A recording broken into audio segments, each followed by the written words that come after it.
自人类与妖族相互受辱，战争而断。500年前，西方诸国在佛门的带领下，向南疆的万妖国宣战，史称甲子荡妖。自此，妖族气运受损，渐渐衰微。大凤从此一飞冲天，繁荣昌盛。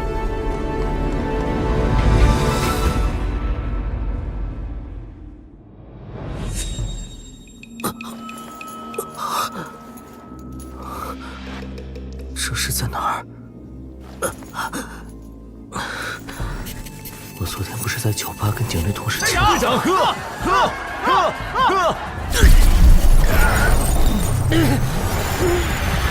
几日前，玉刀侍卫许平志护送一批税银到户部，途中15万两税银全数丢失。已经不在了，穿越了。圣上勃然大怒，亲自下令，许平志5日后斩首，女眷送入教理司。许七安字宁燕，自幼便被二叔许平志抚养长大，靠许平志的关系，成为了长乐县县衙的捕快，一并京兆府大牢发配边陲。尼玛，开局就是地狱模式啊！西藤爸爸，你出来呀！竟然没有系统，这是什么狗屁剧情啊！越狱？不行，区就凭五福祥，越狱就是痴人说梦。靠宗族？不对，如果宗族有用的话，至少不会连累我这个侄儿。等等，根据大风律法，将功补过可免除死罪。也就是说，现在唯一的机会便是找回银子。吵什么吵？安静点儿！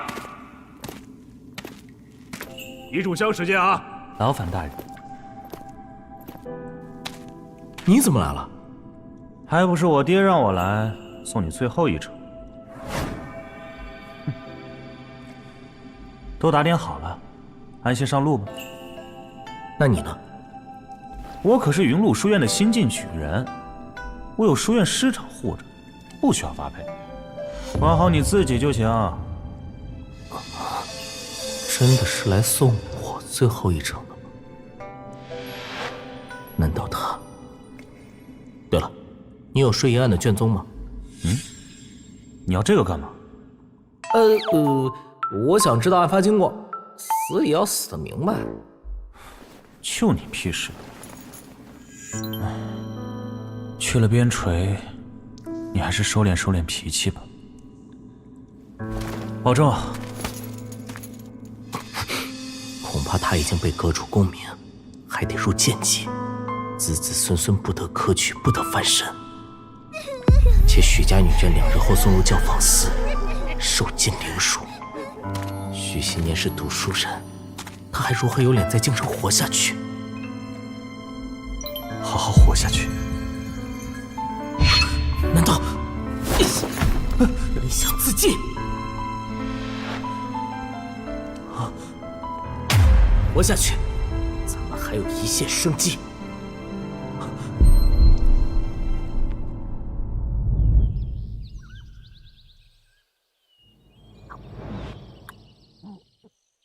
圣上命我等在许平志斩首前追回税银，只剩2天。许平志那边人际交往和财政状况等都摸了一遍，并没有什么疑点。哼，一介武夫，只一个劲儿的嚷嚷着冤枉，他连税银是怎么丢的都不知道。我用望气术看过他，他没有说谎。但税银丢失，许平志渎职，死罪难逃。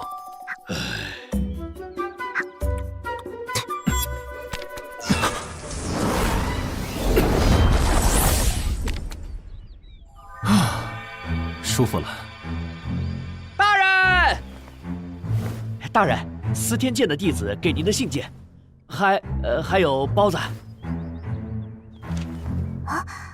我的人说，沿途20里没有在河内观测的妖气，岸边也没有妖气。15万两白银能飞到哪里去？这都3天了，我们连对方的踪迹都没找到，找不回来税银，这锅谁来背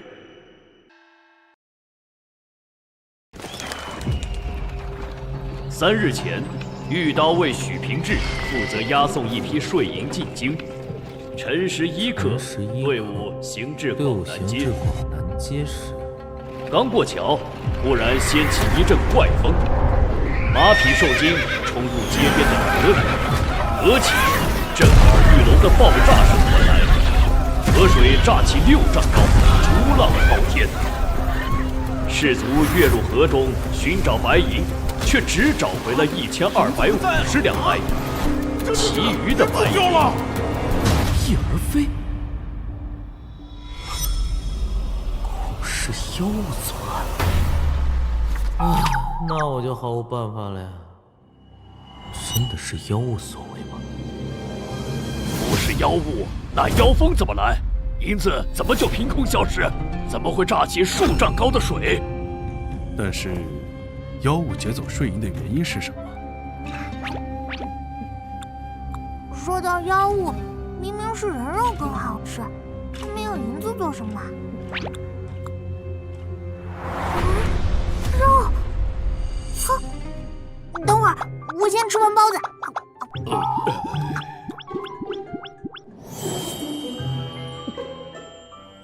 银子在妖类眼里未必有活生生的人肉人，哪怕想要银子，偷窃或抢劫都比劫走税银稳妥。言之有理，不排除是受人指使。那谁会指使妖类窃取税银？理由是什么？也许幕后主使需要一笔巨款，但又不能肆无忌惮的敛财。但税银押运路线是随机决定的。而妖物却能提前在河中埋伏，押运队伍中极有可能有内应。去云麓书院找吴家圣人来问心。你是看不起我们司天监的望气术吗？我都说了，在场押运税银的士卒都是毫不知情的。武夫真是粗鄙。日落前我得甩开这破差事，进宫找长公主。我厨子的手艺当世一流。李大人，不如去请教魏公。你们文官有京察，我们打更人亦有，这便是魏公给我的考核。可现在朝野上下都在看着我们呢。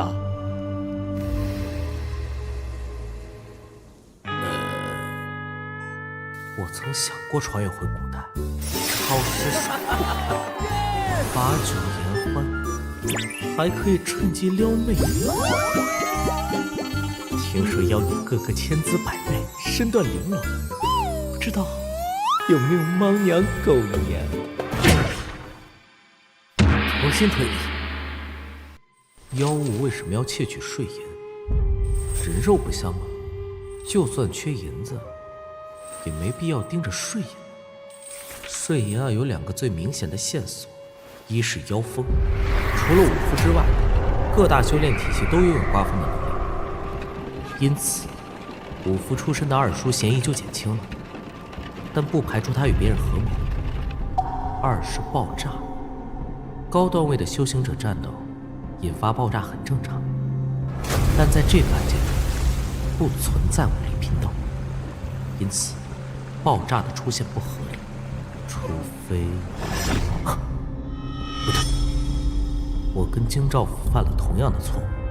换个思路，假设这是一场精心策划的人为事件，也许破绽不在最显眼的2个线索里，而是在这些形形色色的痕迹上。来人呐！来人呐！快来人呐！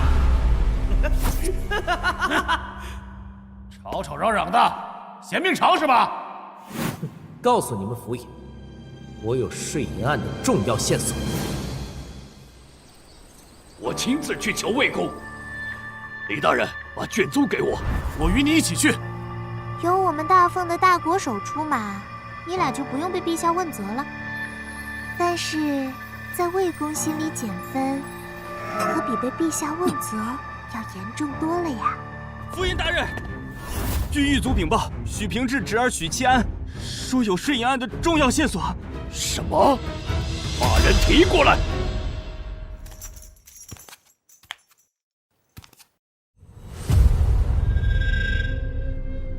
飞袍应该是府尹，4品官员。这位胸口绣银罗的大叔，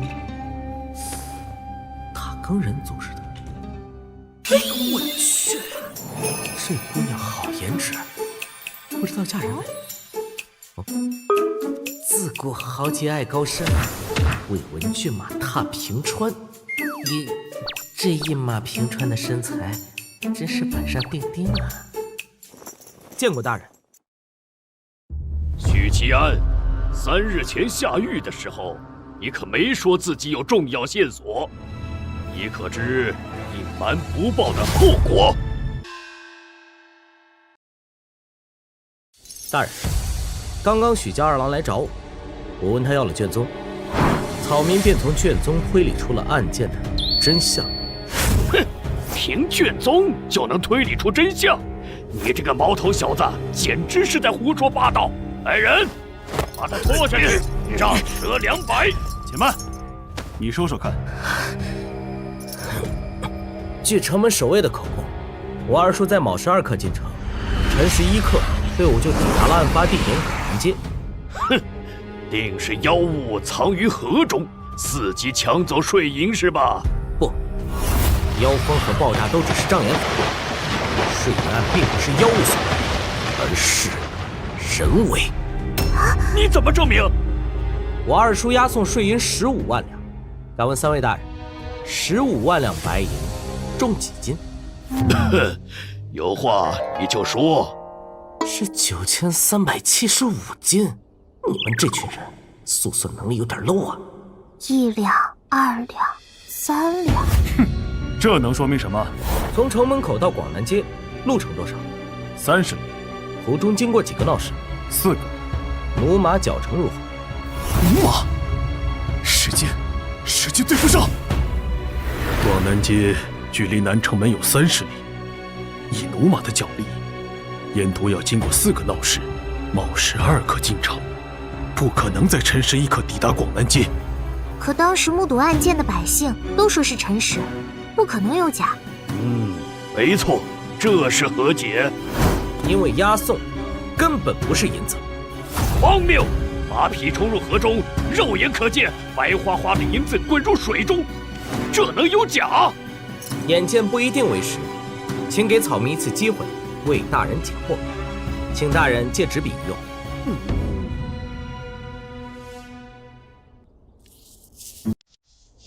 可恶，毛鼻子可真麻烦啊！好了，大人，请按照草民的要求准备纸上之物。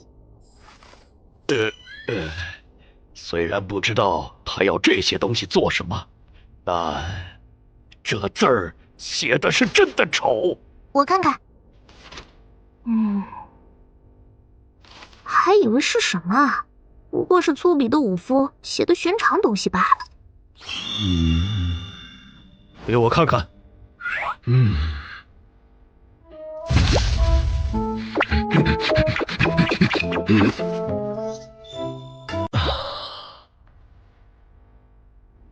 你要的东西都在这里了，务必给本官满意的答复。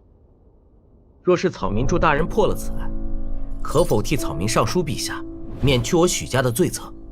替父代罪立功，自然免去罪责。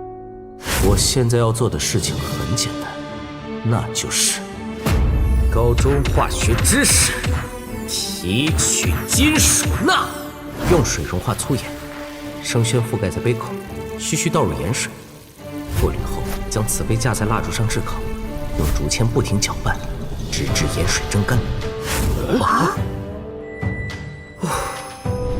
但接下来才是最难的，电、氯化钠的熔点。搁在古代，这两个根本不可能完成。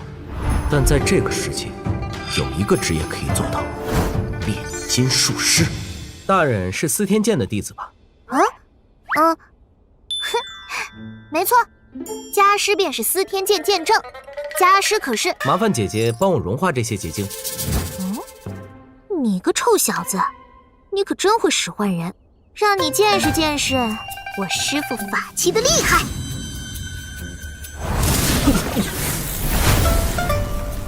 停！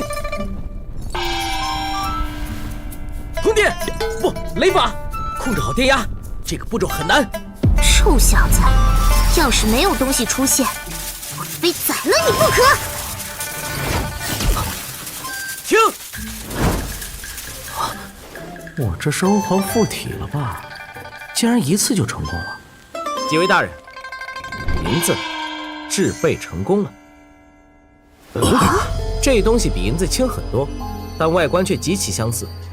案发那天，正是有人用这个东西以假乱真冒充了银子。果然轻了很多。你是炼金术师？不，我不是，我只是化学的搬运工。就算银子被替换成这样，那爆炸又是怎么回事？莫非河里藏着妖物？假银子入水怎么会爆炸？大人请看，若是把它扔水里，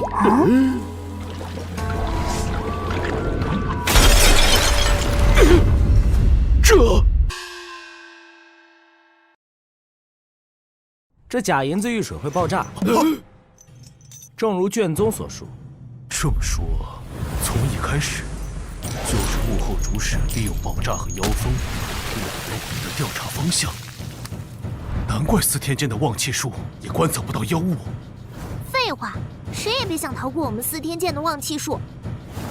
税银落水后，士族只寻回1000多两白银。如果没猜错的话，这些银子都是铺在最上层掩人耳目的。这个叫许七安的，居然把所有疑点都对上了。许七安，这次你做得很。衣服皱了。好，你做得很好。舒服了。这位大人竟如此赏识我。既然如此，那真银子去哪儿了？税银出库入京，层层转手。要问罪的话，大批官员得入狱。可是税银一路押送入京，重重关卡，若是假的，早该发现了。唯一的可能是最近才调包的。最近？来人，备轿！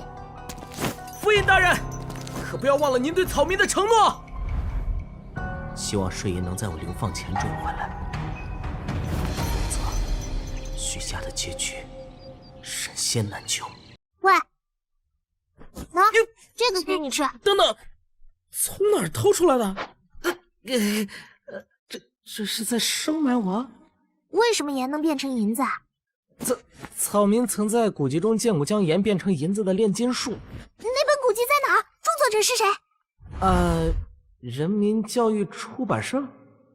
古籍已毁，在下虽记得其中的内容，但草民危在旦夕，实在没有心情为人师。你这人倒是滑头。我们司天监不干涉朝政，怎么处置你，还得陛下说了算。你们收我为徒不就行了？以鉴政大人的地位，要一个连坐人犯，想来是没问题的。你明明是个武夫，为何要当术士？因为仰慕鉴政大人的风采。你骗人！那你先把古籍的内容告诉我。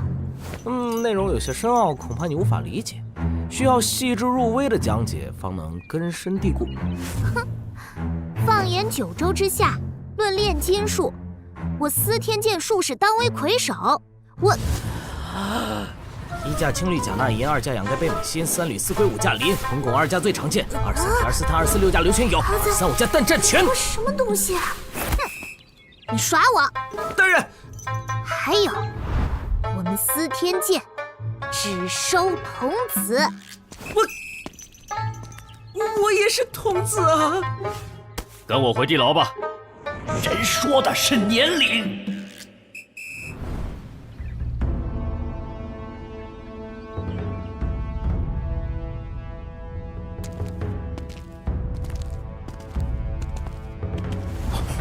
期限到了吗？明智，老爷，我便是死，也不会进教坊司那种鬼地方的。娘，夫人，是我对不住你和孩子，还有我侄儿。下辈子我许平志给夫人你做牛做马。只是想不到，我许平志一生爱国忠君，却落得满门忠烈。哎，签字画押后就可以离开了。大人，你说什么？许大人，这是您的官服，收好了。老爷，是新年，我们的儿子，定是他这几日在外奔走，帮我们打点关系，朝廷才网开一面。啊，不对呀，按道理，就算免了死罪，也不该是官复原职啊。这位大人，可知朝廷为何免了本官的罪过？案子破了，税银已追回，子嗣已为父戴罪立功。年儿，真的是年儿。老爷，年儿助朝廷追回了税银。是你侄子许七安，他助府尹大人破了税银案。宁燕，娘亲，你很冷吗？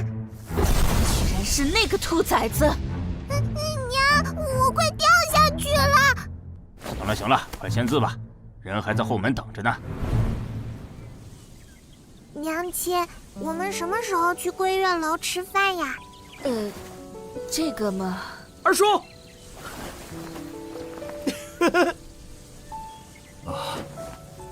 宁燕，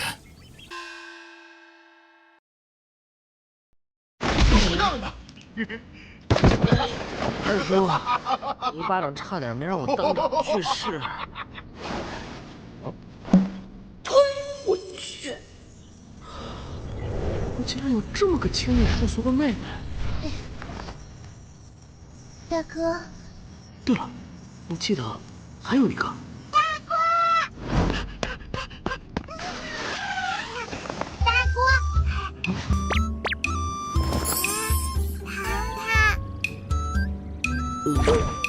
今天没糖给你，我自己也才从牢房里出来。牢房是什么呀？就是你这几天睡觉的地方。这个幺妹怎么不太聪明的样子？肯定是遗传了她娘。宁烨，这次做的不错。例如，原主的婶婶，好像和原主非常不对付。练武每年吃掉我100多两银子，你这兔崽子还有脸皮对我唧唧歪歪，给我滚出去！好，今天就搬出去。我死前出人头地了，你可别后悔。也太尴尬了吧！这是婶婶版的默契少年球。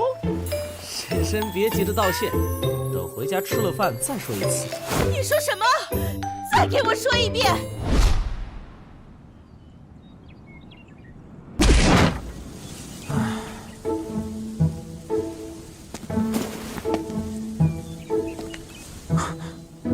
不能招来官府的注意。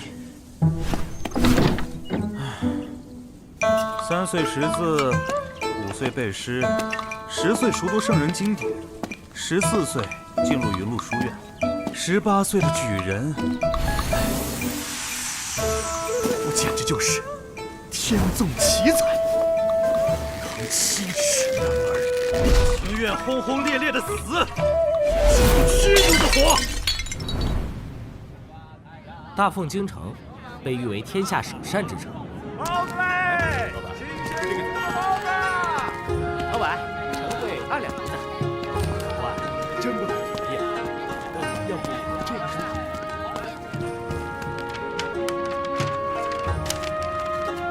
老爷，不知道年儿怎么样了？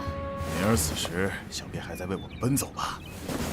等他回来，给他一个惊喜。糟糕，你想自尽！新年生是逍遥人，死是桀骜鬼。这不是年儿的声音吗？许新年才华横溢，可天造不公。天不生我许新年，大凤万古如长夜。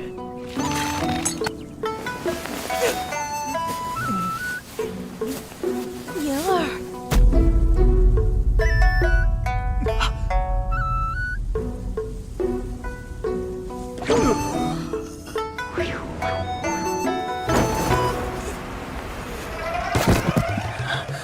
想不到年儿，年儿，臭的竟是我自己。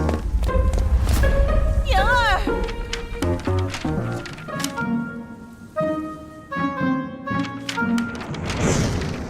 600年前，大凤立国，初代司天监鉴证为各大体系划分了品级，原主就是5服体系的9品炼精境，二叔是8品巅峰炼气境。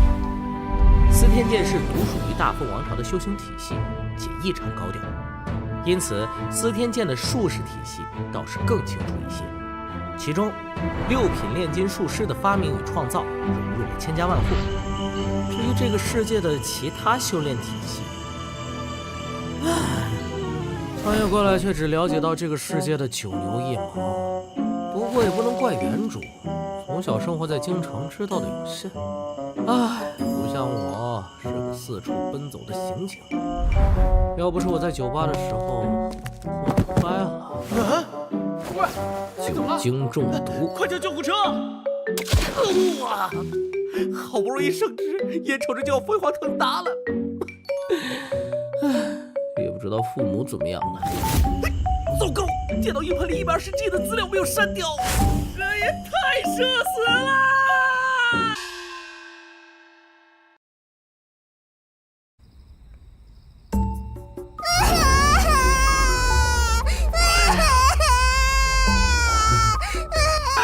我许新年，生是逍遥人，死是桀骜鬼。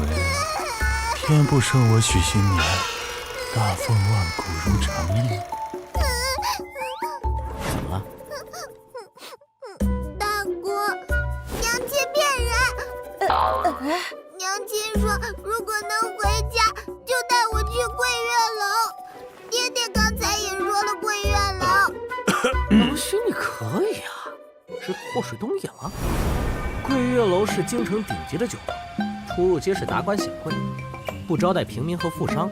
桂月楼的消费嘛，小豆丁就是婶婶的命。只是一句戏言就志同都骗，婶婶言而无信的。好了好了，别吵了，快吃饭吧。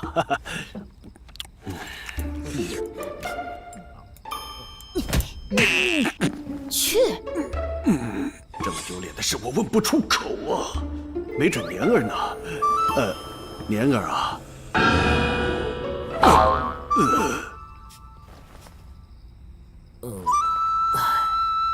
灵月啊，你老偷看伟兄干嘛？我想知道大哥是怎么从卷宗里看破案子的。问出来了。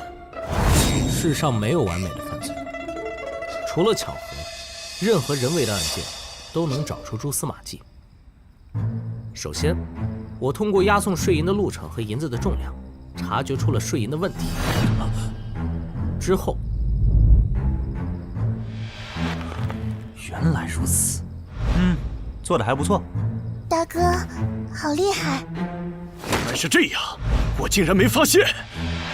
你能发现才怪呀！你个粗皮，连称量都不会。他们清点银子的时候，是不是带了守护？似乎是有啊。供词里怎么没说？哎呀，无关紧要的小事，有何可说？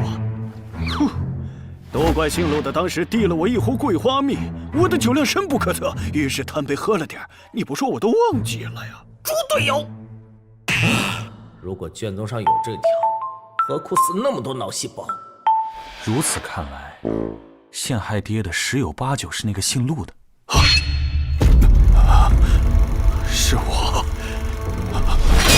是我糊涂，差点害了全家。20年前也是。20年前，大凤联手西域各国与北方的草蛮子、西南方的南蛮子决战于山海关，各方投入的战卒达100万之多。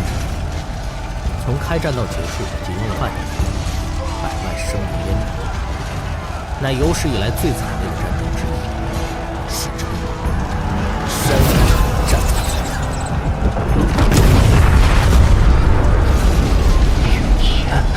大哥，当年我与你爹在山海战役中抵背而战，你说过要一起活下来的。平之你就白兔。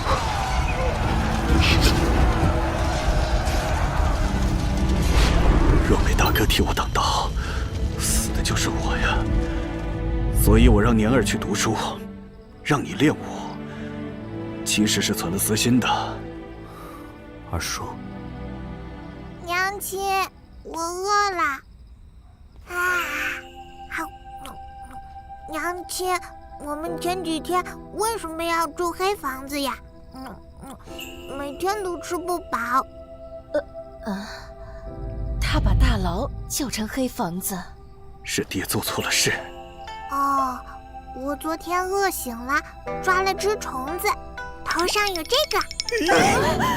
我们让一个稚童受这种苦，实在是太失败了。你吃了，林英啊，都怪娘无能，娘不能好好保护你。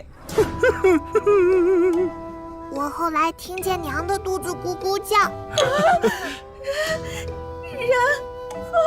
然后我塞娘嘴里啦，娘吃的可快了，嘿嘿，塞娘嘴里啦，娘嘴里啦，娘嘴里啦，娘嘴里啦。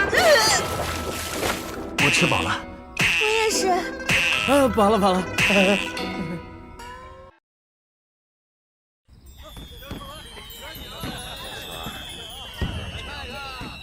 为什么又失败了呀？万师兄，再用点力啊！肯定是盐的剂量不对，太难了呀！三位师妹怎么还不来啊？这群人竟然还在练假银子。自从税银案告破后，殿下觉得假银子危害极大，责令司天监炼制假银子。于是炼金术师们开始了没日没夜的工作。蔡卫师妹，蔡卫师妹，完了！师妹，帮我看看，有哪里出问题？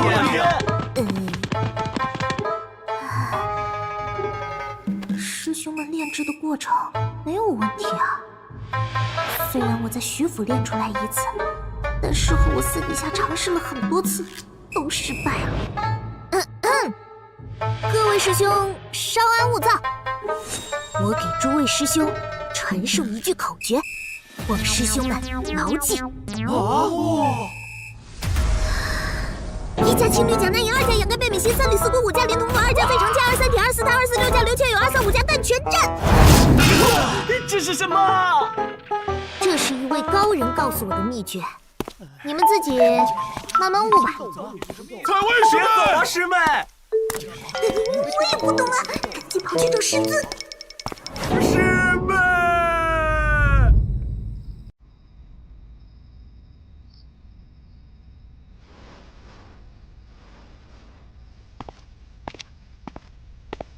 师尊又在喝酒呢，真是个糟老头子。采薇来啦！师傅，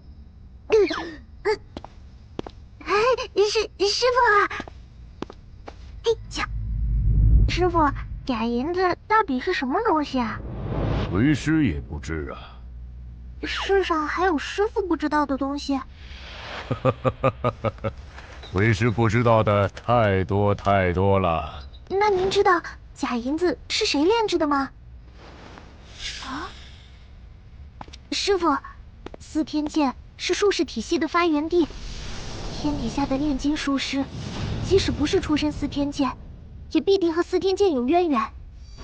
这和19年前的小贼有关系吗？这个，为师自然是知道的。啊！许清安，你是人还是鬼？说不定是行尸走肉。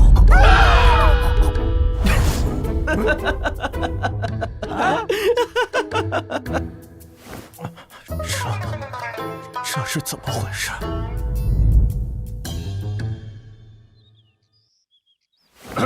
原来是将功赎罪啊！是啊，虚惊一场啊！宁燕，这你可得请客喝酒啊！是啊，大难不死，必有后福。请客，请客，没问题。听说临水街那家勾栏新进了一批清官，要不今晚一起？喝酒就算了，勾栏睡觉还要我请，过分了啊！哎呀，真是抱歉，最近家境贫寒，我就不……银子，算了，还有案子没办完呢。头儿的脸色不太好，发生什么事了？哎呀，这几天康平街出了一起命案，一个颇有前世的商贾死了，据说那位商贾和某位大人有关系，所以县令老爷大发雷霆，每天都逮着王捕头痛骂。今天必须给我把凶手抓到！哎，头儿，喝杯茶冷静冷静。最近太倒霉了，今天还掉了1钱银子。原来那钱是你掉的。哎，头儿，我这倒是有个招，咱们要不摸个鱼？没办法了，去挑几个作奸犯科的老混子回来吧。哎，好。等等，头儿，不能白白便宜了凶手。宁燕，你别多事，头天天被县老爷骂，也是没办法的事儿。桃儿，宁燕家里刚遭遇大难，难免有些敏感，您别往心里去啊。那你告诉我怎么查？卷宗给我。死者张有瑞，今年51岁，是住在康平街的狗大货，发妻早亡，去县令一位比自己小20岁的良家妇女。张有瑞除了亡妻留下的一个独子，此外再无子嗣。差了20岁，这就是所谓的只要努力赚钱，你未来的妻子还得上幼儿园。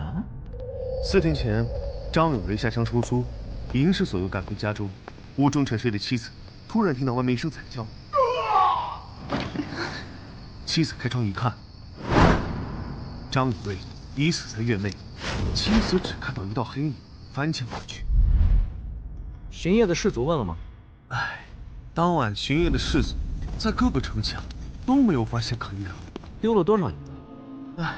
没丢，死者身上的碎银铜钱以及米粮一点没丢。果然不对劲。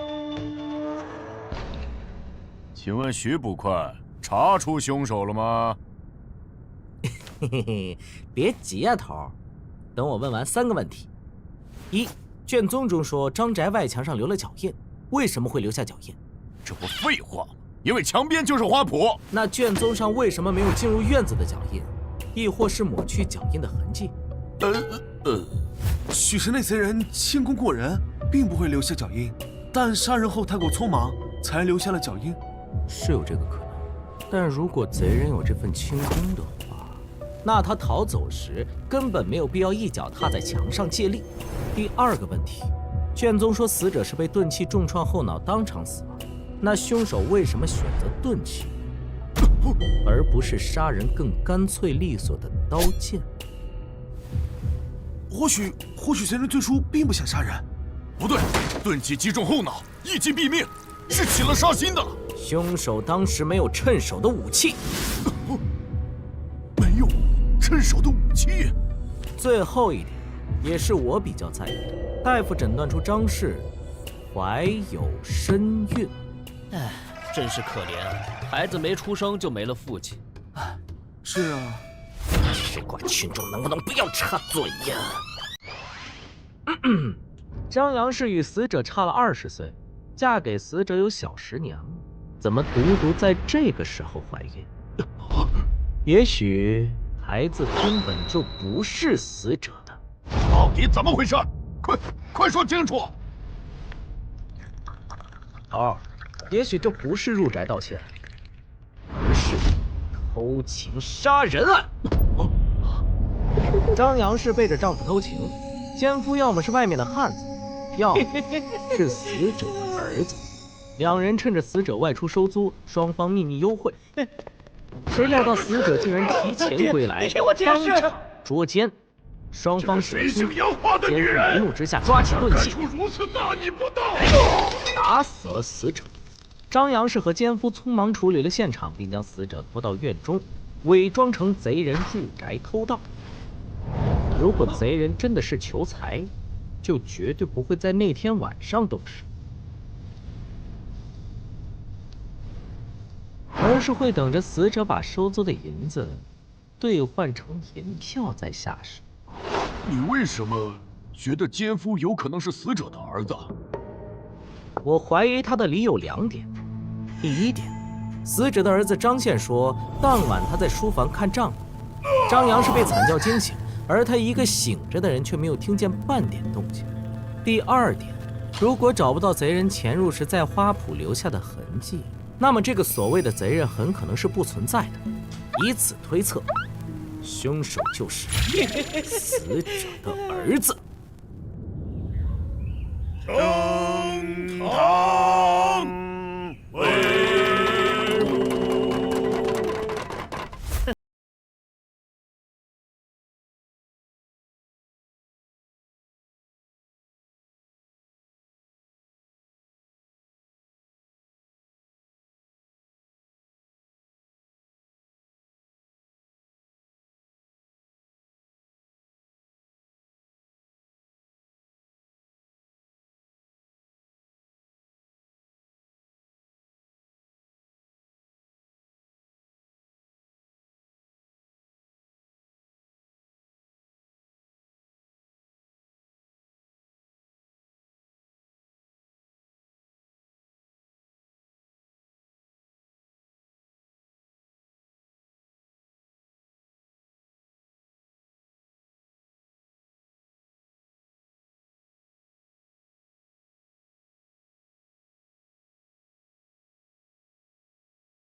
朱县令啊，像你这么审案子肯定翻了呀！你说看到黑影杀人后翻墙离去，为何捕快至今没有发现任何花草践踏的痕迹？这……大人，贼人如何潜入宅里？母亲如何知道？你们查不出来，也不能把罪责强加给我母子2人啊！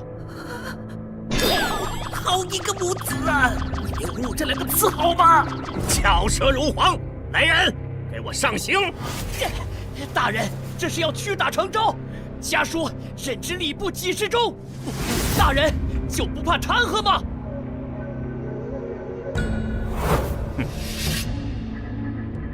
你敢威胁本官？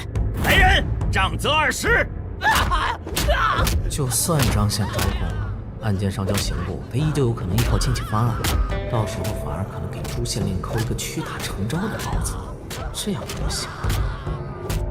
喂，许家，你怎么来了？告诉朱老爷，暂时休堂，我有个好主意。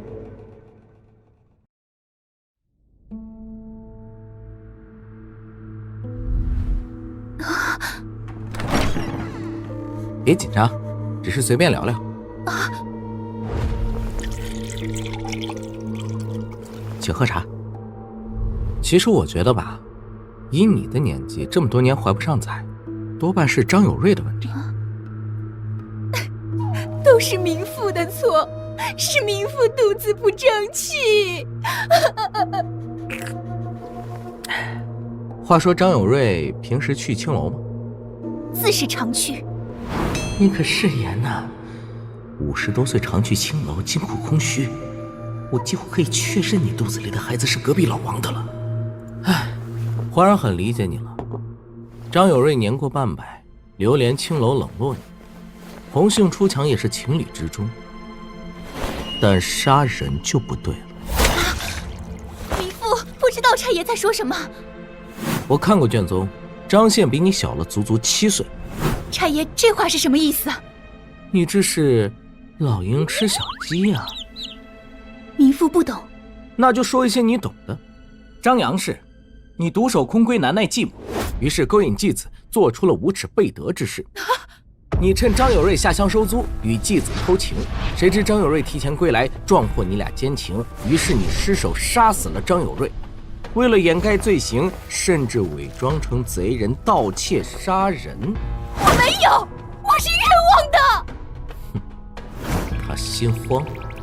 哼，你难道不好奇我为什么知道的这么清楚吗？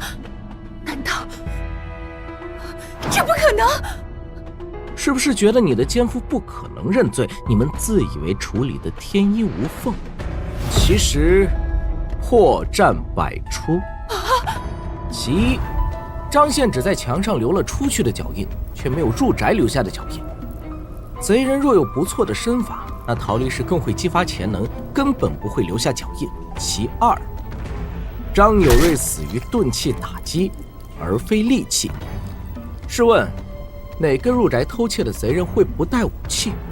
其三，为什么县衙会一口咬定是你们杀了张有瑞，而不是贼人？因为你们犯了个错误。张有瑞的尸体双脚朝着屋子，头朝外，致命伤在后脑，这说明凶手是从他身后动手，用钝器袭击了他，一回来就袭击杀人，然后双手空空回去。这怎么可能呢？没想到竟然有这么多的破绽。对了，张宪还说了，是你寡廉鲜耻勾引他本不欲与你继续纠缠，可你拿肚子里的孩子威胁那天晚上是杨真真趁乱打死了张有瑞，不是我。张宪知道破绽这么多在劫难逃，便向县令老爷认罪，愿意献上500两银子疏通关系，把罪责推到你的头上，让你一人承担谋杀亲夫的罪过。张宪是什么人，你最清楚。张宪是什么样的人，你不知道。我只是不相信，这种无关爱情、只有欲望的关系会有多牢靠。而且张宪是个富二代，有家产又年轻，到处都是海的味道，何苦为了一个女子牺牲？但是县令老爷廉洁正义，他不偏信张宪的片面之词，命我过来问讯。如果你坦白从宽，县令老爷许诺免你死罪。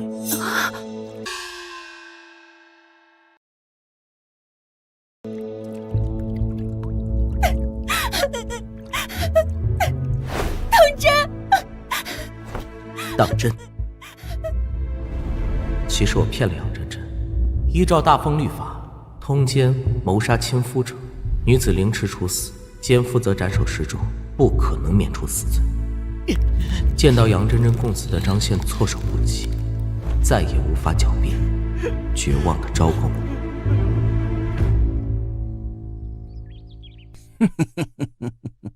宁燕，本官会记你一功，好本事。都是大人教导有方，小人只是学了些微末伎俩。没道理啊！当初这小子初来乍到，性格憨实倔强，只会闷头做事，是真正的愣头青。怎么转眼间就断案如神了呢？桃儿，们出来了。云烟，为了感谢你替我解决了大难题，今儿我就带你去勾栏耍耍，开个荤。哎，头儿，自己要长大了。我不是这样的人，我就不去了。破了身，我这辈子都到不了练气境。说到勾栏，也就是所谓的妓馆，面向的是平民百姓。青楼更加高档，客户群体是富商和达官显贵。说到青楼文化，就绝对绕不开教坊司。教坊司的娘们是真的漂亮，都是宦官家眷，个个细皮嫩肉，能掐出水来。年初时，我随县城大人到里面耍过，侥幸见过福山姑娘，真是花容月貌。你们上次见到福香姑娘了吗？头儿，当晚要不是已经有了恩客，我就已经和他。睡一晚多少银子？30两。这么贵，都可以买几个小娘子在家里，一起打麻将啊！老子嗅到了才去教坊司睡花魁。穿越过来一段时间后，我决定开始写日记记录一下。12年阳月2日，没错，我得换个活法。在这里混得太好未必是好事，但是混得不好，日子也不好过。今天看着同僚拿着牌票去敲诈商人，心里不是很舒服。大人，您高抬贵手。但我知道，这是社会常态，我无法改变任何事物。阳月4日，二叔告诉我，贪官污吏横行无忌，这个世界比我想象的更糟糕。阳月5日，王捕头带我去勾栏里耍，这令我对勾栏的印象有所改变。它是一个听曲听戏兼灵肉交融的场所。你真坏！我万分惆怅，因为我还在练精进，不能破身。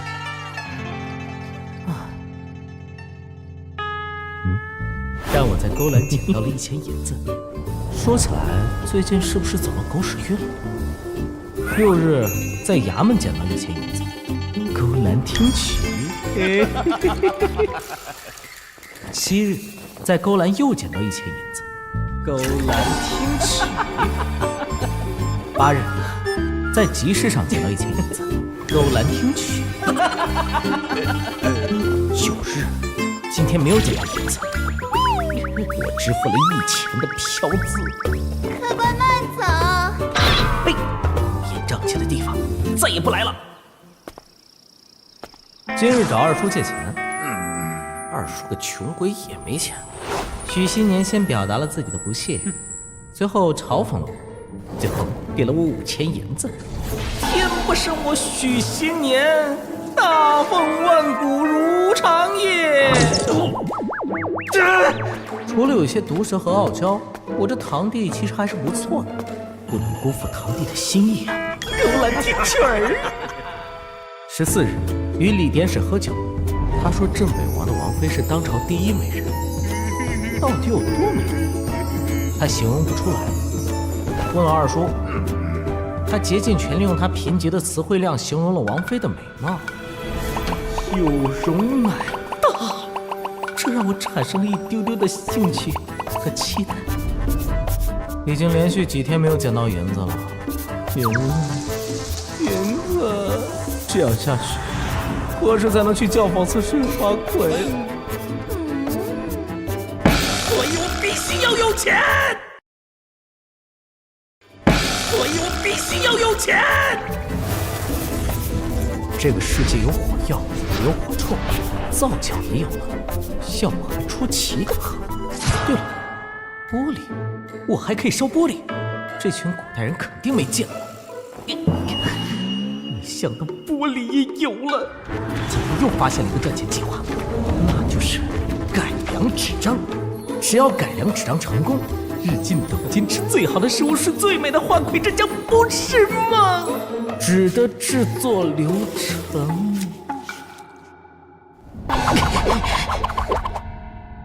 今日与同僚去茶馆偷懒，听说书先生讲故事。如果把后世的武侠小说4大名著网文写出来，我躺着也能赚钱呢。我真是个小机灵鬼，但我太天真了。一部小说即使上100万字，我有毛病怎么写啊？2月28日，天气雨，时至今日一事无成，我给祖国丢脸，给穿越者丢脸了。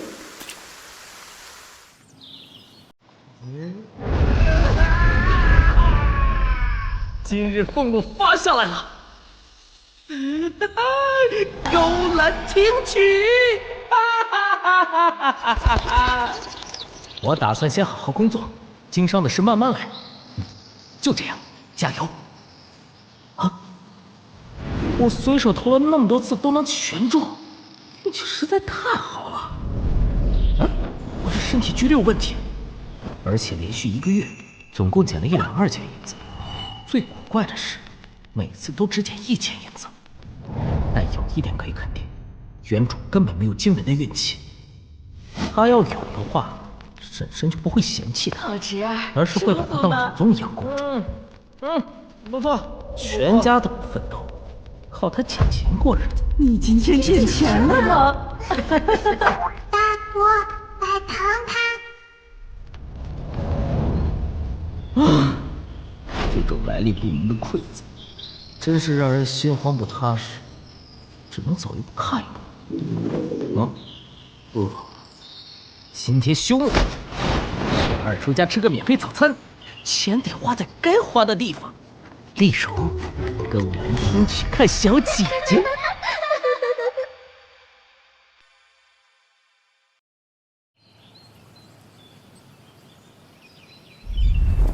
哎，好端端的一个早晨，这倒霉侄儿怎么跑过来了？我的这份早餐，林音，眼睛睛的武夫胃口比常人大，这种饭量只能半饱，分大哥一只肉包好不好啊？不要！果然，别急嘛，大哥不会让你吃亏的。我的肉包放在你这里，那这4个肉包是不是我们都有份？那我们是不是应该平分呢？我原本的，我的加大锅的。大锅成交！真棒！你2个包子，大哥2个包子，然后大哥再送你半根油条，那你是不是赚了？我怎么会生出你这么笨的闺女？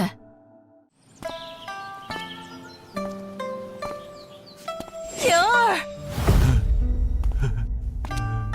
你终于出来了。宁儿，好端端的关房间里做什么诗啊？年儿，莫理会外人的风言风语，赶紧吃早饭。许熙年又在头疼作诗的事了吧？许熙年走的是儒家修行之道，他在读的云路书院是天下读书人梦寐以求的圣地。云路书院的开派祖师是圣人门徒，是仅存的可以修儒道的书院。许熙年的开窍镜属于儒家体系的第9品，能增长记忆力，学习能力加强，但悟性依旧是障障。辞旧，你什么时候才能突破到第8境修身境啊？暂无头绪，师长说要自悟，可以参考开窍镜吗？你开窍镜是怎么修成的？将圣人经典倒背如流，化为己用。那不就是背书吗？那修身境的话，是不是得锤炼体魄？这人好烦！我正在试着从修身境体现出来的能力反推行之法。那有没有成功呢？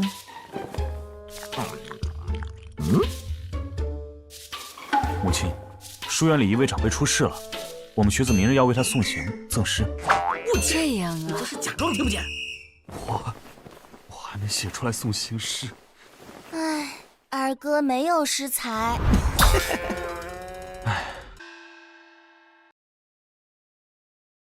灵胡说！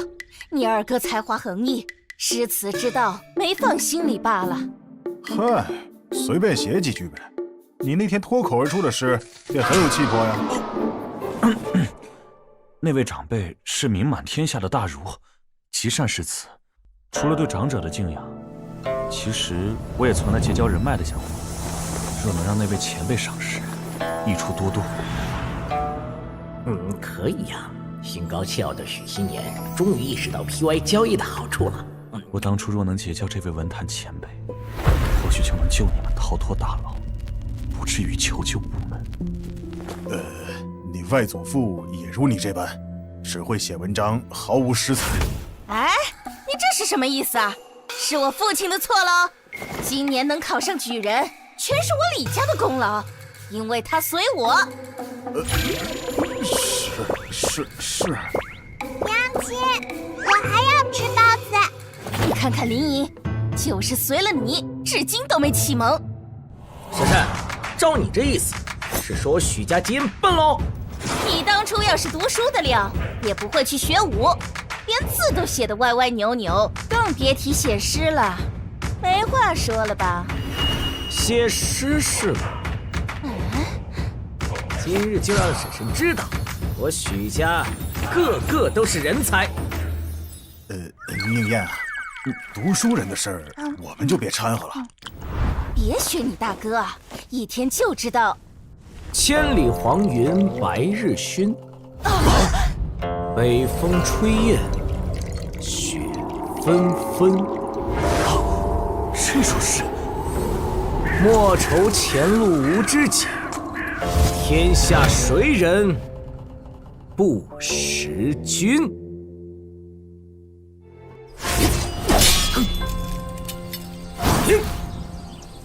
不错，身手又进步了。二叔过奖，但是要想再进一步，只有找炼神境的高手帮你开天门，晋升8品炼气境才行。哎，我在山海之役中积累了战功，才换来军中高手为我开天门，踏入炼气境。回家第2年便有了新年。如今世道还算太平，你连积累战功的机会都没有。二叔，你想说什么？还说了一堆。二叔想看你成家，娶妻生子。从古至今，长辈对我们说的话总是如此相似。除了靠积攒功勋，还有另一种办法：砸钱。侠以武犯贱，因此朝廷对武夫数量严格管控，明文规定，炼神境的高手不得私下为任何人开天门。然而，如今大奉官僚风气极差，贪官污吏横行，因此仍有不少炼神境高手会在黑市上交易。我想办法赚钱，便是为了用银子代替功勋。操！我有这铁棒有何用？老爷，你今天休沐，带林莹和林月出去逛逛吧。爹爹，逛街街，逛街街。我约了同僚吃饭，待会儿就要走了。宁燕，你带他们出去玩吧。跟大哥出去。好啊，正好闲来无事。话说回来，不知道小老弟那边怎样？子阳先生终于出山了，若能得他赏识，将来我们必定官运亨通。一定要好好抓住这次机会。是啊，一点没错。这首诗我准备了好久。哎，子九，你准备好诗了吗？潦草准备了半首，剩下半首。哎呀，你叫我啦！永叔，你太过于功利了。这不是功利，学海与宦海一样，苦作舟，钻营为桨。永叔说的没错。而今官场腐败，虚实配合贪官鱼肉百姓，连逆停贷。若想改变局面，心思就得活络些。一群只会媚上欺下、玩弄权谋的小人。是啊，200年不到，就把天下祸害成这般模样。唉，终究还是被人挤出官场了。云麓书院作为儒家圣人大弟子开创的学院，一直都是儒家正统。200年前，因为争国本事件，被当时的皇帝所厌弃。云麓书院的一位先生，趁机自立门户，成立国子监，取代云麓书院成为了朝廷官员的主要输送机构。儒家正统之争也因此延续了200年。我此去是为云麓书院开疆扩土，奠定官场根基。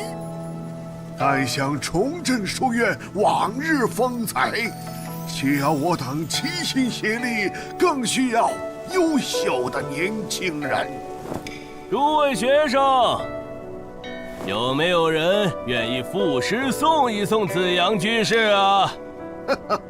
博得头筹者，可得我随身玉佩。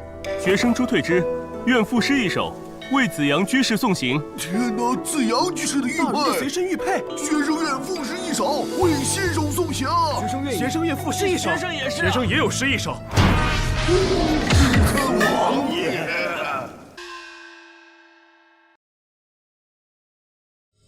当初的儒家在各大体系中立于不败之地，然而到了现在，怎么回事啊，小老弟？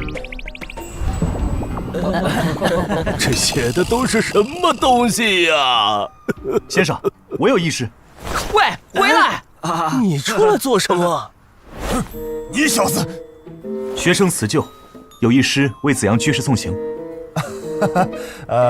这是许辞旧，我的学生，兵法策论出类拔萃，是个可造之才，但是个不会作诗的。千里黄云白日曛，北风吹雁雪纷纷。莫愁前路无知己，天下谁人不识君？天下谁人绝世之诗，君？好诗，绝了！后半阙呢？此诗只有半阙。哪有写诗写了一半的？你还是人吗？无妨无妨，半阙已是惊为天人。张兄，你这学生不错。虽是半阙的七言诗，但大放如今诗词衰弱，这首诗定会名声大噪。许辞旧，这诗可有名字？别问了，这诗是我有感而发，名字你就将就着想吧。没有。莫急莫急，这首诗既然是为我送行的，那老夫替你想一个。真羡慕。那就叫聂阳亭送杨公之轻舟。学生赠诗，诗名当以字或号代称，只有同辈好友才能写明。全凭先生做主。不成老贼，为了杨明已经不要脸了。你个臭老头！此诗并非我所作，乃另有他人。什么？如此？是谁？是我们学院的吗？是家兄。怎么没听说过这号人物啊？不光是你，我也没听过。你听说过吗？不好，我被粗皮老爹影响了，我不该把粗皮老哥说出来的。读书人是骄傲的，大家若知道大哥不过是一衙役，一等差役也能写出绝品西律，我们算什么？家兄在家苦读经典，不在云麓书院和国子监。性格寡淡，不喜名，不喜功，只愿好守穷经。竟如此气节，简直是我辈楷模！哇，这就是紫玉佩吗？如此大才，不能明珠蒙尘啊！陈静、景言，你们觉得呢？快走，赶紧走。这徒弟我收定了。辞旧啊，老夫忽然起了收徒之心，今日索性无事，带我去见见你的兄长。辞旧，看在咱俩师徒之情，想必你哥将来再做一首，比如无师张慎之类，甚好。哎，兵法不是主流，别祸害人家了。哼，棋道就是主流了，还不是输不起？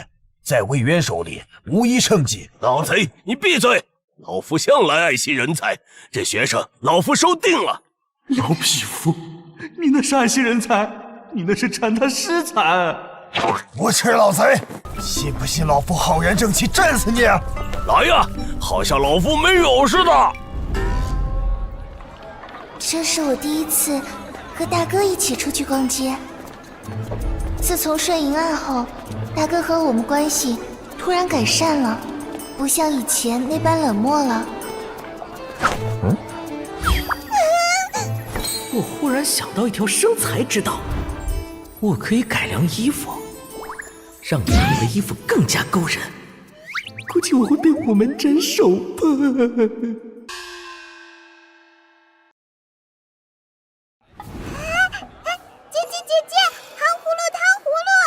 家里刚遭逢大难，钱财耗尽，姐姐身上没钱了。大哥也没带银子，不过很快就有了。来了，捡到银子了，吃糖葫芦啦！这不科学啊！恰好是勾栏听曲的钱，难道我天天跑勾栏是天意？不管了，先用了再说。3串糖葫芦。好嘞！大哥，我要内串大。找回您的铜板。大哥，谢谢。大妹妹长得真养眼呢。大哥，你的糖葫芦甜吗？这可不是才给你吃吗？你想吃啊？大哥怎么知道？糖葫芦吃多了，嘴里可是会长虫儿的。会长什么虫啊？白白胖胖、浑身油腻的虫儿。那一定是很好吃。拿走。谢谢大哥。老爷，上来小酌一杯呀！上来听曲儿啊！大哥，楼上的娘子们好漂亮呀！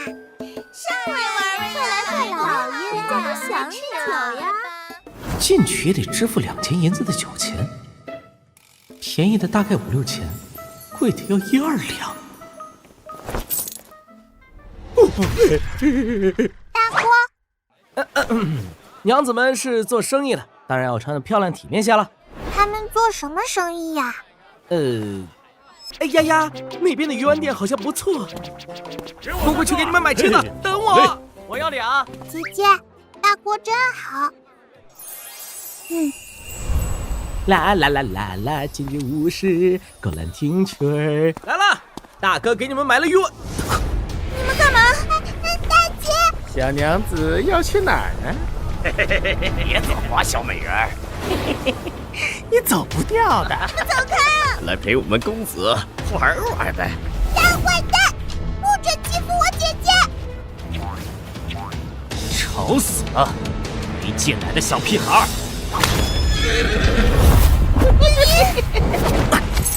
看我把你踩扁！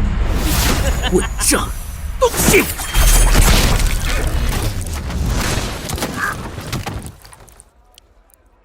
公子，没事吧？公子怎么样了？公子没事吧？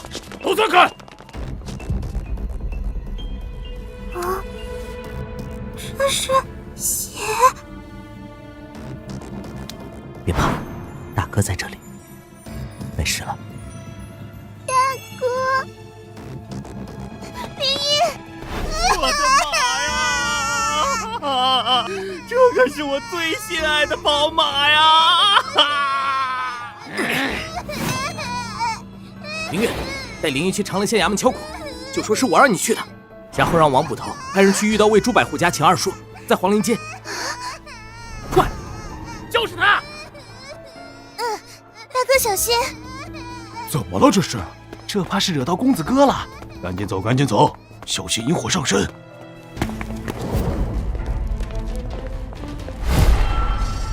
是你杀我的马？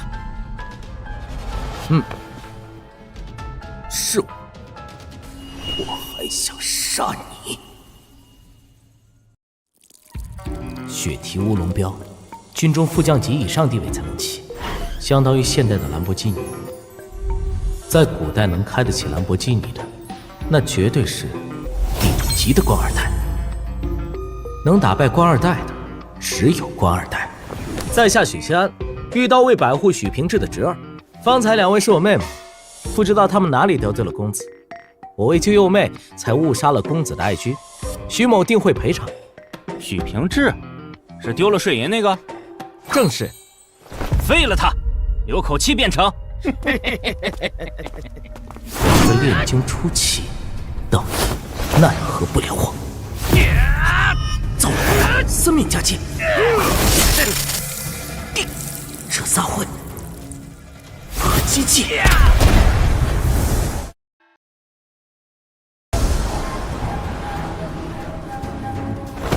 哼，姓许的，下跪磕头喊我2声爷爷，本公子可饶你一命。虽然他们会合击技，但我可是炼精巅峰。爷爷，太奶奶的滋味很不错。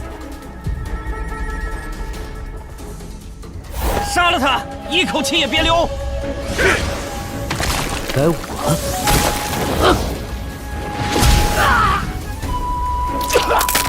主人！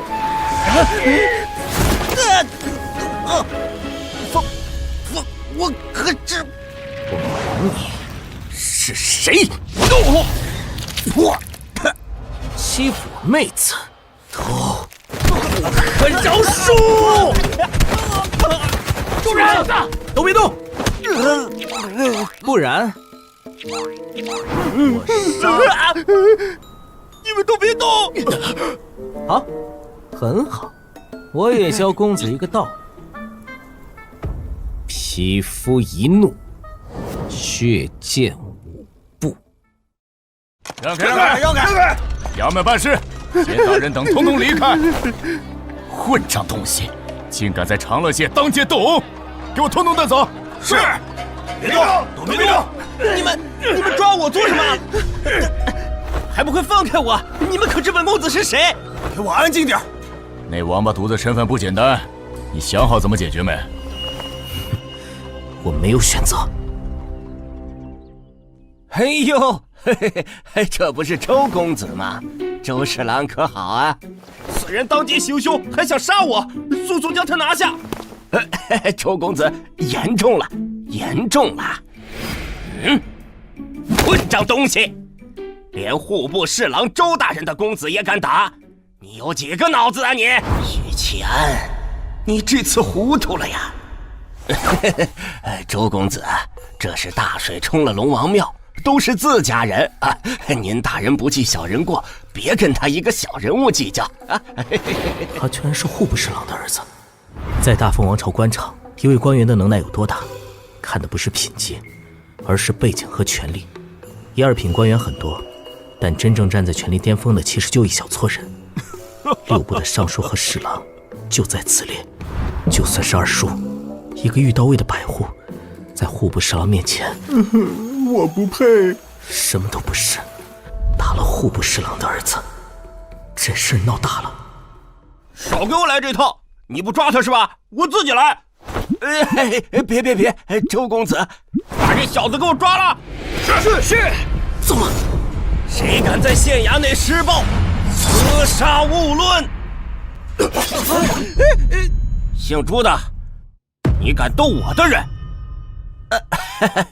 周公子不要误会，本官只是还有程序没有走完。本官这里收到一份送书，许灵月状告公子您纵马行凶，霸凌良家女子。哼，我当什么是？纵马行凶？我伤到谁了？霸凌良家女子？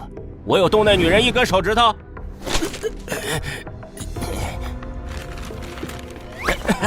那也许是他认错人了。许宁燕，我尽力了。老朱，你别怂啊！头儿，兄弟，我今天再见难逃了，有件事想拜托你。你说，你先借我1两银子，你要来做什么？头儿，你现在骑马速去我家，到我床边的柜子里取一本书，一本蓝皮书，千万别拿错了。你拿了书之后，立刻去司天监帮我找一位叫采薇的姑娘，帮我捎一句话：许七安有难，速救。等等，司天监那地方当是我这种人能去？不行不行，我就知道。头儿，我要是出了事，这些银子可就没人还你了。你，许七安，老王，靠你了，我的勾栏知己。你谁啊？滚出去！周公子，我刚从灵月那里了解了，此事能了吗？匹夫一怒，血溅不。徐百户好大的官威呀！谁？完了，居然来了位！怎么，我家公子要是不罢休，你还想血溅5步？练神境的高手，7品练神境，比我高了2个品级。您是？不敢，老夫只是州府的一个老奴罢了。老前辈客气了，这事儿都是误会。经察在即，大家以和为贵啊！老前辈，您觉得呢？谁不知道宰相门前7品官呢？只是几个微不足道的小人物，还影响不到老爷的经察。况且，州府向来以德服人，一切以朝廷规章制度办事。刑部缉拿人犯，闲杂人等退避，如若干涉，同罪处置。哎呀，这位公子，本官问你，人犯在何处呀？把这狗东西给我锁了！拿下！大人，我侄儿何罪之有？本官身为刑部郎中，向来秉公执法，有没有罪，本官自有定夺。带走！你们别说了，陈叔，我要那小子死！老奴会办妥的。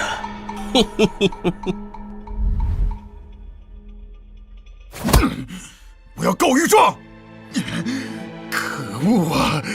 这世道还有没有王法了？没用的，你一个御刀卫百户，既见不到圣上，也没上奏的权利。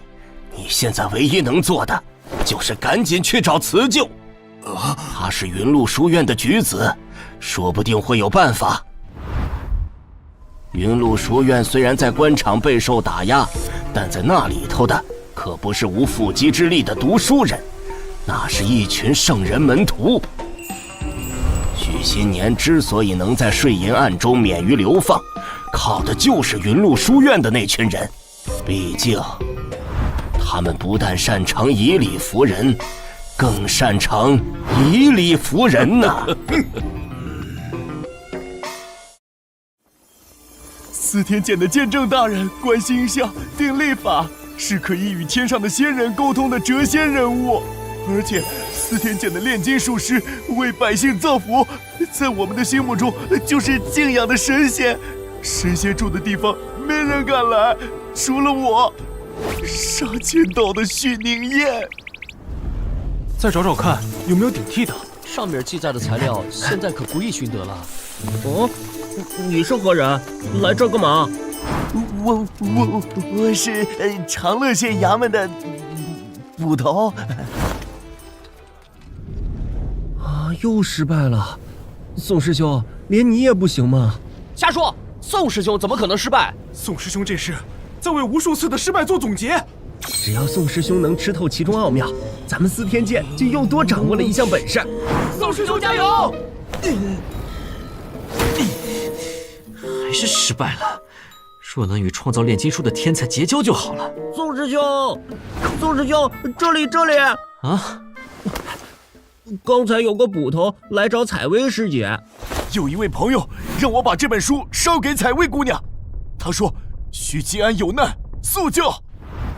许七安，这个名字有些熟悉啊。这字儿简直丑出天际了。价交换，爱德华·艾尔利克，是暗号，还是某种炼金术领域的暗语？这是在教人踏入炼金术的领域？哼，狂妄至极！炼金术一直都是言传身教，口口相传，天资愚钝者30-50年都一事无成。司天剑至今都没有一套正经的教科书，我就不信。这是什么东西？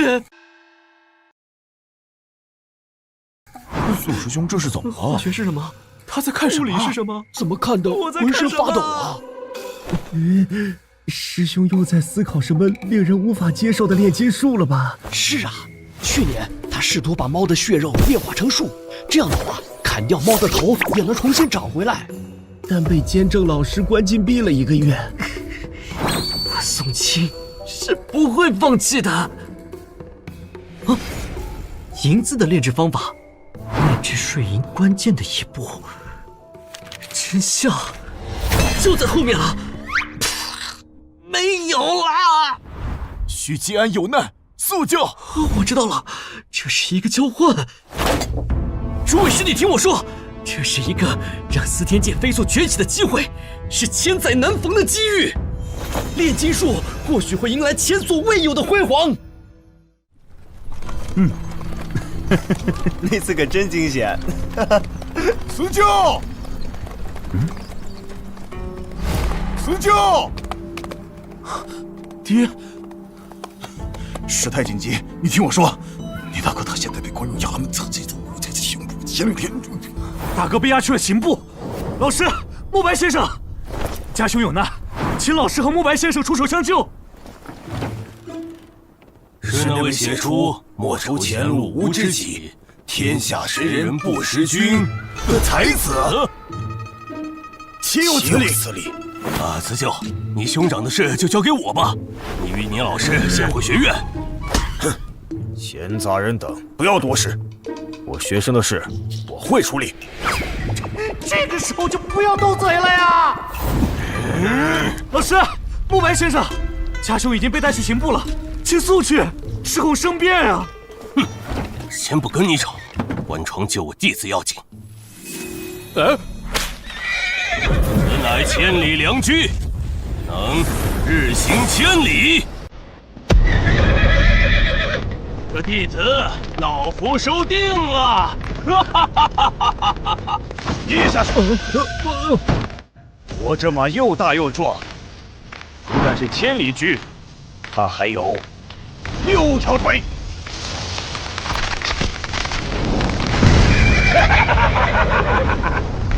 先走一步了。无耻老贼，哪有6蹄的马？嘿嘿，我说有就有。好，那我这匹马有8蹄。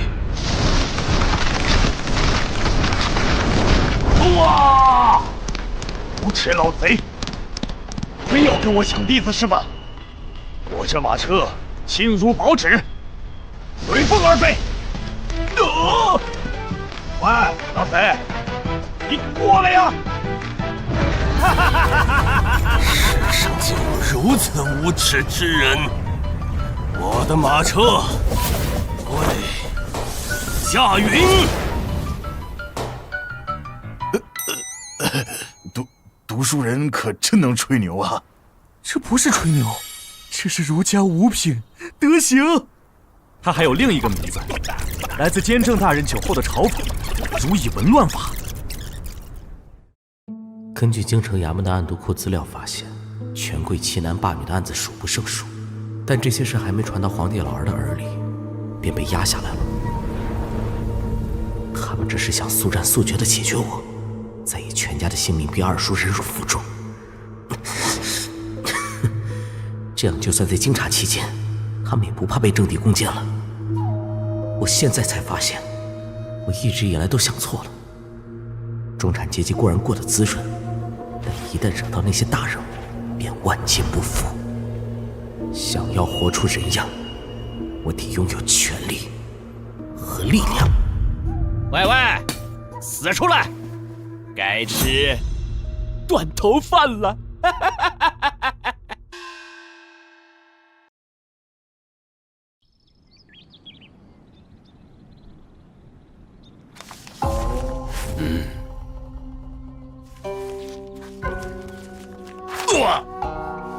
发生了什么？孙尚书可在？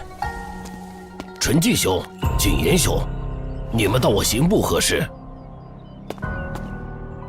刑部今天抓了我一名弟子，叫许其安，劳烦孙尚书放人。抓了云麓书院的学生。在官场上，国子监将云麓书院打压得抬不起头，因为国子监是朝廷公办学院。大人，您心力道如何？但云麓书院掌握着儒家修行体系，并不是让人随意揉捏的软柿子。云麓书院的这群老东西是出了名的护短，除非他们口中的弟子真的作奸犯科，不然我们刑部的人谁敢主动去找茬？尚书大人，外面来了一群4天监的白衣，硬闯衙门，我们拦不住。尚书大人，我们来刑部是要一个人。谁？今日刚被刑部无故捉拿的许其安。又是许其安，这人到底何方神圣？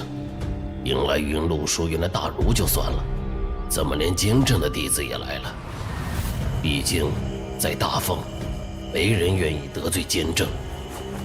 即使是自诩儒家正统的云麓书院，被喝醉酒的监正嘲讽以文乱法，也得捏着鼻子认。奇怪，缉拿文书里没有许其安这个人啊！怎么回事？许其安是谁啊？对了啊，税银破案呢，就是许其安。他一介武夫，怎么和儒家还有4天监扯上关系了？没有，谁去抓的人？我好像记得是黄郎中。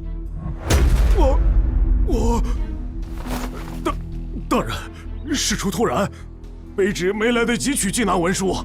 周公子派人递交送书，说有贼人当街殴打他，还说要让他血溅5步。忘记，卑职就决定先将人拿下，免得潜逃。竟敢在术士面前说谎！圣人曰：“君子当诚。”我说谎的我真是卑鄙无耻！周公子要整死许其安，要让他死在刑部大牢，以泄心头之恨。我想卖周公子一个人情，说出来舒服了。卑鄙无耻！本官定写折子弹劾你！传我命令。当街行凶，对方还是户部侍郎的公子。我如果签字画押了，刑罚最轻的都是流放。但这姓周的随便运作一下，判我个菜市场斩首都有可能。姓许的，我给你2个选择：先画押，再受刑，还是先受刑，再画押？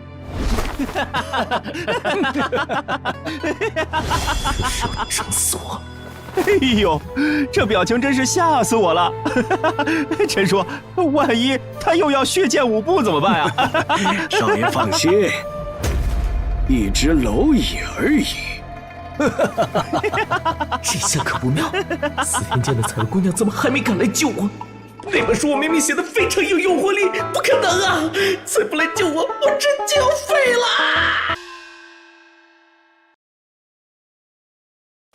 对了，听说你自幼被二叔许平志养大，那你们感情一定很好啊！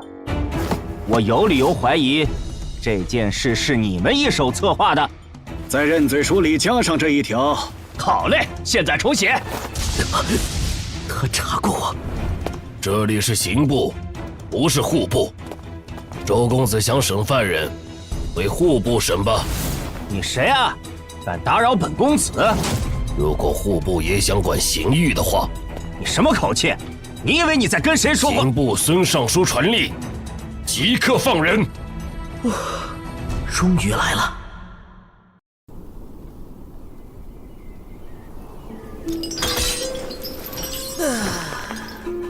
也该庆幸没有对我用刑，看来有必要给你们重新自我介绍一下。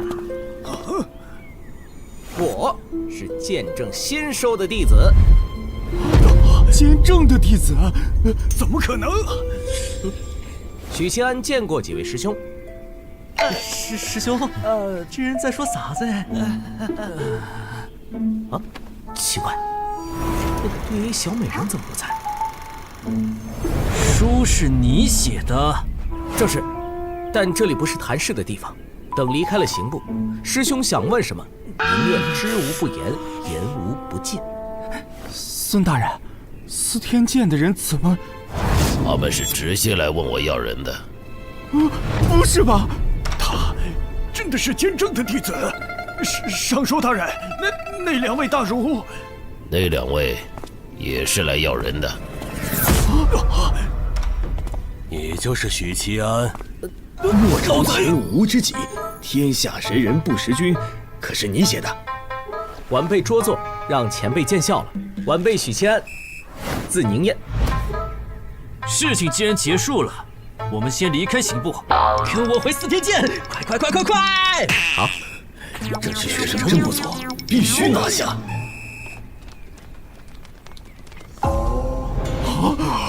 终于走了。等一下，我还有一件事要处理。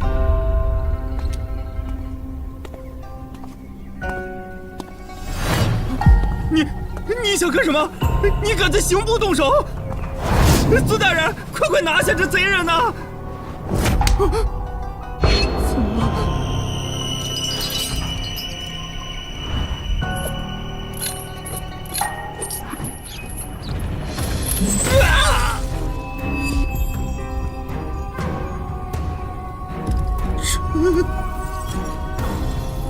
书，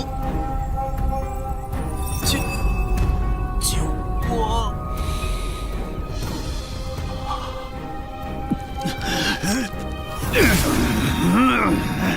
拍死我！当着我师兄们和刑部诸位大人的面，当着两位大儒的面，赶紧拍死我这只蝼蚁！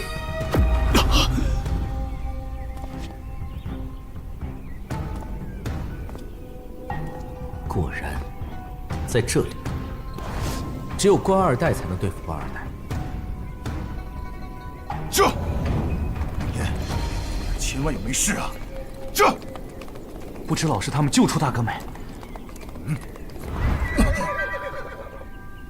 二叔，宁燕，你没事吧？可吓死老子了！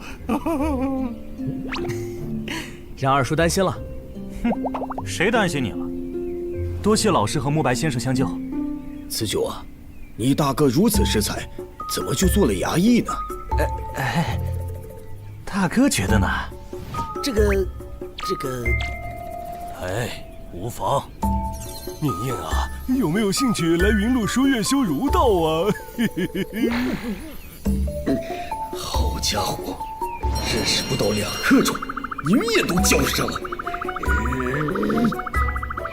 那恰好可以败在老夫门下。这俩演的是哪一出啊？慈舅啊，这是什么情况啊？哼，不说是吧？承蒙两位前辈厚爱，宁燕虽修武道，但学海无涯，前晚辈读书确实有天赋。我若去了书院，必定后来者居上，超过慈舅。别自恋了，老师与慕白先生看中的是你的诗词《绵阳亭颂杨公之轻舟》。踩雷了。没想到他们收徒看中的不是我一表人才和人品坚挺，而是斩我的诗。这2个糟老头子坏得很呐！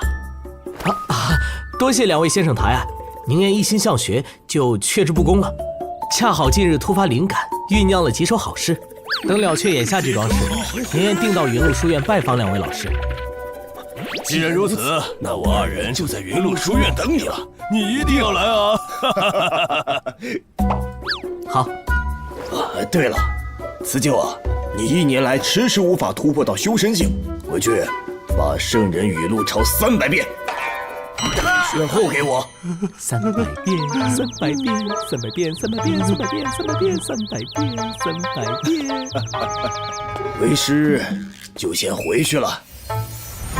300遍。哇，前辈好厉害的样子。这老贼故意在我徒弟面前炫技。老夫3寸之内不属于此地，属于城门口。师兄，这2位大儒是什么境界？听年儿说是儒家5品德行。德行境，只要我牛皮吹得够大，世上就没有我做不到的事。德行境能规范人的行为举止，用言语操纵他人。此境最核心的能力是初步掌握了言出法随的真谛，能一定程度上篡改事物的规律。因此，它还有一个名字——以文乱法。真令人羡慕啊！各大体系都有神意，只有武夫好勇斗狠。所以说武夫都是粗坯。二郎，大哥有一事相求。说。他日，二郎到了德行境，我需要你对我说，大哥的貂蝉在哪里？哦，大哥的貂蝉在腰上。武夫都是粗坯。宁愿说的是什么意思？似乎有点厉害。我们站旁边很久了。好的。观星楼作为京城最高的建筑，其建造所耗费的人力、物力、财力，是大凤王朝1年税收的1/3。它由司天监的炼金术师与工部联手设计建造，耗时12年，天底下独一份。凡是第一次见到观星楼的人，都会觉得这是一个雄伟壮丽的奇迹。可是，你明明是第一次来观星楼，怎么你的样子并不惊讶？因为我见惯了高楼大厦呀。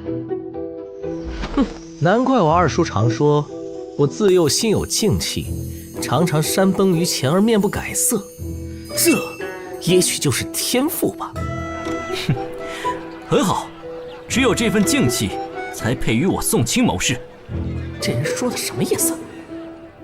许谦，你怎么又惹事了？你之前不在观星楼？我到长公主那儿打秋风了。你好像还没吃饭。宋师兄，你带他回去吧，等他吃饱了再送回来。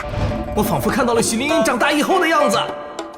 话说税银案已经结案了，你知道是谁调包了你二叔的税银吗？我只是一个小捕快。换掉税银的是御刀卫的千户陆昌之，还有户部的主事郑欣。所以，户部侍郎周显平是他们的靠山。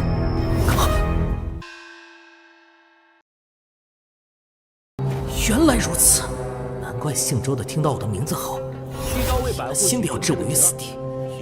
因为我破了税银案，坏了他老子的大事，所以他要报复我。也许今天发生的事，本来就是他蓄谋已久的。户部周侍郎的府邸在内城，徐府在外城，两地相隔遥远。姓周的偏偏溜弯溜到徐府附近。姓周的既然调查我，那他肯定认得林月的长相，调戏良家女子是演戏，真正的目的是找茬。并借由这个理由整死我。虽然经查临近，但整死一个微不足道的虚礼，难不成还能撼动堂堂正3品的户部侍郎？看来，自从我破了税银案的那天起，我就已经得罪了户部侍郎。亏得我还想着远离皇权，当一个妻妾成群的富家翁，过着枯燥朴实无华的生活。要不是二郎正好要送诗给学院长辈，要不是我前几天忽然心血来潮，凭着记忆写了一点化学知识，我现在可能已经凉了，甚至连自己被弄死的真正原因都不知道，只当是惹到了纨绔二代。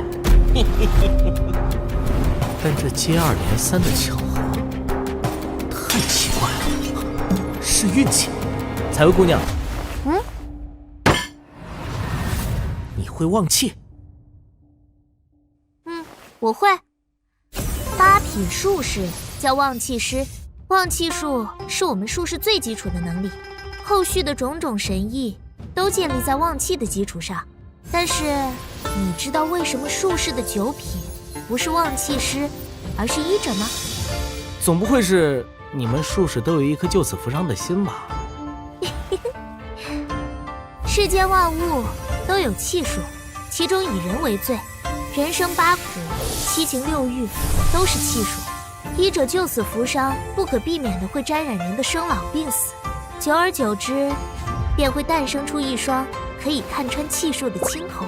我就喜欢这种知无不言、言无不尽的姑娘。那你能看看我的气数吗？小意思。被忘气术盯着的感觉很不舒服呀。气数淡红中夹杂着黑气。什么意思？红色代表你是吃官家饭的，但色泽偏淡，说明你是底层蓄力。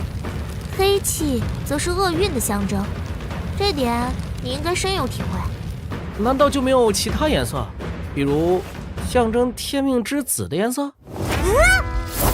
你这话在我面前说便好，若被有心人听了，就是大不敬之罪。除了皇帝，没人敢自称天命之子。大不敬也就算了，这人哪来的底气？或许我的欧皇铁这与气数无关，他看不出来，也有可能是段位问题。就是这样。又想偷吃，我吃饱了再给你吃。吃饱？这一桌子都被你干掉一半了，你的肚子是黑洞吗？对了，户部侍郎如今处境如何？前些日子弹劾周侍郎，但折子被陛下压下来了。至于调换税银的那2人，他们畏罪自杀了。所以是你证据了。趁现在再打听点大凤朝堂的事。采薇姑娘，我还想问一下。你好烦呀！我们司天监不过问朝堂之事的。好像打击到他当老师的自尊心了。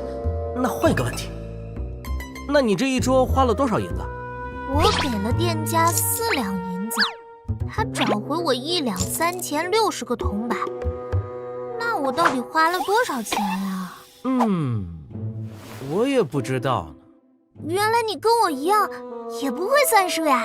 嘿嘿，给你吃。你这菜的味道一般哎。瞎说，这家醉心居是南城那边最好的酒楼了。我吃过更好吃的。你有空来我家，我做好吃的给你。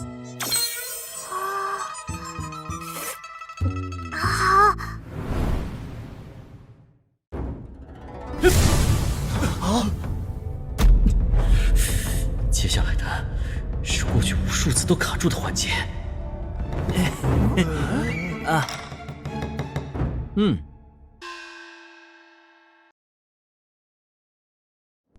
最后一步，黑气，屏住呼吸，屏住呼吸，要屏住呼吸。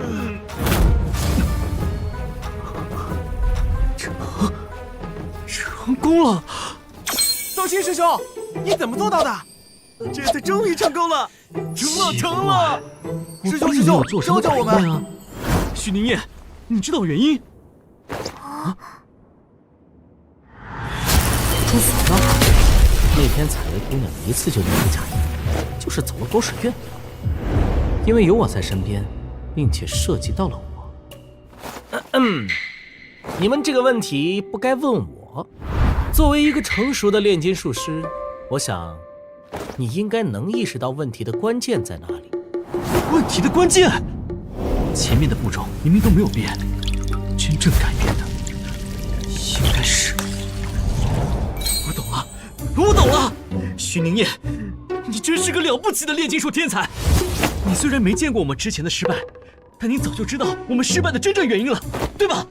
不，我只知道你思想渐渐敌化。关键是什么？你懂了什么？是雷击的强度。原来如此。没错，我把它命名为电压。电压？电压是什么东西？电压又叫电势差或电位差，是衡量单位电荷在静电场中由于电势不同所产生的能量差的物理量。那便换个说法，电与水流是一样的，它会向着低点流动。这杯子里的水倒在谁身上都没事，但如果是一挂瀑布，人置身其中，就会被水的冲击力击断骨骼，甚至失去生命。电也是如此，因此我把这种现象叫做电压。原来如此，这也是写在那本炼金秘籍上的。问得好，没错，那本炼金秘籍只有我看过研究过。我让人送来司天剑的笔记上的内容不过是沧海一粟。那本炼金秘籍不但记载着知识，还有许多闻所未闻的炼金术。而我决定将炼金秘籍分享给司天剑。但是永远不要忘记，炼金术的原则是等价交换。没错。那你想要多少银子？粗俗，炼金术岂是银子可以衡量的？不要钱才是最贵的。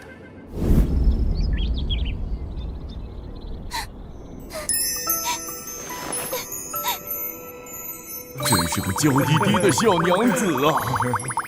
许小姐莫急，徐百户大人会救出宁燕的。姓周的简直是仗势欺人，我看他简直不是人。宁燕定会平安回来的。对，宁燕是个值得让人尊敬的人。尊敬？万不腾，能与我说说关于我大哥的事吗？像我们这种当差的人，手底下哪有干净的？不对普通百姓出手就算有良心了。至于那些富商，向他们捞油水不是天经地义的事儿吗？可他不会，平民也好，富商也好，他从不去敲诈勒索。前阵子考虑到许家遭逢大难，我决定带他捞一笔，他笑嘻嘻的答应了。事后我分了5000银子给他，收好了，谢谢头。可他后来悄悄还给人家了。门口有银子。奇怪，刚刚谁敲的门？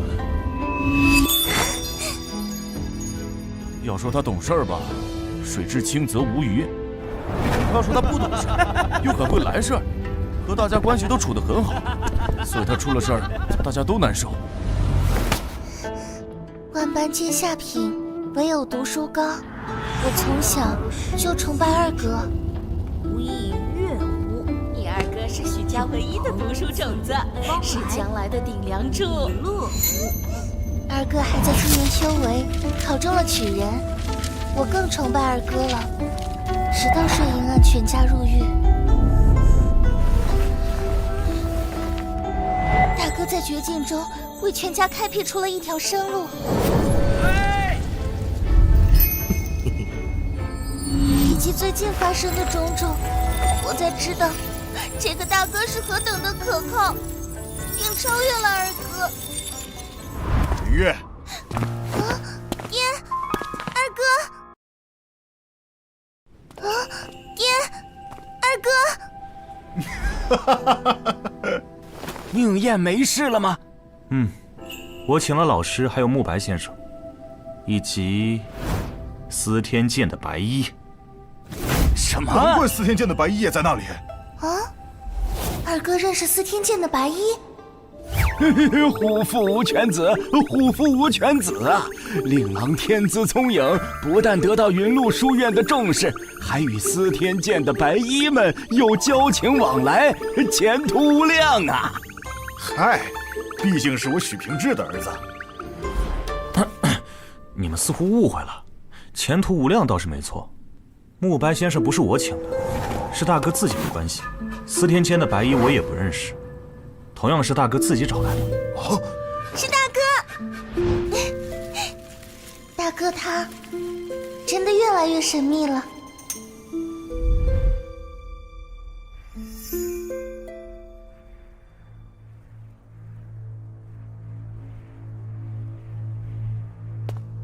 这里奇怪的玩意儿挺多呀，这是什么？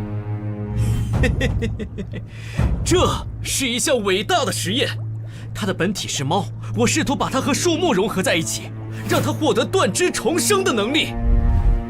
本来都马上成功了，但还有个致命的弱点，是心脏无法重生。它也彻底变成了树木，不会动，不会思考，只能养在水里。你觉得我这个想法怎么样？你是魔鬼吗？你也觉得有问题？我只是觉得你走错了方向，因为我也思考过这方面的炼金术，但我把它命名为杂交技术。杂交技术？我们可以先从小事做起，杂交同类的物种，比如把2个不同品种的猫杂交，让它们生下全新的物种。也许会产生全新的优良的品种，也许会是反向的，但这正是炼金术的魅力，你说呢？你刚才说炼金术了？你刚才说炼金术？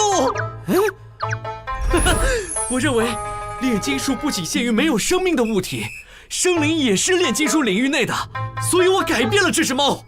但老师不同意，生命不在炼金术的领域之内，滚！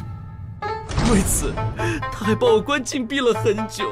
老师，我不服！见证大人干得漂亮啊！如果你想反驳见证大人，又不想关禁闭的话，你可以从植物方面入手。植物也是生命，但性质又减轻了许多。我在炼金古籍上看过一种与你想法不谋而合的炼金术。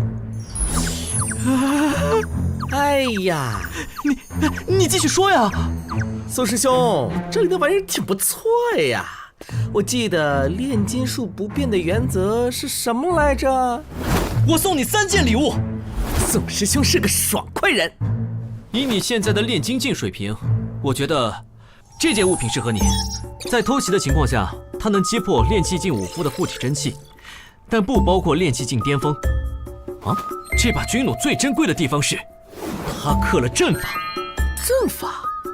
阵法会增幅箭矢的威力，对炼神境高手造成威胁，但只能使用3次，之后阵法就会消散。这是法器？法器是大凤王朝独有的武器，也是大凤王朝敢自居天下正统的底气。这么看来，法器与司天剑有着千丝万缕的关系。也不算什么秘密了。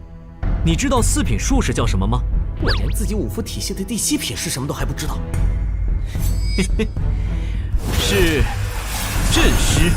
炼金术师炼制出的东西都是凡物，阵师在其上刻制阵法，它变成了法器。哦，我懂了。术士9品药师是在为8品旺气师打基础，8品旺气师为7品风水师打基础，但7品风水师却与6品炼金术师毫无关系。其实6品炼金术师是与4品阵师是相辅相成的。炼金术师炼制出强力武力，阵师加工成法器。术士这个体系有点东西啊。难怪见证大人在大凤的地位如此崇高。这酒不错，我一定要把楚采薇泡到手。没有什么特别，就是想在这冰冷的社会里收获一份真挚的爱情。第2件护心镜，它可以抵挡武夫炼气境高手的攻击。最后一件蚀骨灼心，把毒药涂抹在剑矢上，能要了炼神境高手的命。这3件东西我都很喜欢。那这种炼金术叫嫁接，和我日记里的发财实验一样，理论知识比较丰富，但实践能力，不过无所谓，反正实践的人不是我。假如宋清失败了，那也是他自己能力弱；假如成功了，这就是嫁接，功劳全是我的。世上竟然还有这么一本炼金古籍，神书啊，简直是神书啊！今天收获不错，我可以用其中一件法器到黑石上换取开天门的报酬。果然，白嫖才是人类永恒不变的快乐源泉。明天给我来听曲儿去。我站在烈烈风中，恨不能荡尽绵绵心痛。望苍天，四方云动，剑在手，问天下谁是英雄？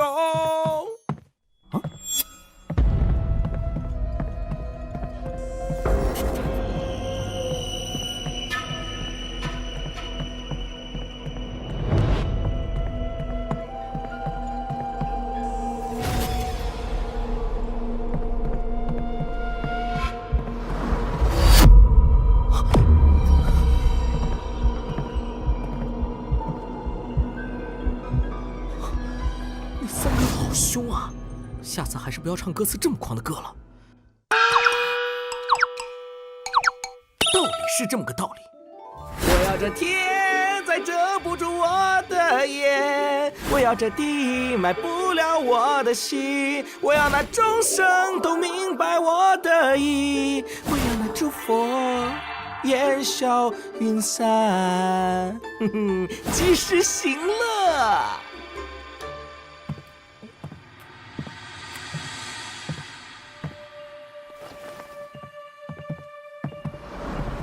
魏公，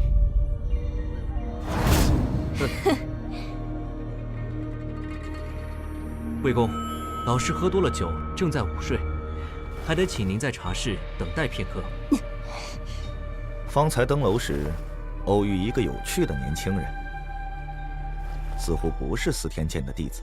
哦，他啊，一个微不足道的小人物罢了，不过挺有趣。打更人这个组织从事刑侦、逮捕、审问等活动，同时参与收集军情、策反敌将等工作。它不属于六部，也不属于军事系统，它是皇室的情报组织。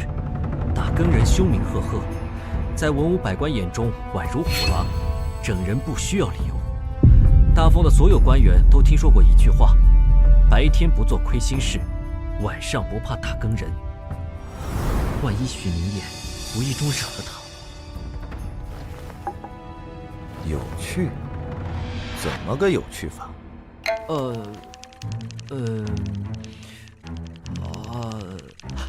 天才，一个炼金术的天才。如果他没有走错修行之路，如果他拜入司天界，史书上会有他的名字。哼，天才。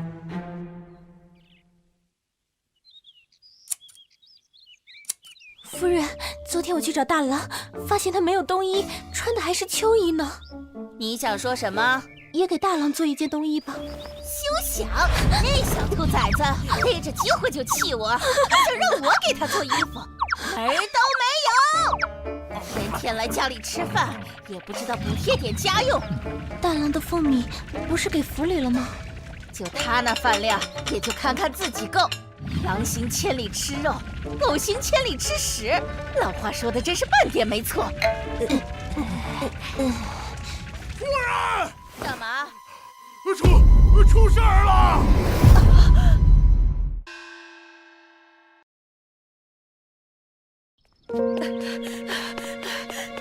林一，娘，放心吧，没事。凌音只是睡着了，你送她回房睡觉吧。怎么出去一趟就这样了？还有宁夜，他没事，他已经从刑部出来了，这件事暂时算是解决了。这回要不是大哥，我们就危险了。他脾气是倔了些，可对待家人也没差过。要换成一般人，能为咱们这么拼命？你老是瞅他不顺眼，觉得他习武花的银子多，还觉得他说话不中听，老是和你作对。可你曾想过，他寄人篱下20年，就真的那么好过了？他心里就不敏感吗？啊！大哥，要是宁燕真的回不来了，你就真的不心疼？我，母亲，母亲虽然总是一口一个吞金兽、倒霉货的称呼大哥，但其实母亲终归还是把大哥放心上的。啊！毕竟养了大哥近20年，也养出感情来了。换成是你儿子陪着，这次说不定连他也一起被掳走欺负了，绝对会。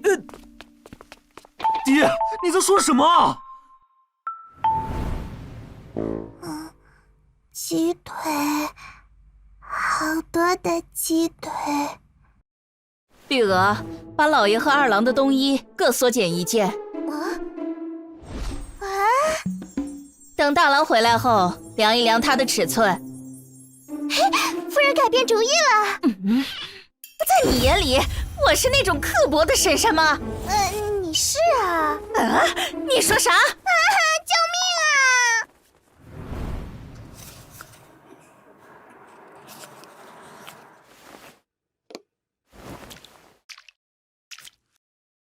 我又要开始写日记了。冬月16日，这是个值得铭记的一天，因为我终于决定放弃有钱人朴实无华又枯燥的生活。生活如此艰辛，我需要权力，需要武力。为此，我有3个想法：一，改变修行路线走儒道，只要把2位大儒舔舒服了，相信他们会鼎力支持我。比我自己在武夫道路摸爬滚打要好很多。唉，别人穿越用诗装叉，而我是用诗词做浆，不可能，这就是欧皇的与众不同。但缺点是，又要回忆起被高3生活所支配的恐惧，而我未必是读书的料。2，努力一把，把司天监的采薇姑娘勾搭到手。有了鉴政大人撑腰，我就算不努力，也能过得有滋有润。缺点是，我可能会告别3妻4妾，告别勾栏听曲的惬意生活。这牺牲有点大呀。3，把司天监得到的法器卖出去1件，换取开天门的机会。缺点是，炼气境依旧斗不过护国使郎。目前还是先抱紧司天监和云露书院的大腿，再谋划后续吧。我有预感，睡眼案的风波不会就此结束。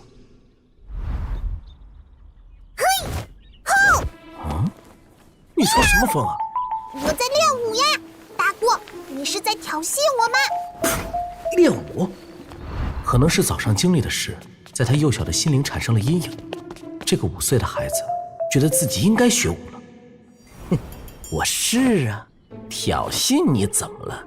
爹爹说人争一口气，武夫也是，这叫做尊严。对，我要跟你决斗。吵死了！给你一根鸡腿，算你输了。好的呀。你的尊严呢？大姑，尊严是什么呀？有前途。尊严啊，就是好吃的鸡腿。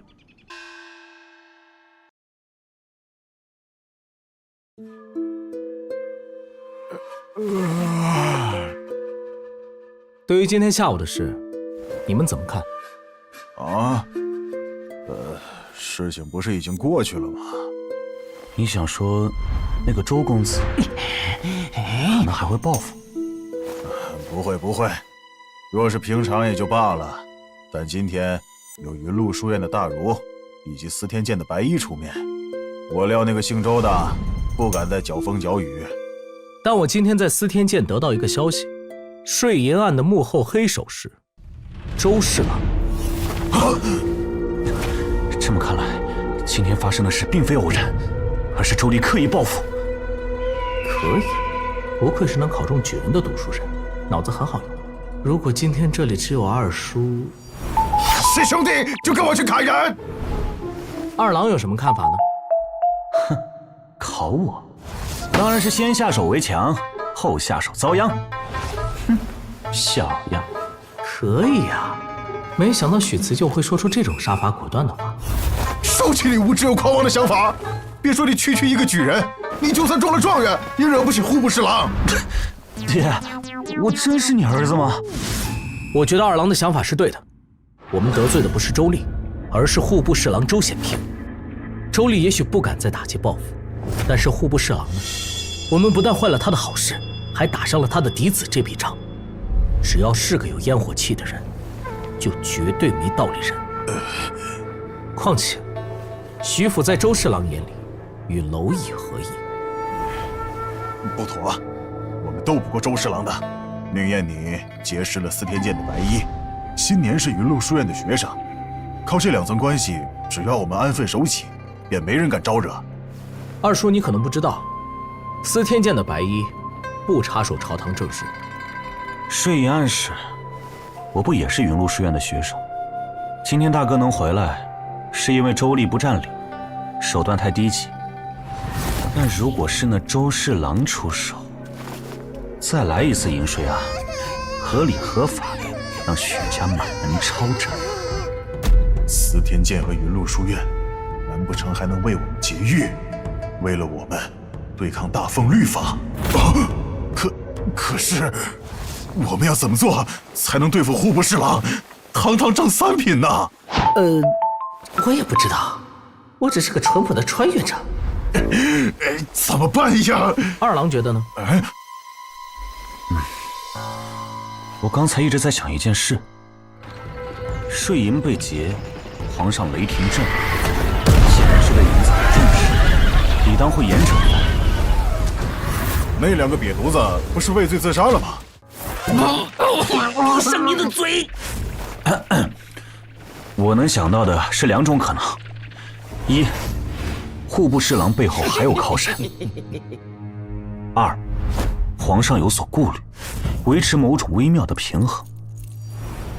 大哥说过，户部给侍中弹劾周侍郎贪墨国库钱粮，那他为什么没有弹劾另一位侍郎，没有弹劾户部尚书？难道周侍郎的政敌在对付他？老师说过，从古至今，帝王术的核心永远是平衡。皇上没有动周侍郎，说明这事。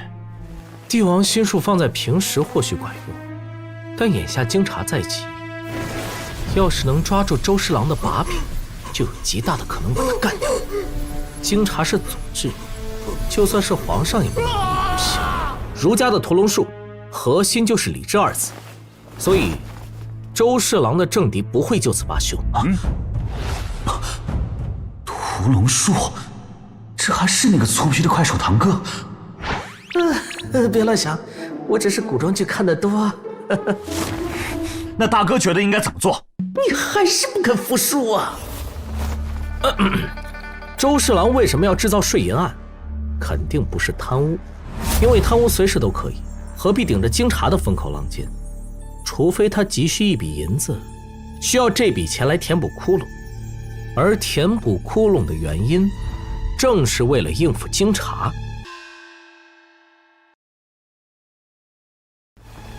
所以我们要找出周侍郎贪污税银的真正原因。所以我们要破案。我明白了，所以我们要揭露这件事，让姓周的无所遁形。嘿，我许平志也不笨。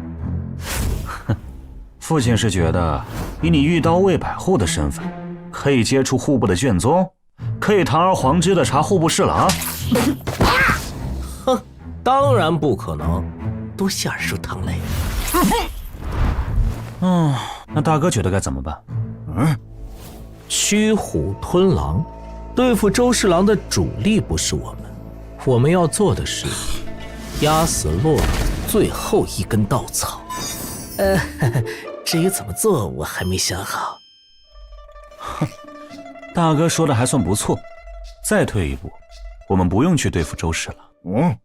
堂堂3品大员，心机手腕都有，不是现在的我们能对付，但是人就有弱点吗？只要我们好好想想，一定能找出。弱点，周丽。那我们就制造罪名，给周显平的政敌递刀子，让他们助我党斩杀周显平。大佬，刀已备好，请慢用。经查在即，如果周侍郎的公子做出什么天怒人怨的事，作为父亲，周显平难辞其咎。哎嘿嘿，爹，你怎么掉我挖的坑里了？逆子！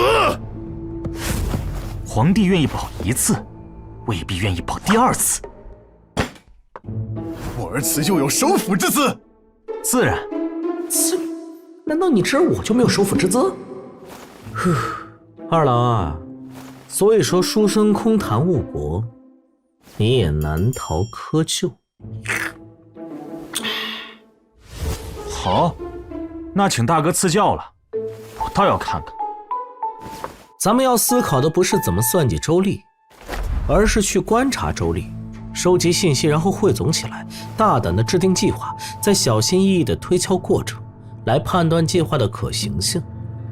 辞旧，你有举人功名，能接触到适龄学子，了解一些官场的信息。你去搜集周丽的情报，事无巨细，不要错漏。二叔，周府在内城，遇到魏平时要负责内外城的夜巡，你负责监视周府的动静，不要你自己来做，找值得信任的心腹去盯着。周丽一天里去了什么地方，做了什么事，接触了什么人，我都要知道。好，原来宁燕也是个足智多谋、办事靠谱的孩子。那你呢？我要为徐府谋一条后路。辞旧，晚点我们再商量细节，顺便向你打听一些事。于是，大哥，你睡了吗？没有。哦，今晚我在辞旧屋里留宿了。大哥，你睡了吗？没有。哦，大哥，你顶到我了。收一收你的肘子。肘子。咱们多久没有同他而睡了？睡着了吗？10岁之后，自从你每年习武花费100两，和我娘关系闹僵之后，咱们也就跟着生疏了。大哥，咱们现在还能睡在一起，林叶妹子就永远没可能了。其实也不怪婶婶，一刀未的差事捞不到什么油水，二叔费尽心力加上俸禄，1年也才200多两银子，一半都喂给了我，另一半才是你们的开销。婶婶心里有怨气是难免的。这次危机如果渡不过去，许家可能就真的完了。周侍郎如果倒不了，清查过后，就是徐府灾难降临之时。我会安排好后路的，大不了经查之后，我们全家离开京城。我和二叔身手好，到哪儿都不愁没生路。只是二郎你苦读10年才考中举人的。哼，功名利禄，过眼云烟。我是读书人，读的是圣贤书，修的是圣贤道，岂会在乎区区功名？二郎啊，你竟有这般觉悟！天不生我许新年，大风万古如长夜。哎，我的被子呢？哎，辞旧，把被子分我一些。寒冬腊月的，就算大哥是炼精精，也很难受的。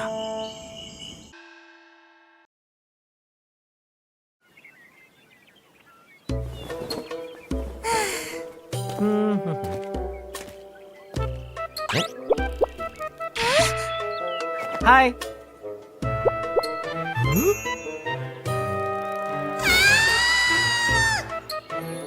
妹妹长大了呀！往日里，二哥不走这边，爹娘的主屋也不在这边，大哥怎么会在内院？都被大哥看到了。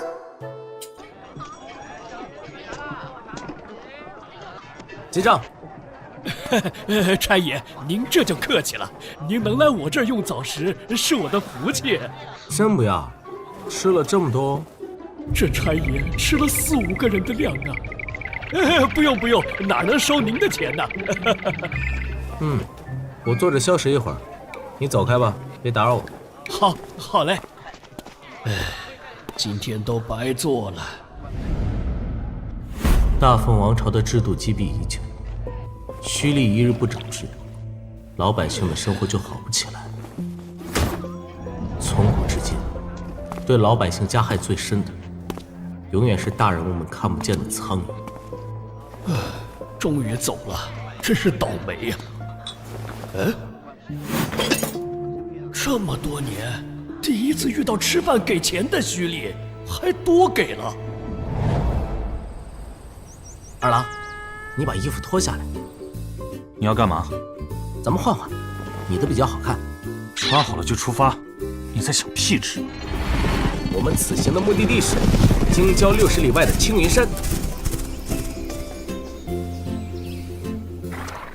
辞教，大哥一直很好奇，你说圣人是一品吗？哼，你觉得我会知道？你不知道就不知道，摆这么骄傲的表情干嘛？那圣人活了多久？你可知道？享年82岁。82岁，堂堂圣人，儒道的开创者，就算没有一品也不会差，只活了82岁。虽然对这个时代的普通人而言算是高寿，但这个世界武力值不同寻常啊，连圣人都不能长生久世。云麓书院不收留外人，这是规矩，即使是我，也无法让老师同意。大哥真有把握？事在人为。这一步我走错了，我要重来，我不管。落子无悔，这是规矩。圣人曰：“知错就改，善莫大焉。”圣人是这个意思吗？难道不是？老贼，你想与我论道，那可以。咱们今天只有一个人能活着离开。老夫也不是吃素长大的。敢不敢再来一局？来就来，谁怕谁？两个臭棋篓子，别吵了。院长呢？长公主来了，院长陪着呢。再过3个月便是春闱，学院的学子们读书的兴致却不高。昨夜我去宿舍转了一圈，挑灯苦读者寥寥无几，仅有的几盏灯火，照的也是棋盘，真是玩物丧志！无耻老贼，输了就是玩物丧志，赢了就耀武扬威，都与李慕白一样，玩不起，与我何干？云麓书院的学子仕途艰难，即使考中举人进士，也很难在官场平步青云，往往是被打发到穷乡僻壤为官，或丢到某个犄角旮旯里发霉，这极大地打击了学院学子的科举热情。此风不可长，得把学子们的科举热情提起来，就算苦苦支撑，也得撑下去。云麓书院不能绝了官场这条路。开堂劝学吧，让院长出面。院长年年劝学，一鼓作气再而衰，不会有太大效果了。得换个新颖的方式，让学子自发苦读，重视春闱。写文章如何？吃力不讨好。那就只有诗词了。自古诗词动人心，做一首震耳发聩的诗词，比开堂劝学效果好多了。但大凤如林，诗词衰弱已久。杨子谦若是没赴任青州，这个活儿倒是可以推给他。景言兄比我更适合在朝为官。老匹夫，你在嘲讽我踢皮球？你行你来。先生，您的学生许辞旧来了。许辞旧，他来干嘛？圣人语录300遍抄完了，请他进来。是。说起来，老夫近来新收了一个学生，是这许辞旧的堂兄，实才惊世骇俗。那也是我的学生。那首“莫愁前路无知己，天下谁人不识君”的诗人，你们为名利遮了眼。哦，还有妒忌。哈哈哈！娘子谦之名必定因为这首诗流传后世，确实让人艳羡。可佳句难得，多少读书人一生也就寥寥几首好诗，能载入史册的更是没有。除了一句“莫愁前路无知己，天下谁人不识君”，已经是神来之笔。闻之欣然，还指望再来一首？过于在意名利，久而久之，你们肚子里的浩然正气怎么存续？幼嫔所言极是，读书人三不朽，纵使要名垂青史，也该堂堂正正的走大道，而非捷径。是我二人偏了。知错能改，善莫大焉。学生见过老师。坐吧。宁燕，你来学院是因为有佳句要给为师鉴赏？学生来此是有一事相求。我们决定在展开行动前，把家中女眷送到云露书院来，这样哪怕真被户部侍郎报复，云露书院也能庇护徐府女眷。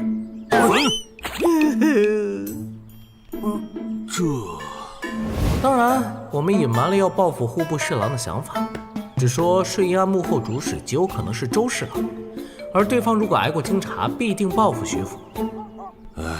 书院禁止外人留宿，这是规矩。长公主不也时时住在书院？长公主何等身份？书院禁止外人留宿，除非皇亲国戚。二郎的毒舌还是那么犀利。景言兄啊，你这学生，我倒有点期待他将来踏入立命境。那可太恐怖了。你是许宁燕？正是学生。听说你颇有诗才，不如这样，如果你能现场做出一首让我们三人都满意的诗，老夫就做主，让徐府女眷暂住书院，并保他们周全。啊，写诗？你们这是逼我白嫖你们？率性作诗还是固定题材？劝学。果然不可能率性作诗，否则我分分钟再拿出一首千古绝唱。在劝学相关的领域理论知名度的话，书中自有黄金屋，书中自有颜如玉。不对，这首诗没记错的话，好像是宋朝皇帝写的。而云露书院毕业的学子向来仕途艰难，辞就考中举人时就感慨过，不知道将来会被外放到哪个穷乡僻壤。我若抄这首诗，不是戳云露书院的心窝子吗？只会适得其反。大哥，我就知道。学生献丑了。辞旧，替我磨墨。给。辞旧为我代笔。我那手书法写起来字像狗爬，认真写字像狗认真爬。三更灯火，五更鸡。正是男儿读书时。黑发不知勤学早，白首方悔读书迟。黑发不知勤学早，白首方悔读书迟。好诗，好诗啊！宁燕果然有绝世诗才，不愧是我的学生，文字朴素却意味深长。三更灯火五更鸡，正是男儿读书时。景言兄，还记得我们年轻时在学院求学的日子吗？我年少时家贫，每天只能吃2个馒头，时常半夜里饿得饥肠辘辘，强撑着挑灯苦读。这就是你3天2头偷我鸡卵的理由？读书人的事怎么能叫偷？那是借，我后来不是还你了？哼，贫苦时一枚鸡卵，不至于如今千斤万两。那是攻击辞旧，吞为之后，不管名次如何，怎么能下蛋？都有出仕的资格。有考虑过将来吗？我虽不为官，但在大凤官场也有几分脸面，倒是可以为你谋划流经，不必谢我。如果真要报答，老夫确实有个想法。没人说报答呀。宁燕啊，你转投老夫门下吧。无耻老贼！历史总是惊人的相似啊！两位先生，宁燕确实有问题请教。晚辈卡在炼精境很长一段岁月，始终没有资源和机会踏入炼气境，请先生帮我开天门。我等修的是儒道，怎么帮你开天门？五夫气机如何体内循环，怎么走经脉，这是你们五夫才知道的事。既然开天门需要炼神境以上的高手帮忙，那最开始的人是怎么开的天门？没想到体系之间的差异比我想象的还大。你觉得武道之路是某个人开创的，是一蹴而就的？这是一代又一代的人开辟出来的。也许最开始炼精境就已经是巅峰，有人机缘巧合之下开了天门，于是炼气境变成了武道的巅峰。经年累月才形成完善的武道体系。机缘巧合，炼神境高手帮忙开天门是最安全、最便捷的方法，但这不是唯一。婴儿诞生时含着一股先天真气，随着年岁增长，天门闭合，先天真气藏于体内。要想重新掌握这股气机，就得把闭合的天门再度打开。方法有许多种，除了耳熟能详的开天门之外，还有2种方法：一、吐纳法。吐纳法需自幼修习，日日泡药浴，洗涤经脉，贯通天门。10几年下来，耗费金钱无数，这法子已经被淘汰。2、借外力打开天门，是最初的前辈们采用的笨法子，如吞妖丹。妖丹是妖族道行精华凝聚，内蕴磅礴能量，吞了妖丹，磅礴的力量会强行打通奇经八脉，但因为无法控制，所以是九死一生的法子。哦，原来如此。虽然没有白嫖到手，但也算自摸了一把，这波不亏。谢先生们授课。这学生又谦逊又礼貌，说话又好听。俺也会古代上装逼的妖媚，谁知道你做呼啸的流放，水眼不见了的妖物来背锅，大风成奇妙，儒道有分多少嘲笑，笑看九州时推理我最强，线下世界心照样能破案。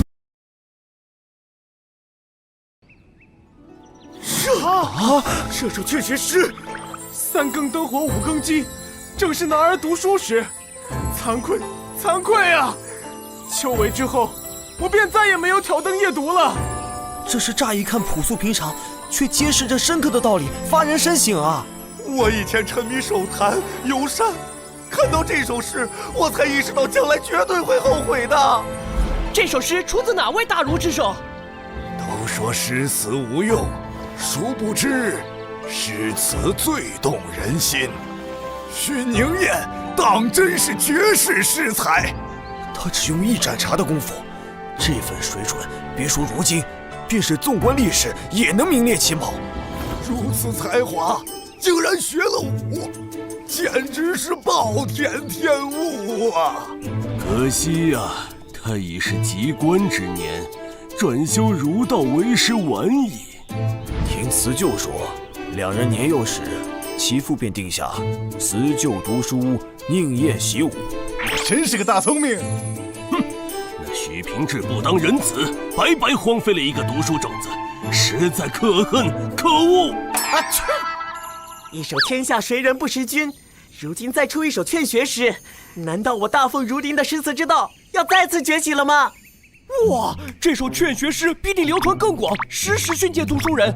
怎么没有署名啊？是哪位大儒所作？此诗必定流传甚广，没有署名。没有署名，没有署名。陈敬兄，哎，方才还在此处，在那里。庚子末，辛丑初，吾师慕白，劝学有感，作此诗。这也能操？无耻老贼，快放下笔！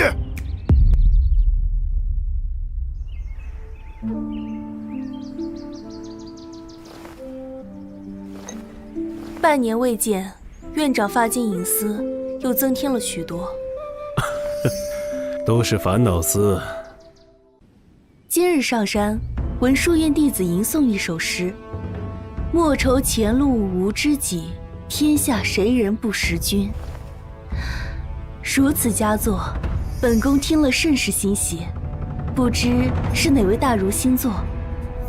这位长公主与寻常女子不同，她从小跟着魏渊学下棋，跟着张慎学兵法，跟着陈泰学治国，圣人经典她倒背如流，文章策论不输国子监学子。博闻强识，学富五车。18岁时，皇帝特许她参与翰林院的编书工作。长公主试图重编前朝史书，惹来群臣抗议，最后不了了之。云麓书院人才济济，却不及人家率性而作。不，整个大凤儒林都以思想麻木古板，缺了灵气，而诗词最注重灵气。院长这话倒是让本宫困惑了。做出此诗者，非读书人，乃长乐县一名虚吏。啊！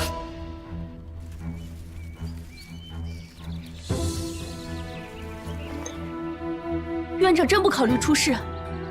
儒家以人为本，寿元不长，院长莫要再荒废年华了。荒废年华，若是能为后世子孙开辟一条求学之路，老夫何乐不为？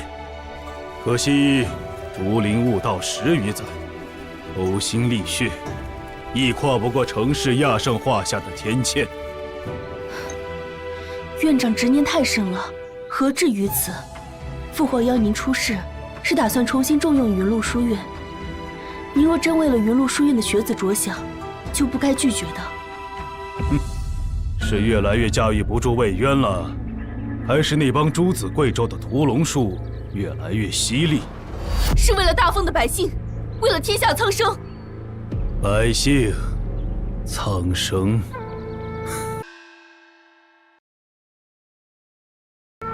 山海战役之后，大凤的国力日渐衰弱，天灾连年不断，尸位素餐者不计其数，虚吏之祸愈发明显。朝堂诸公只知党争，袖手空谈者数之不尽，实干兴邦者寥寥无几。院长，大凤缺一位缝补匠。3年前，北方蛮子撕毁条约，屡犯边境，劫掠百姓；南方蛮夷毁坏驿路，偷袭军镇，妄图夺回失地，西域诸国冷眼旁观，佛门以此要挟，欲传教中原。院长，身为读书人，难道不应该一展抱负，重振国威吗？非我不愿，时机未到。长公主，请回吧。院长，大事不妙！啊！李慕白、张慎还有陈泰3人打起来了。你一句老匹夫，他一句无耻老贼，瞧着是动真怒了。院长带我一同前往。无1丈之内，属圣人学宫。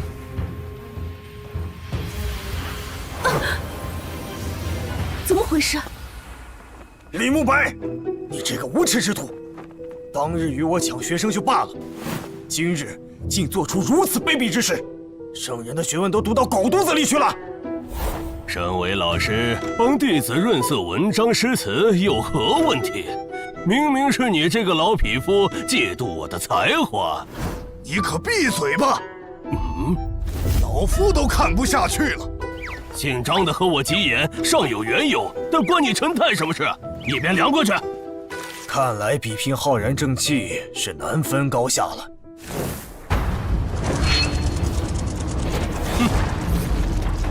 老夫前些年游历天下，也不是没有收获的。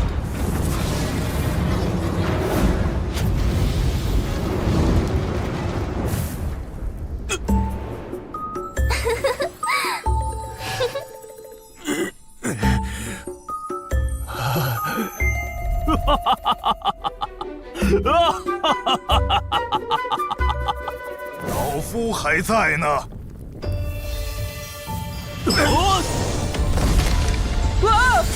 这是什么？六品儒生镜，能够学习其他体系的绝学，并将之付诸笔端，载入书籍之中。张胜施展的是古诗的手段，李慕白纸上的妙龄女郎应该是巫师体系。至于陈太施展的，如果我没看错，是道门的金丹。没想到有一天，居然能看见大儒们打架，真是千载难逢，太罕见了。哇！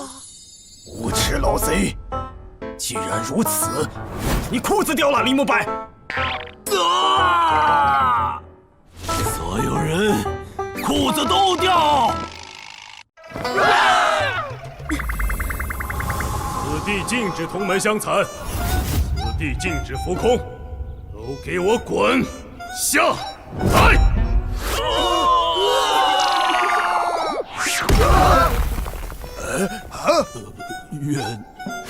院长，怎么回事？只是在治学上产生了意见分歧，谁都说服不了谁。于是就换了种方式。院长，我举报，他们骗你！这行小子原来都想成名啊！等等，他们刚才对我隐瞒是什么意思？我是那种人。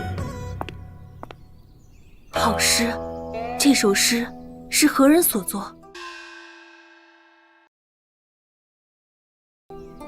他叫许其安，也是我的学生，是老夫的学生。绵阳亭送杨千之青帚也是他所作。许其安，这名字似乎听谁提起过。如此大才，却当一名快手，过于屈才了。即使只会作诗，也够本过养在府上，当一位幕僚。他人在何处？他呀，投山去了。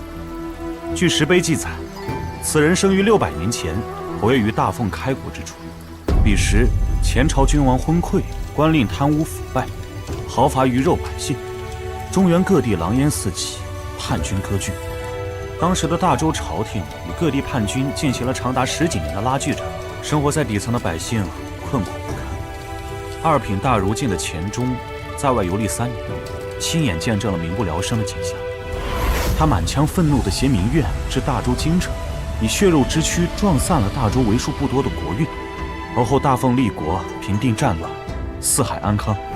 携民怨撞碎一国气运，即使是王朝末年气运衰弱，依旧非人力可为。2品大儒竟这么厉害，我怎么没在3位大儒身上看到“牛逼”这2个字？谁告诉你老师他们是2品大儒进的？他们只是4品君子进。大儒有2种意思，一是指学问深厚且有名望的读书人，另一种专指儒道的2品进。2品进，例如我们属于前者。云麓书院可有2品大儒？听说200年来，最多只出过3品立命进。我们学院的院长就是3品立命。哦，还不错吧？还有，那3位老先生的性格似乎有些浮夸和不正经，缺乏一点沉稳。他们以前不是这样的。君子进之后是3品立命进，这或许和立命进有关。子阳居士也是如此，突然转变性子，跟换了个人似的。我听老师说，子阳居士只差半步便是立命。大哥，我昨天想了很久，如果不是你，爹已经被问斩，女眷冲入教坊司。如果不是你，林月和林英昨天就危险了，很可能遭了信州的欺负。如果不是你，许家可能还沉浸在劫后余生的侥幸里，然后有一天忽然被灭门。谢谢。他就是云麓书院名字的由来。读书人就是雅致，白鹿为坐骑，不是坐骑，是妻子。也没差。书院的云志里记载，这只白鹿是妖，时常在圣人座下聆听经典。后来化形成人，便陪伴在亚圣身边，一人一妖自幼相处，感情甚笃，最终结为夫妻。人妖之恋在当时不容于世，现在亦然。但是圣人知道后，没有棒打鸳鸯，反而赞同他们的婚事。可见只要有情，人与妖亦能长相厮守。自古人妖之恋皆有魂号，如天人合一，所以这位亚圣的魂号指鹿为马，马子的马，高。仗义死节报君恩，流芳百世万古名。成慧。这块碑是国子监那位亚圣留在这里的。哦。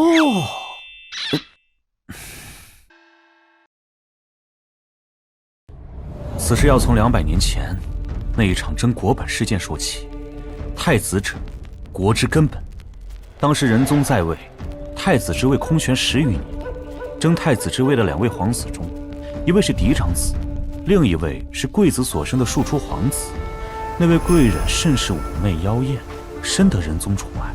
仁宗打算立庶出的皇子为太子，却遭遇了满朝文武的反对。立长不立幼，立嫡不立庶，是自古以来的规矩，就算是皇帝也不能违背。大哥说得很对，礼制是读书人惯用的屠龙术。仁宗多次下旨，但都被内阁封驳回去。而当时带领满朝文武的，正是云麓书院的读书人。这场国本之争，双方拉锯了整整6年。期间，内阁首辅换了4人，朝堂上官员走了一批又一批。这时候，一位云麓书院的读书人接替了内阁首辅的位置，却毅然投入到了仁宗麾下。他顶着谩骂为仁宗解决了此事，闹得沸沸腾腾的国本之争终于结束。而云麓书院因为此事被仁宗厌恶。仁宗他意识到云麓书院的存在不利于皇权的统治。这时，陈慧提出组建国子监，由朝廷培养人才。儒家的衰弱也至此开始。这就是云麓书院和国子监关于儒家正统之争的由来。国子监是国立大学，云麓书院是私立，私立怎么可能干得过国立？大哥有什么感想？我指的是争国本这件事，与学术无关。是觉得涉及到学术的话，大哥这样的泥腿子答不上来。哼，表面是争国本，实际上是权力之争。读书人想施展抱负，必须手握大权，而一个国家的权力体量是固定的。当你手握更大的权力时，便有其他人失去权力。党争的最高境界是架空皇帝，成为无冕之王。怎么，我说的不对？你继续说。很对，但这话不能乱说。儒家的屠龙术再怎么厉害，终究还是皇权更强一些。把持朝政只是一时的，到最后都会被清理，因为臣子永远是臣子。有何破解之法？无解。朝堂如战场，党争一时爽，全家火葬场。不过大哥这里还有一个思路，钱大儒的事迹就是活生生的例子。当你能对一国气运造成影响，你就能从依附皇权的读书人，变成了能与皇权平起平坐的强者。二郎聪慧过人，孺子可教。明明是我在考他。云麓书院虽然断绝仕途，但仍旧是掌握着儒家修行体系的圣地。至于整个儒家体系开始衰弱，200年来最多只出过3品，是因为3品之后儒家体系必须入场为官，还是涉及到儒家气运之类的东西？这块碑是什么意思？为什么会立在这里？这是儒家正统之争的后续，或者说是一部分。那位陈亚圣经才绝艳，他建立国子监后，为了超越云麓书院，历时13年，创建了一套青出于蓝而胜于蓝的教育体系。存天理灭人欲。没错，程亚圣认为世间万物都依循着某个规律，理是世间最本质的东西，也是最正确的。万物依存于理，才能蓬勃发展。但是人在世间万物的纠纷交错中，会迷失自己，迷失理。于是程亚圣的圣人脊柱制定了一套规矩，读书人遵循这套规矩，便不会出错，便是应合天地规律的。这套规矩将忠、孝、节、义上升到了天理的高度。君要臣死，臣不得不死；父要子亡，子不得不亡。为大义当舍生，为保洁当赴死。那辞旧觉得呢？这是对是错？对还是错？对还是错？我明白了，是思想禁锢，所以才有了这块碑。云麓书院和国子监之争是学术之争，是理念之争。这块碑屹立在亚圣学宫200年，它始终不倒。它一日不倒，云麓书院就一日胜不过国子监。院长枯坐学院10几年，好守穷经，试图反驳碑文上记载的东西，试图创立一套更成熟、更正确的理念。但他失败了，因为它代表着真理，代表着正确。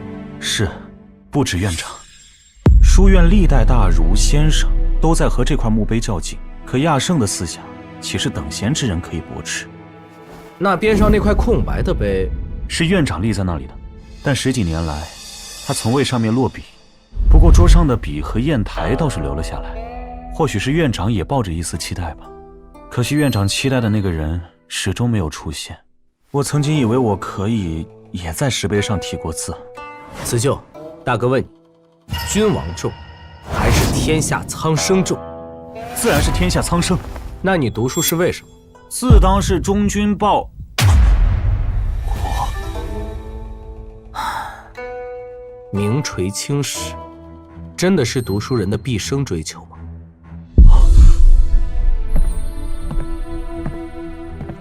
君要臣死，臣不得不死；父要子亡，子不得不亡。凭什么？辞旧，替我磨墨。这次我要自己写。本来就是混口饭吃的小本生，起早贪黑勉强糊口，明明肉疼的要死，却不敢要银子，可怜的像条狗。大凤王朝的蓄力问题积弊已久，满殿衣冠禽兽，一口一个忠君爱国，却从未对底层的百姓垂下怜悯的目光。超凡武力的存在，让封建王朝的弊病展现得愈发淋漓尽致，也让底层百姓连揭竿反抗的勇气都没有。为天地立心，为生民立命，为往圣继绝学，为万世开太平。辞旧，这才是读书人该做的事。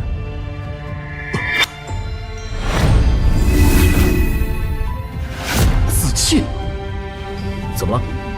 没了，是错觉，没什么。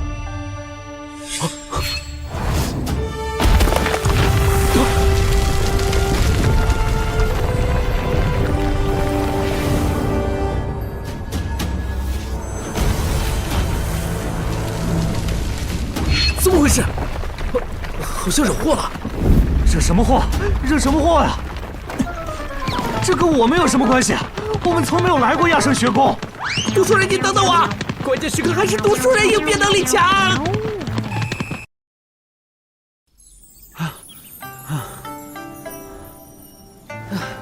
我刚才算不算是为学院破开了一个千古难题？顶多是200年的难题，没什么大不了。我们现在怎么办？如果是初入学院的我，会建议你留在原地，等着接受学院师生的膜拜和感激。但现在的我，只想带你赶紧离开，不辞而别是此刻最佳的选择。云麓书院与国子监是道统之争，大哥接受云麓书院感恩戴德的同时，必定招来国子监出身的读书人的敌视。满朝朱子贵都是国子监，一个税银案就疑惑无穷了，而这比100个税银案还危险麻烦。辞旧与我的想法不谋而合，很好。二郎不是迂腐的读书人，这或许是他精读兵法的缘故。辞旧，你是真的够粗鄙！只要我们离开，事后相信书院不会肆意宣扬，会替我们保密。快看，怎么回事？亲戚是亚圣学宫的方向啊！院长和3位先生呢？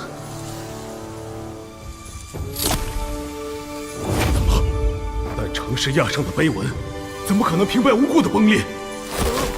院长，亚圣学宫清气冲天，究竟发生了什么事？石碑怎么裂了？好事啊！这意味着镇压云麓书院气运的封印产生了动摇。在亚圣不出的年代，居然有人能撼动城市石碑。院长，天地立心，为生民立命，为往圣继绝学，为万世开太平。这才是一个读书人真正该做的事儿啊！为官当为民、为国、为天下苍生，不该为一姓之家、为少数几人醍醐灌顶。醍醐灌顶啊！这是谁写的？你们先出去，有什么话事后再议。君子缄默。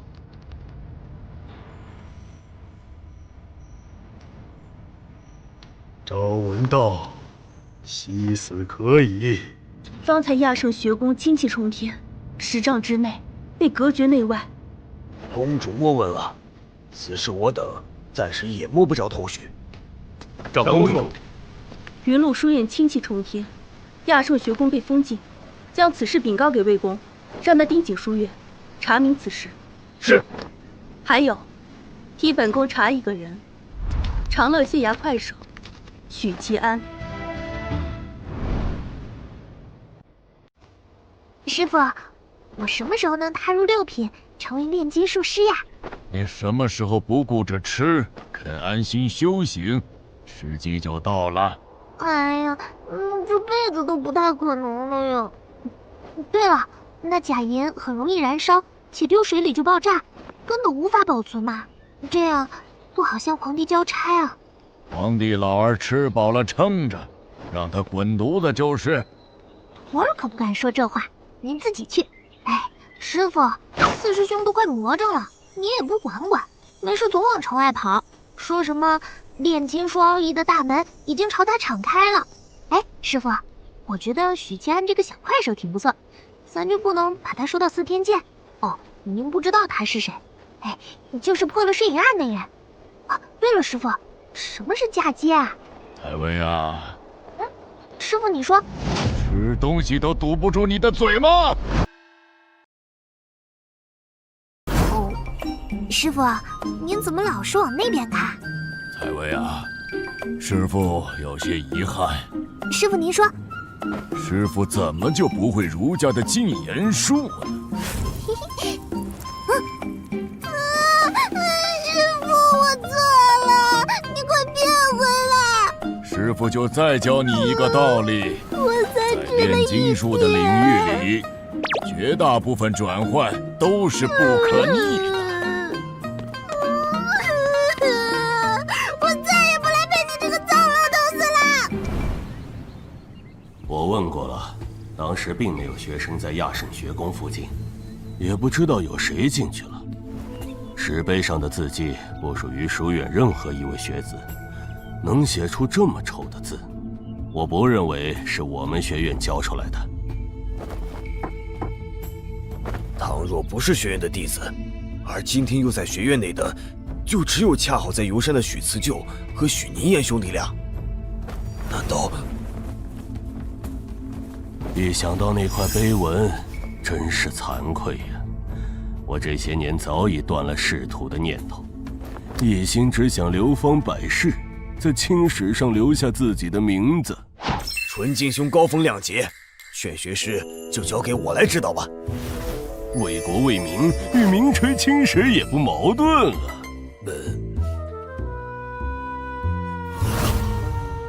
你快立命了！刹那顿悟，豁然开朗。三品立命境是一个寻找人生目标的境界，每个人都有自己的道。院长赵守的道是为儒家开创新的流派，为天下千千万万的读书人打破思想禁锢，找出一条新的道路。所以，他一日达不成这个目标，便一日无法突破到2品境。自今日起，亚圣学宫禁止学子入内，这件事不准外传。君子当3缄其口。是。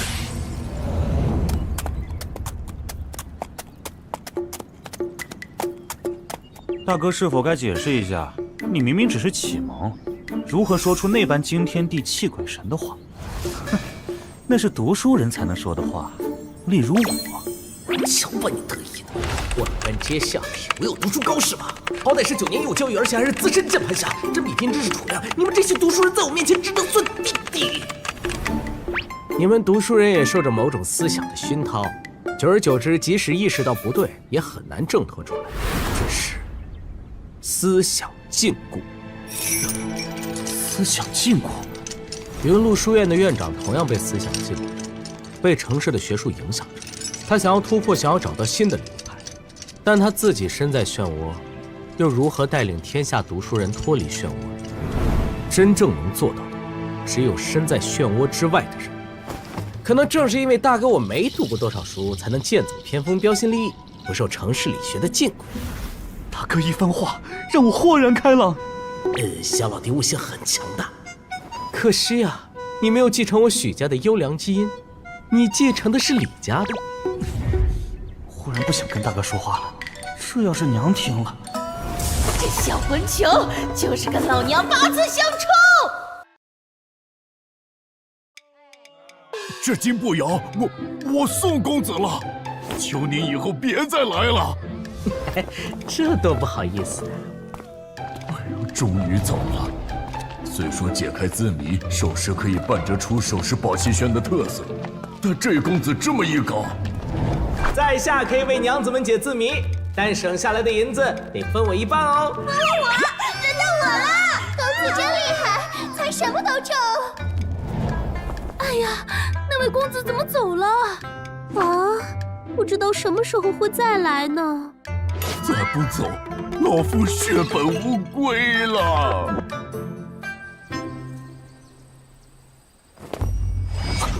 有人在跟踪我，暗藏着敌意，是个高手。这个时候，如果对我抱有敌意，暗中监视的只有周府。拜访云麓书院的打算是正确的，即使我和二叔身手都不如，但家中女眷是累赘，对付周府的计划刻不容缓。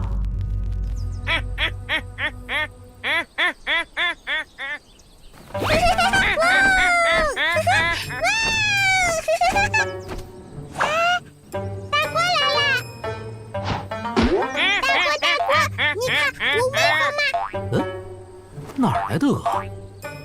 娘让人买的，说自己家养，羊。应该是自家养比外面买要便宜。没有大鹅吗？大鹅在那边，我去赶出来。大哥，你等我一下。大哥救命！哎呀，此就和二叔在书房吗？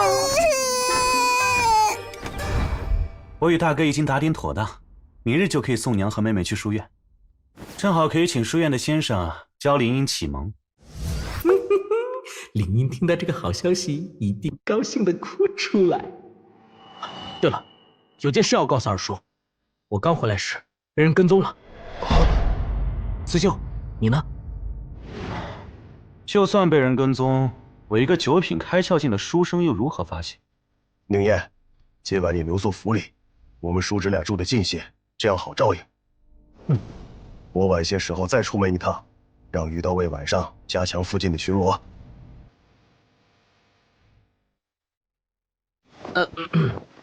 这倒霉侄儿又想做什么？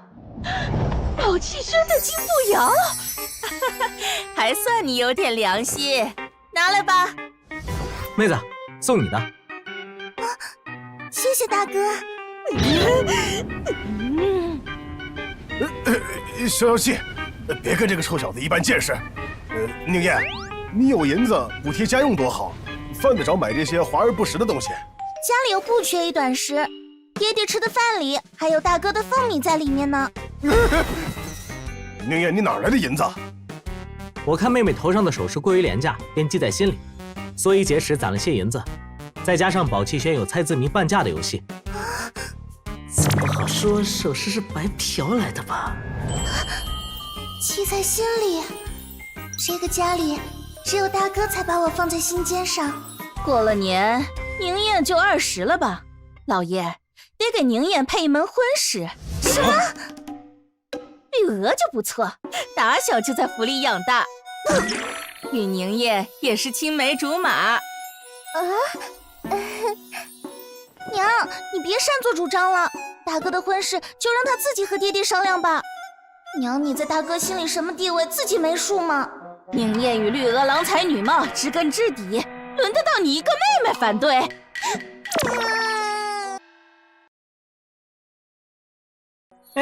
没有，知根知底就过分，还没到那一步。娘是觉得绿娥嫁了大哥，既免了彩礼，又有了理由让大哥搬出去生活。你这孩子从小就不会说话，不愧是我耿直的小老弟。夫人，我就是你的工具人嘛。行了，这事儿你不用操心。不踏入炼气境，宁燕不会近女色的。你至于吗？气到现在。哼，你家那个小崽子一点良心都没有，就知道气我。当初我从你手里接过他时，他还是小猫一样大，是谁把他拉扯大的啊？宁燕让我给你的，你俩是谁都不肯低头认输，他也不好意思给你。这分量居然比闺女的更重，所以放在桌上没有拿出来。那小王八蛋还是有些良心的。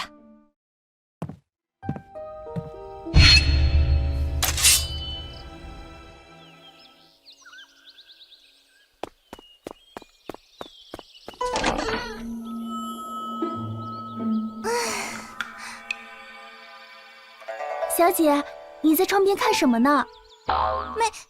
没看什么。小姐，你是在等什么吗？没等什么。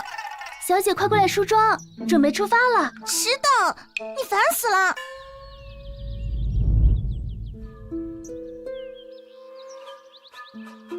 娘亲，我们到了吗？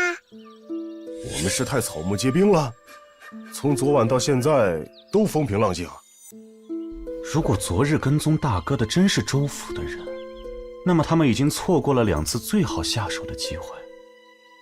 但也有可能在周侍郎眼里，我们随时都可以对付，或者还有更大的麻烦缠身。但有件事我们必须要面对，周侍郎不出，我们必死无疑。大哥，这是哪里呀？这里呀，是二哥的书院。我们准备把你送去读书，以后都不准回家了。读书？呀，我不要去书院，我不要读书。你大哥他是王八蛋，是骗你的，吵死了！慕白先生，张胜老师呢？哦，他闭关了。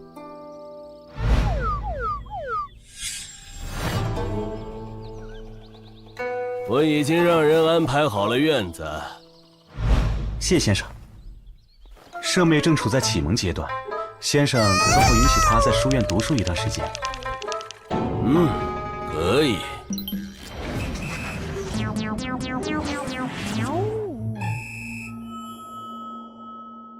那么，我们把这2天各自收集到的情报汇总一下，制定对付周府的计划。周丽这几天很安分，大概是被周侍郎警告过了。没有任何违法乱纪的举动，整天与一群衙内纵情声色，出入在赌坊、酒楼、教坊司等地。周丽频繁出入某个宅子，那宅子没有挂匾，应该是他在外面买的私宅，里头住着一个丫鬟、一个婆子、一个看门的老头，还有一个女人。那女人10有8九是他养在外面的。你们有什么看法？我们学院的弟子虽然与国子监的学子不是一路人，但个人可以有交情。同期的举人偶尔会聚在一起。周丽这个人性格嚣张跋扈，与国子监的许多同窗都有嫌隙，发生过冲突。但他绝对不是无脑纨绔，与他有嫌隙的人背景都很一般。周丽虽然办事方法并不高明，但有一定的心机和城府。他的嚣张跋扈只针对背景和势力比自己低的人，这无疑增加了我们对付他的难度。周丽对教坊司的福香姑娘迷恋已久，逢着去教坊司一定要找福香姑娘，但屡屡在打茶围时落选。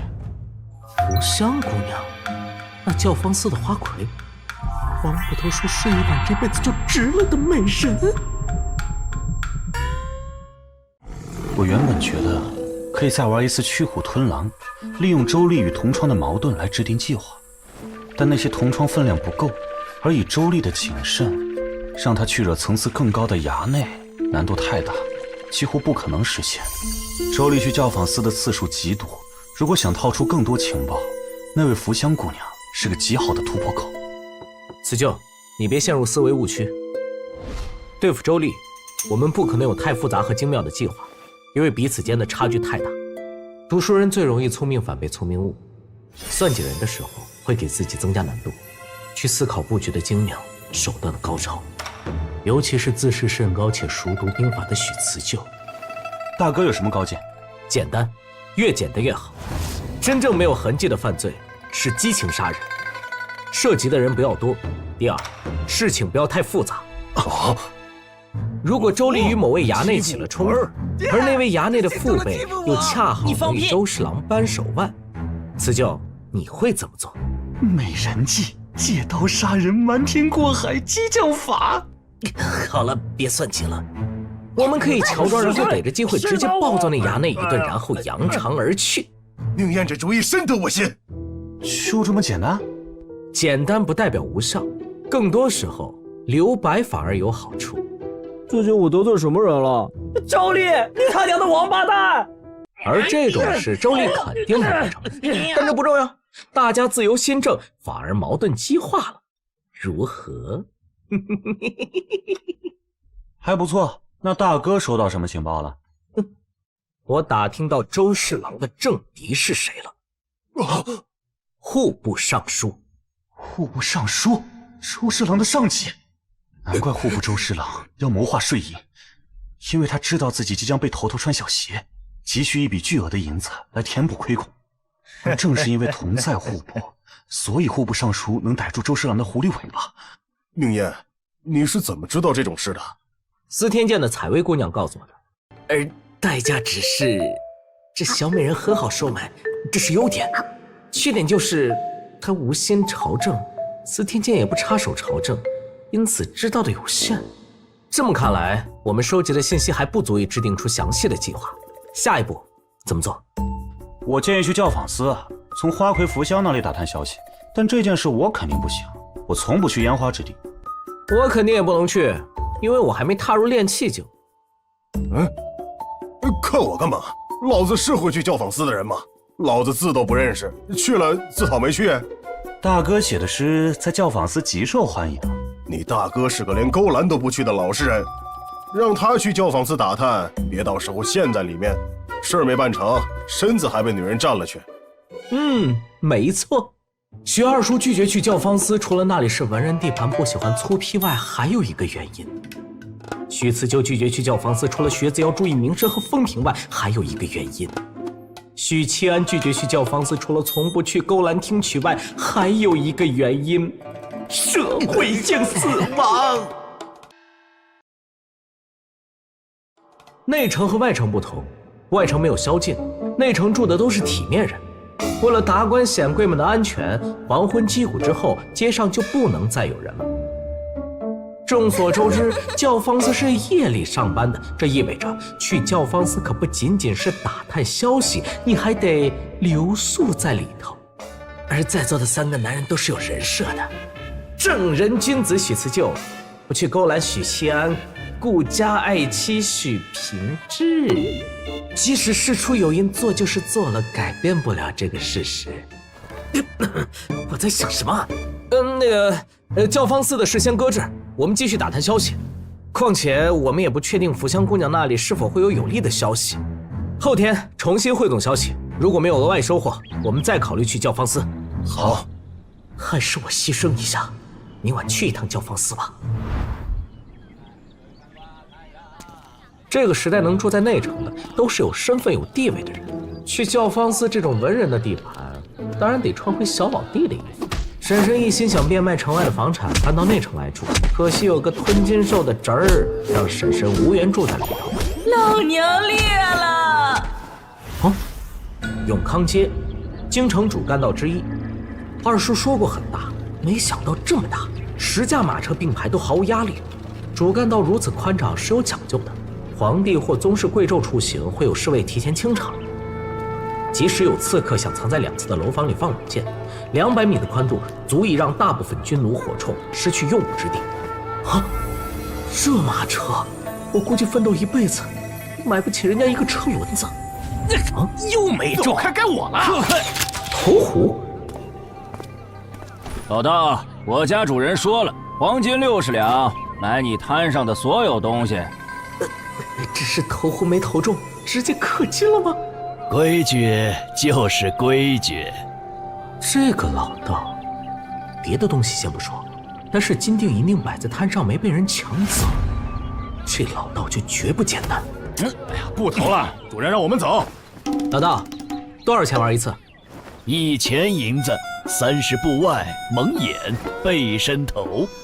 30步外投壶对于练精进的武夫而言难度不大，但背过身且蒙上眼的情况下，会让武者的手感降低，增加命中难度，几乎不可能投中。但我有绝对的自信，因为我已经连续好几天没有捡到银子了。金锭银锭全是我的了。啊，进了！进了！哇，好厉害啊！停车。老大，这金锭银锭都是我的了。公子3只皆中，2选1。我不要，我只要银子。规矩就是规矩。这2件是罕见的宝物，且是黄白俗物能媲美。公子莫要被金银蒙蔽了双眼。不，我就是想要这些俗物。你这宝物有什么作用啊？老道不知，只知他们是在等待有缘人。宝物不宝物的，谁说的准呢？银子多实惠啊！这位公子，我家主人请你帮个忙。你们主人想要什么？那串菩提珠，我家主人愿意出黄金60两。成交！主人说您可以多投几次，银子都由我们出，若是失败也无妨。一次见！这位看起来平平无奇的年轻人，一身书生打扮，但绝对是个高手啊！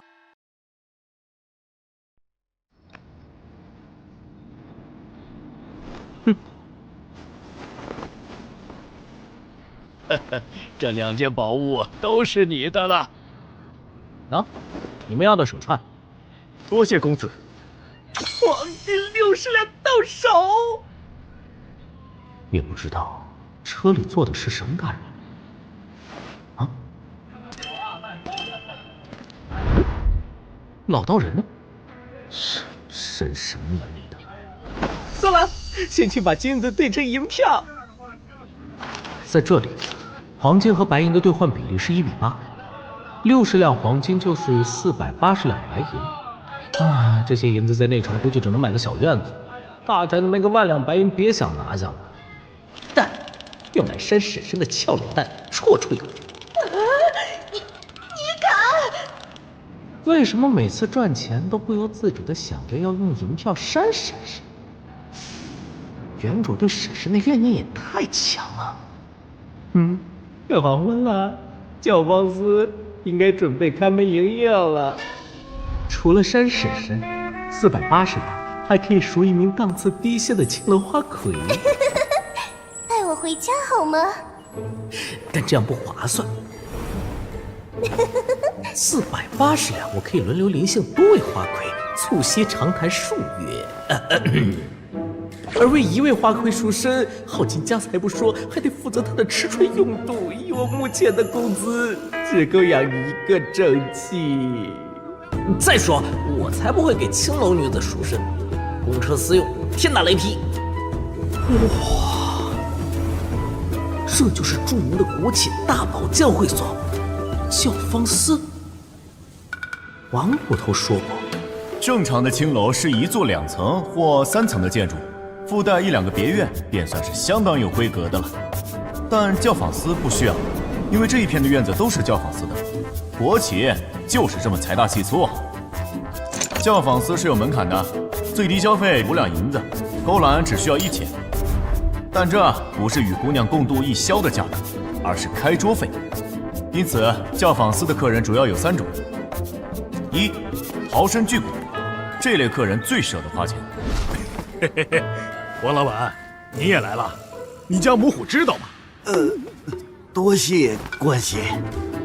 因为平日社会地位低下的他们，对犯官女眷有狂热的执着。2、官员，教坊司对于他们来说就是下班喝茶聚会的地方，只要有应酬就喜欢往教坊司走。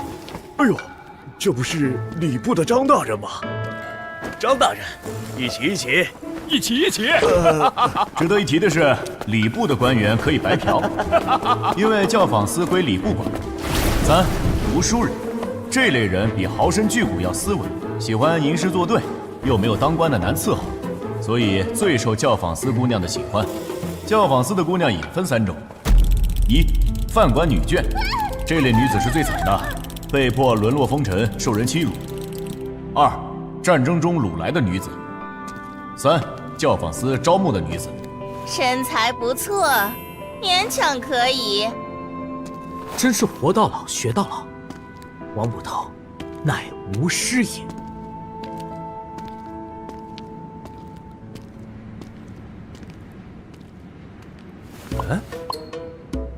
在下长乐县秀才杨凌，久闻福香姑娘大名，特来拜访。美丽的夜生活开始啦！教坊司的花魁总共有12位，根据品运财色分为4等，福香姑娘属于第1等，号称诗琴双绝。10两银子。因此，这里的开桌费比普通院子贵1倍。公子这边请，大茶尾已经开始了。哎呦，吴大人财富全有啊！对的好，喝！哎呀，喝呀！好，干，喝得好啊！下一位到谁了？这我尚未想出。把酒啊！下一个该谁了？对诗啊！好，有赏！干！在下长乐县秀才杨凌，各位兄台有礼。继续。第一次来，看着挺面生啊！久闻福香花魁大名，特来一睹芳华。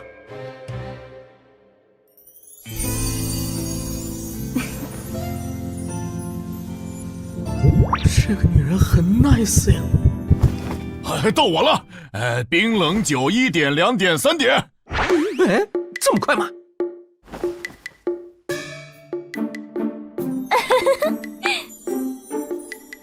杨公子，到你了。对对子我不太拿手啊，但是对的工整就很难了。有了，丁香花，100头、1000头、10000头。妙啊！这下联可以啊。脸上的笑容过于直要啊，坐姿有些僵硬，只有在劝酒时才饮酒。评价完立刻不再看了。这位花魁娘子对我们的水平看不上眼呢，一直在耐着性子陪伴。公子，您就坐这儿吧。啊，又有人来了。呀，这公子真俊。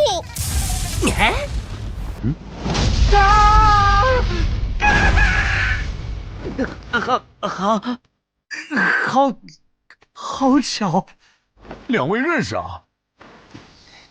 何止是认识啊，有过几面之缘。想来许兄还记得杨某，我们在长乐县见过。在下许平安，长乐县学子。幸会啊！又有人来了？难道？想多了。嘿。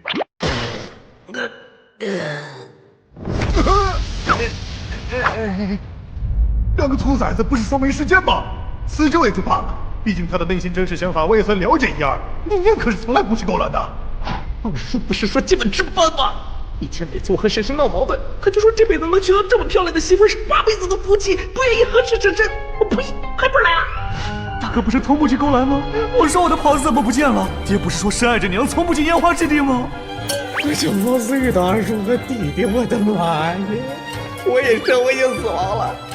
我不应该在桌上，我应该在桌底。但反正射死的不止我一个人。妙呀，自愧不如。赵兄大才呀，不愧是国子监的读书人，竟然没一个人能对上，过奖了。这位赵公子还挺有才华的，而这3位，可恶！花九泉对对子轮番来了一遍，就是没有诗词。本来我可以吊打在场任何一位。大凤诗词衰弱，读书人不擅长作诗作词，大茶为时自然就会避开不擅长。小女子有些乏了，先行告退，几位慢饮。这场打茶为结束，如果花魁娘子瞧中了某人，就会让婢子将其留下，引入屋中；如果没有瞧中，婢子就会送客，然后开启下一轮打茶为。我家娘子请赵公子进屋喝茶。怎么办？咱们仨打茶为30两银子没了，哪怕是找一个院子的丫鬟陪睡，3人也得好几两。你快想想办法！这是钱的问题吗？这是什么消息都被掏出来的问题。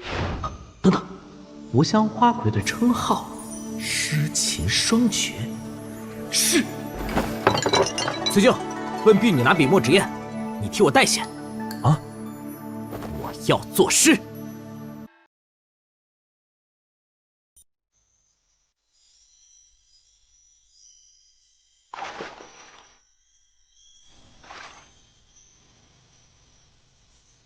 娘子，赵公子已经在隔壁茶室候着了。听外头的客人说，他是国子监的秀才。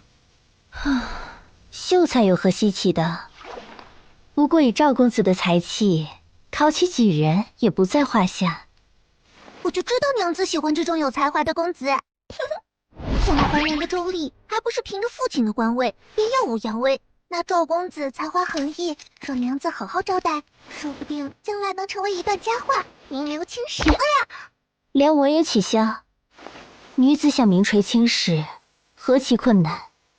多少读书人渴望不可求之事。娘子，外面那位姓杨的客人让奴婢送了首诗过来。没规矩的东西！娘子已经选了赵公子，岂可更改？是不是收了人家的好处？你即刻将此事交给福香娘子，说杨某在此地等候。放桌上吧。出去告诉客人，福香心领了。哎，你去请赵公子进来吧。是。慢着！谁送来的诗？哪位公子？你快说！好像姓杨。娘子这是怎么了？哎，娘子，你这个母羊子可出门！你放开我！快放开我！莫要让那公子走了！快追回来！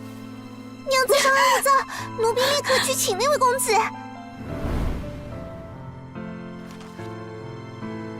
疏影横斜，水清清，暗香浮动，月黄昏。赠福香，赠福香。都散场了，走这福香姑娘不买你的账啊！公子喝多了，区区一个女奴婢来人陪您侍如何懂寝吧诗词精髓？不可能啊，他没道理会拒绝我呀。这首诗要是赠与云麓书院的2位大儒，他们能把我当亲儿子养。杨公子，是您做的诗。来了，是我。我家娘子有请，公子请随我进屋。这不合规矩啊！怎么进去2人？刚才那丫鬟好像说到诗了，我恰好看见她与旁边那位俊俏小哥写了什么。2位，你们与方才那位兄台写了什么诗？随手一句打油诗而已。我听那位公子说自己书法生疏，写不出好字，才劳烦这位公子帮忙代笔。哼，切，不说就不说。此处不可留，让人瞧出我们3人有关系就不妙了。我懂。原本留宿在影梅小阁的话，那些婢子只要1两银子就够了，但现在只能去别院找其他女子，低价是5两银子，这里包括了打茶围的钱。咦，奇怪，二郎这次没有习惯性的独声反问我为什么知道的这么清楚，但不问也好。二郎，银子你拿去。爹练精进的时候就不惧寒暑，就算在路边睡一宿也不碍事。你身子骨可经不起夜里的寒风。这银案是许家倾家荡产，生活依然拮据。我不要。你就拿着吧。爹，我说了不要。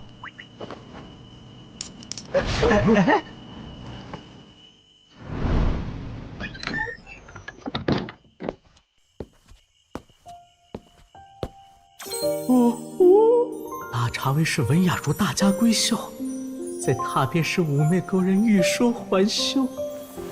公子何故如此看着奴家？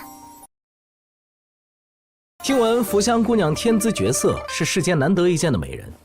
以前我不信，现在我信了。杨公子莫要取笑奴家。我在茶室等了许久，为何福香姑娘还不见我？赵公子莫怪，娘子已经选了他人。福香姑娘分明是选了我，为何突然改变主意？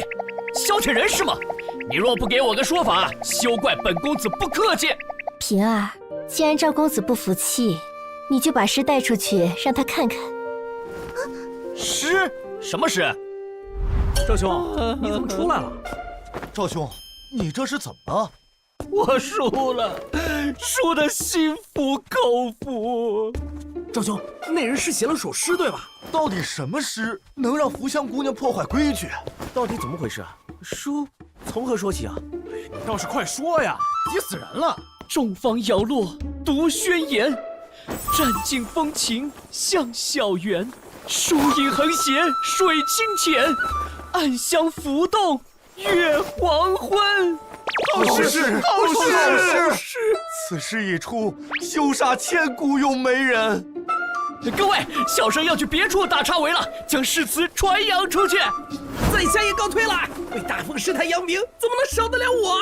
还有我也去。走，下一场。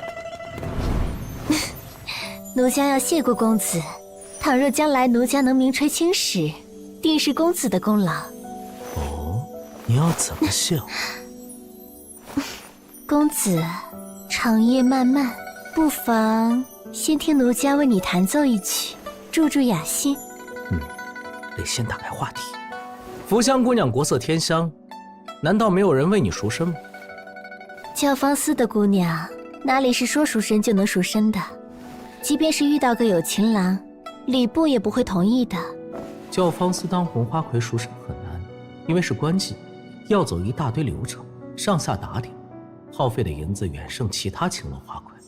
寻常青楼的花魁大概500两至1000两，教坊司的花魁也许还要翻1倍，甚至更多。我现在这中等偏上的收入，也得不吃不喝攒10年。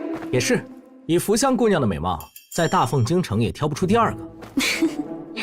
公子不要取笑人家了，人家不过是蒲柳之姿。这大凤京城第1美人是镇北王妃。镇北王妃，又是这个女人。那位王妃出身江南书香门第， 9岁那年，随父母到玉佛寺烧香，住持赠了他一首诗：出世惊魂压众方，雍容清寂沐夕阳。万众推崇成国色，魂系人间惹帝王。从此名声大噪。13岁时被送入皇宫，但当今圣上潜心修道，早已不近女色。19年前，山海关大捷，当今圣上的亲弟弟镇北王作为第2大功臣，圣上便将那位京城第一美人赠予他。第1大功臣是谁？魏公。当初魏公是3军统帅，若非他是宦官，王妃也就不是王妃了。原来是他，魏渊这个人太有名了。虽是宦官，但经才绝艳，文能治国，武能平乱。若非是宦官，考个状元当个首辅，轻而易举。周立此人好色荒唐，胸无点墨。每次他参与打茶围，奴家就当他不存在。教坊司归礼部管，他一个户部侍郎的公子，奴家也不怵他。好色荒唐从何说起？寻花问柳不是常态吗？此事倒是涉及一些官场秘闻了，人家也是听其他官人说起。杨公子莫要外传。在去年的元宵灯会上，周丽看中了一位姑娘，趁人多眼杂，周丽便上前非礼，还让人打伤了女方身边的护从。谁讲那姑娘是威武侯的庶女，那位庶女的生母与威武侯的发妻是亲姐妹，因此那庶女颇受主母喜欢，与嫡女待遇相差不大。主母不会放过那淫贼。威武侯告了御状，户部侍郎上书解释，双方扯皮多日，最后圣上裁定周侍郎教子不严，罚俸1年，赔偿威武侯5000两。周立禁足3月，若有再犯，严惩不贷。如有再犯，严惩不贷。假设周立垂涎威武侯庶女美色已久，因前阵子吃了亏，心情苦闷，脑子一热之下，又打起了威武侯庶女的主意。于是派人掳走了威武侯庶女藏在外面的私宅里，打算淫乐，事后杀人灭口。当然，目的是栽赃陷害，我没必要杀了一个无辜的姑娘。公子，难道要和人家做一整晚吗？我还不能破身啊！不做一整晚难不成还做一整晚？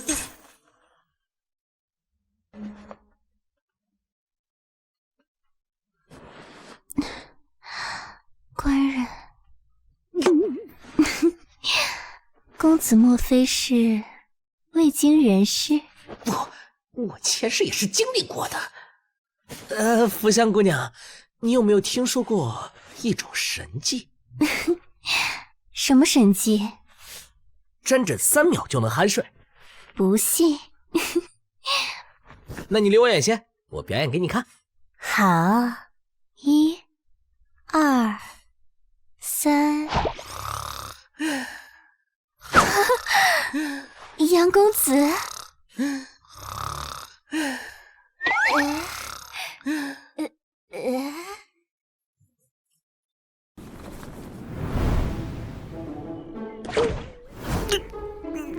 赶紧溜！等等，我的银票呢？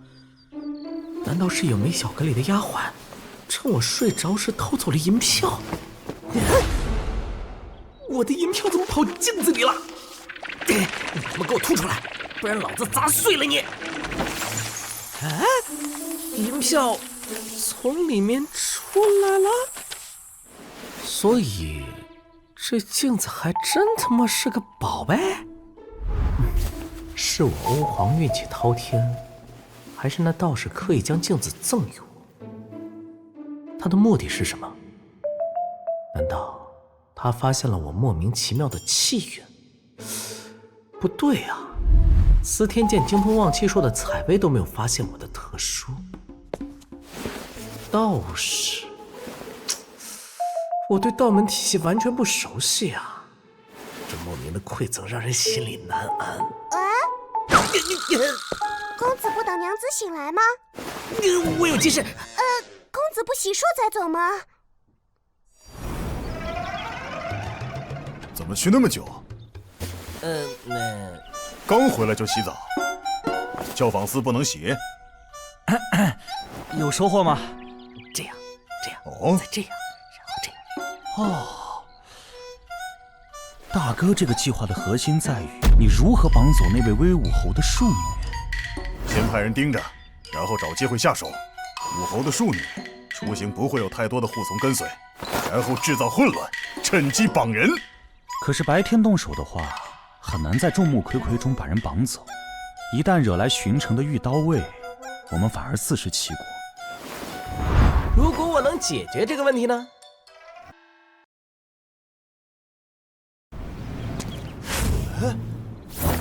醒醒！你怎么混在这里？我刚刚明明在为大郎烧水，他在屋里沐浴。大郎忽然叫我进屋，来人！然后就记不起来了，就是头有点疼。屁股疼吗？不疼。还好还好。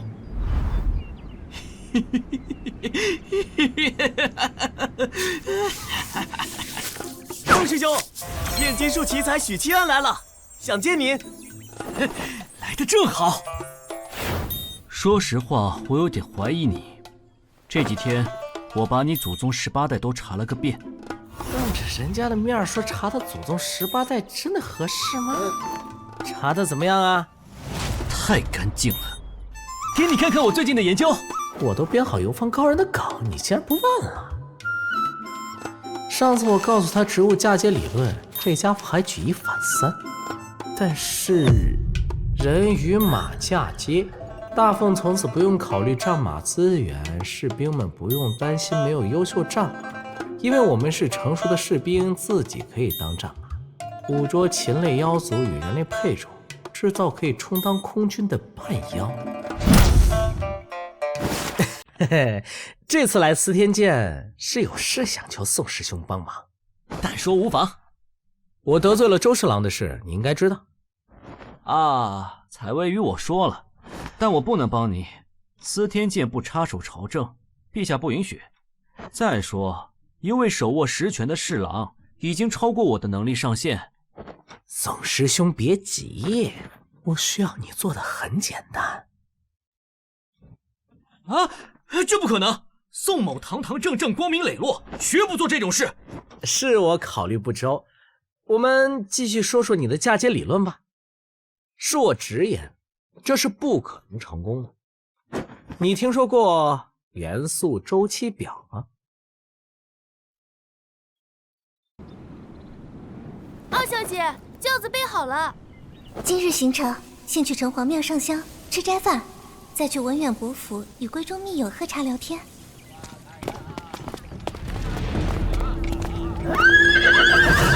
怎么回事？啊！快让开！快都让开！这马疯了！发生了什么？马车撞人了！走了，走了！二小姐，二小姐，二小姐，你怎么样？二小姐不见了！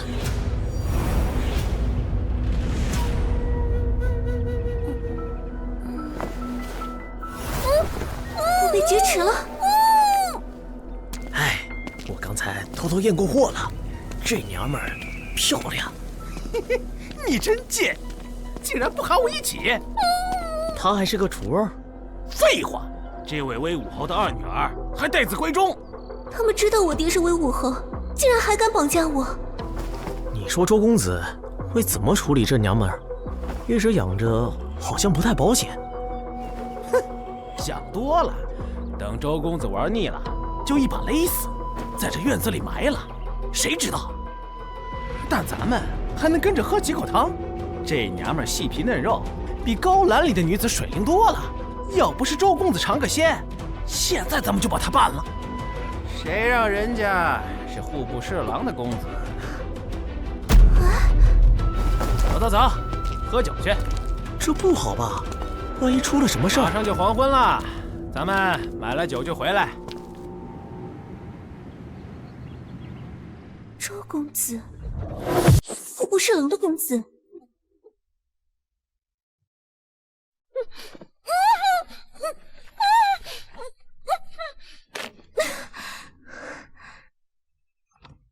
趁现在，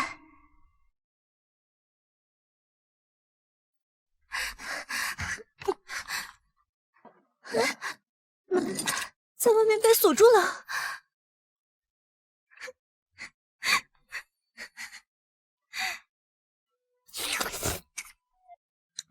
荤话说的不错哦。他会不会出不来？为什么要把院门给锁？强大的求生欲会激发人的潜能，他出得来。不锁门，痕迹就太重了。这座小院就是周丽在外面买的私宅，而原本住在里面的女人和院子里的丫鬟婆子门房，现在都被我关在镜子里。那面玉石小镜可以容纳物品以及活物，我已经试过。哈，这不就出来了？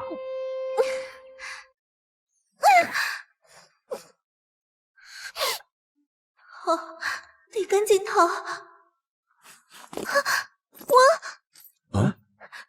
我是魏武侯的女儿，我被劫持了，你们快救我！瞧瞧那边，谁劫持了你？周丽，我不周侍郎的公子周丽。宵禁了，辞旧，我们走吧，找个客栈休息，明天回家等消息。陛下，祖上为先皇披荆斩棘，出生入死，后人之举遭人欺凌，陛下不护，岂非寒了天下将士之心？我什么时候劫持的张家二小姐啊？爹，我没有。武侯，你血口喷人！先杖责30再说。周丽，关押魏武侯庶女的院子可是你的私宅。是，但是既是你的院子，那就不必再说，签字画押。不是我做的呀！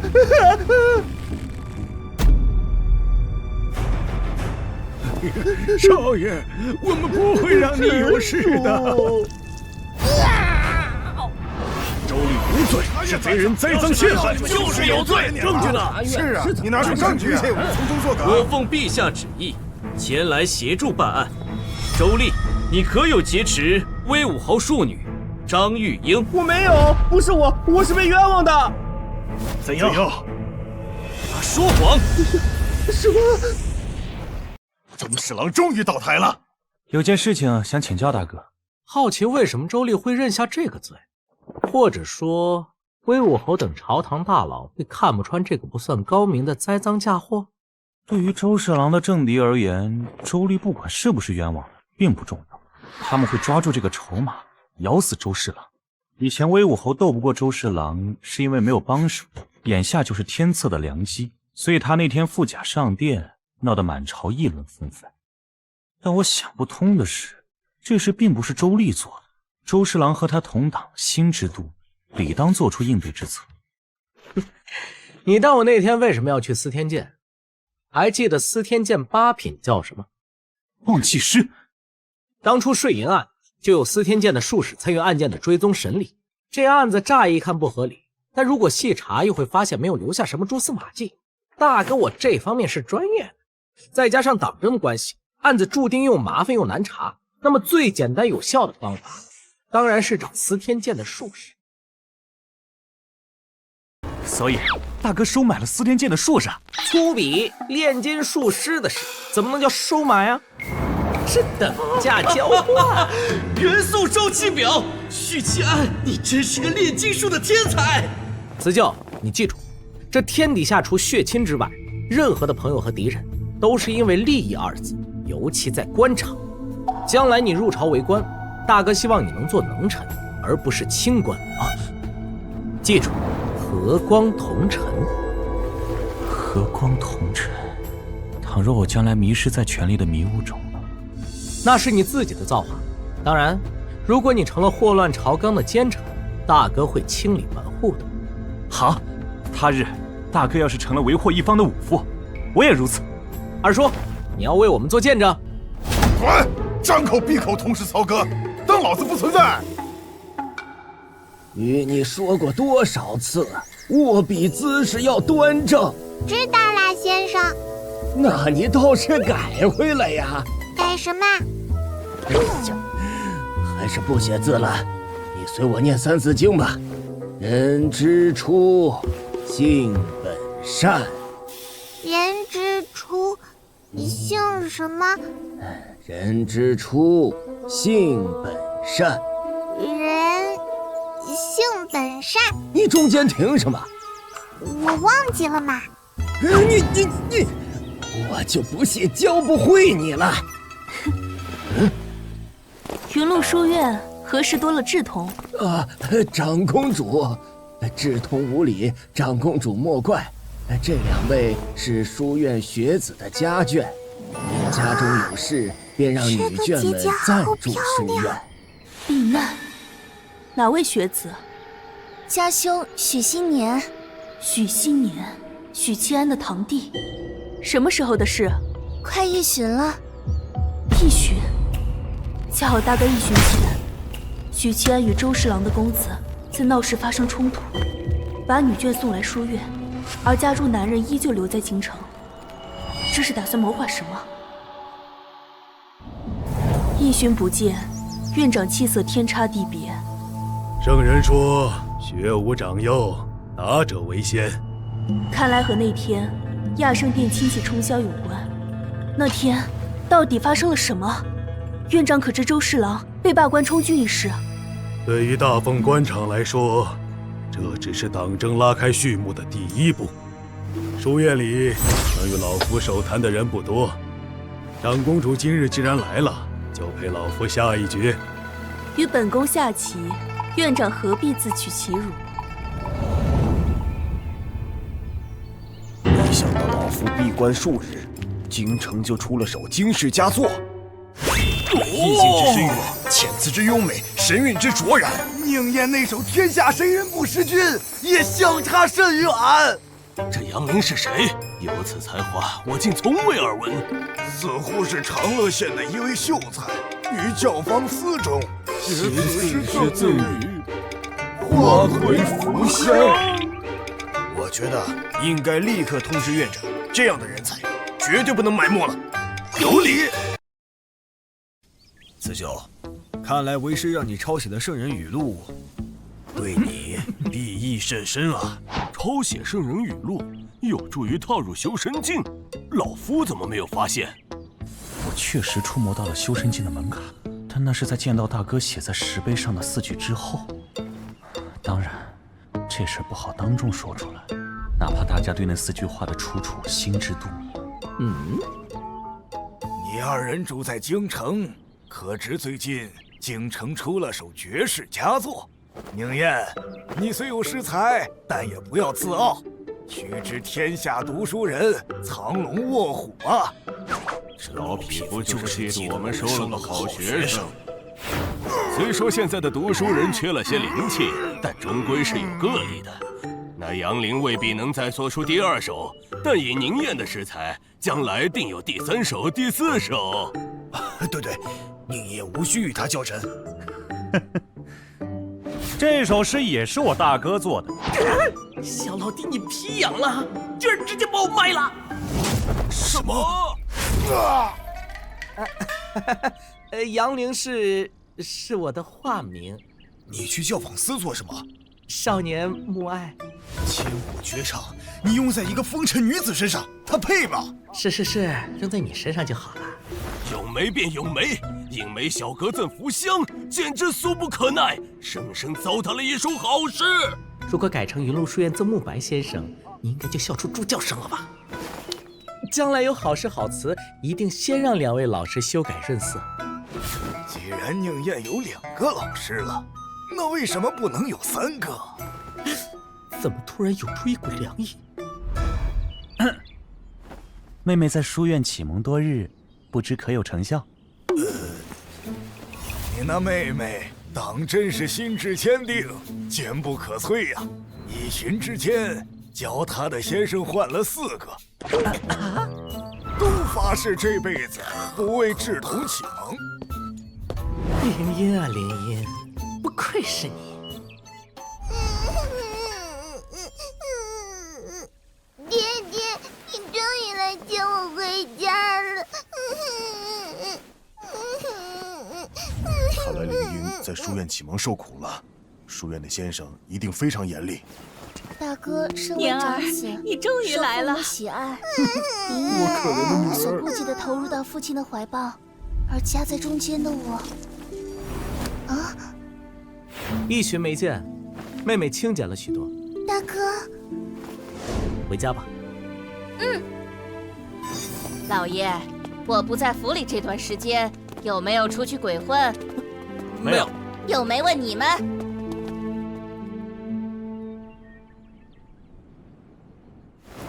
大哥今天休沐，约我出去逛逛吧。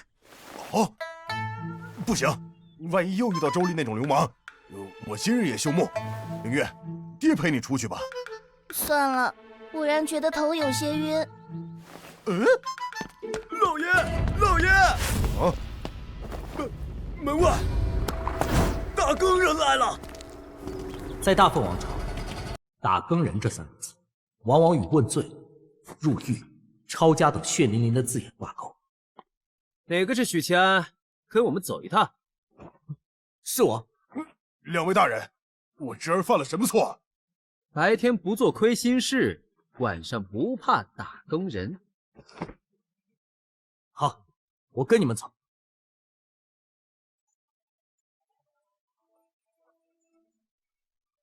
打更人找我做什么？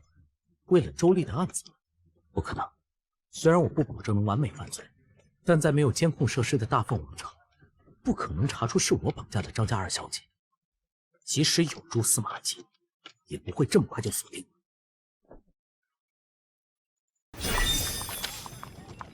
嘿嘿，小人是奉公守法的良民，仰慕大人为国为民，劳苦功高，奉上10两银子，请大人喝茶。大人能否告知小人发生了什么？打更人规矩森严，受贿超过10两，杖责50；超过50两，流放；超过100两，斩首。你觉得我会为了10两银子挨板子？得加钱。收了30两，你我各10两，剩下10两，今晚去教思坊打茶围。我只是奉命带你回去问话，具体内幕不太清楚。我的30两白银。到了衙门，你牢记一句话：该说的东西不要隐瞒，不该说的打死别说。我他妈，这道理难道我自己不知道？到了。不知道我会不会被送进打更人的大狱？那里可是吃人不吐骨头的地方，还是静观其变。进去。哦，对了，忘了跟你说，自求多福。又见面了。我问你答，若是说谎，大刑伺候。回答问题之前，先整理衣冠，这是最基本的礼仪。你知道税银案的幕后主使是前周侍郎吗？听司天监的采薇姑娘说起过。那你知道周丽对付你，也是出于报复？想到了，那天司天监白衣们冲入刑部救我，众目睽睽，这个无法否认。你知道周丽想置你于死地吗？知道。所以，为了不被周家报复，你绑架了威武侯的庶女，嫁祸给周丽。果然是为了这件事。啊！大人说的话，小人听不懂。威武侯庶女被劫持那日，你未在长乐县衙门当值，去了何处？小人勾栏听曲去了。小人的确渎职，时常偷溜去勾栏听曲。这一点，王捕头等虚力可以作证，因为大伙都是这么摸鱼的。那你怎么解释评书的事？衙门发放评书的记录里，多次显示你去了内城。小人冤枉，小人从未去过内城，从未在衙门取过评书。他们在夸我进内城都是托人办的评书，手脚干净着，而委托人是杨凌，和我许七安有什么关系？论其审问技巧，我也是专业的。从他的这些回答里，我们居然没有抓住任何的蛛丝马迹。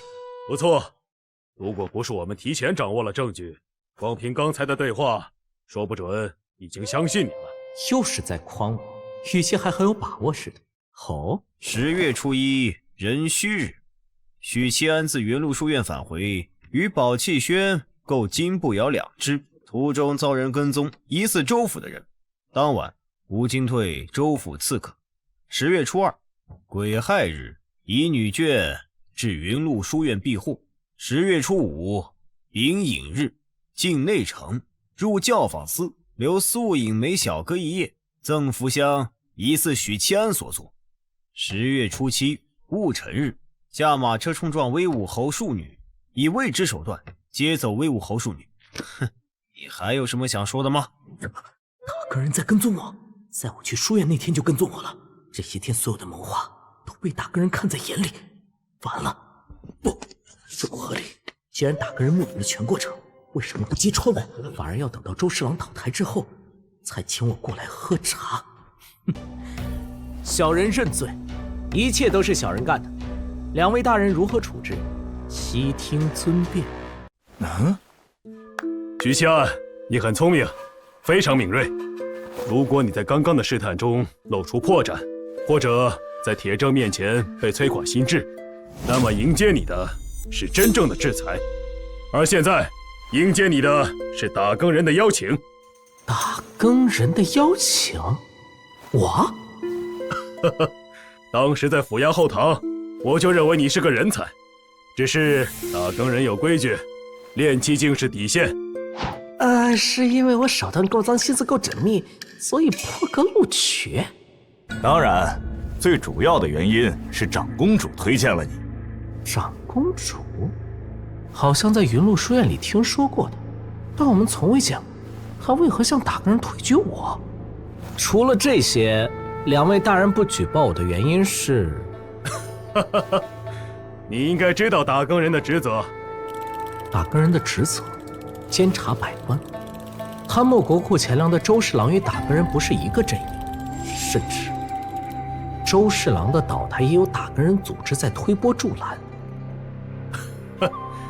周侍郎迟早要完，只是你的小小计谋帮我们加快了进度。孙大人，按之前约定好的，这个人我收下了。你跟他还是跟我？我们俩都是银罗，但他这个人死认理，不知变通，跟着他的铜锣过得一般，而跟着我的铜锣，最多3年就能在内城买一栋还算不错的小院。工作3年，首都一套房。当初税银案时，李大人给了我将功赎过的机会，这份恩情我一直记着。我想在他手底下做事。懂得知恩图报是好事儿。本官李玉春，你可以直接叫我头，喊李大人也可以。喊你春哥行不行？李大人，在我麾下做事要无愧于心，这一点你切记。在打更人里，最底层的是白翼，其次是铜锣，是正经的打更人，至少练气境，往上就是银锣，银锣之上是金锣。打更人最高层次的职位，大凤京城只有10位金锣，直接听令于魏公，而打更人的职责是监察百官，守护京城。你现在是炼金境巅峰，我有2个建议：一，慢慢积累功勋，等待机会；二，支付400两银子，我帮你开天门。我选第2个。哦，挺有钱的嘛。司天监的采薇姑娘借给我的。你可以呀，进来一趟成同僚了。我叫宋霆锋。周广孝，跟着李头做事啊，没那么多勾心斗角的破事儿。坏处就是捞钱的时候要谨慎，不要太过分。那你能把30两银子还我吗？我什么时候收过你的钱啊？办完入职手续后，还需进行最后一项流程——测试资质。测试资质？摸水晶石吗？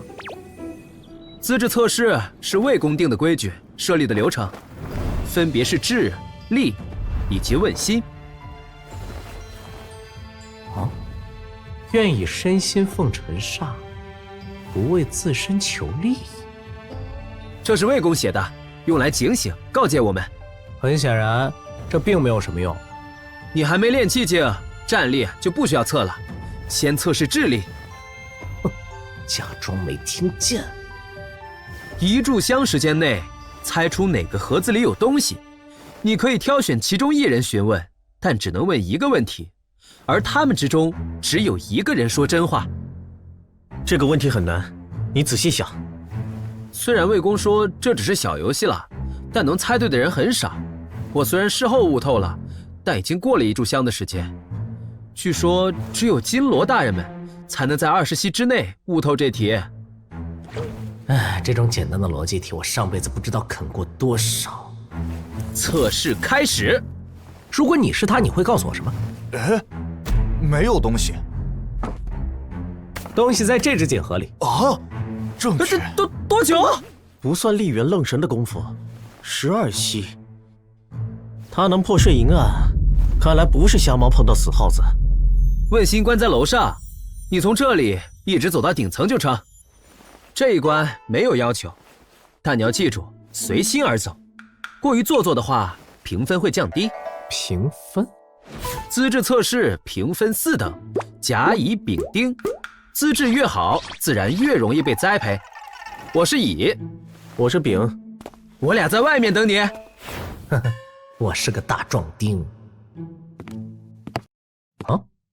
怎么楼梯口有面铜镜在这儿？啊！这镜子有问题，会让人强行进入贤者时间。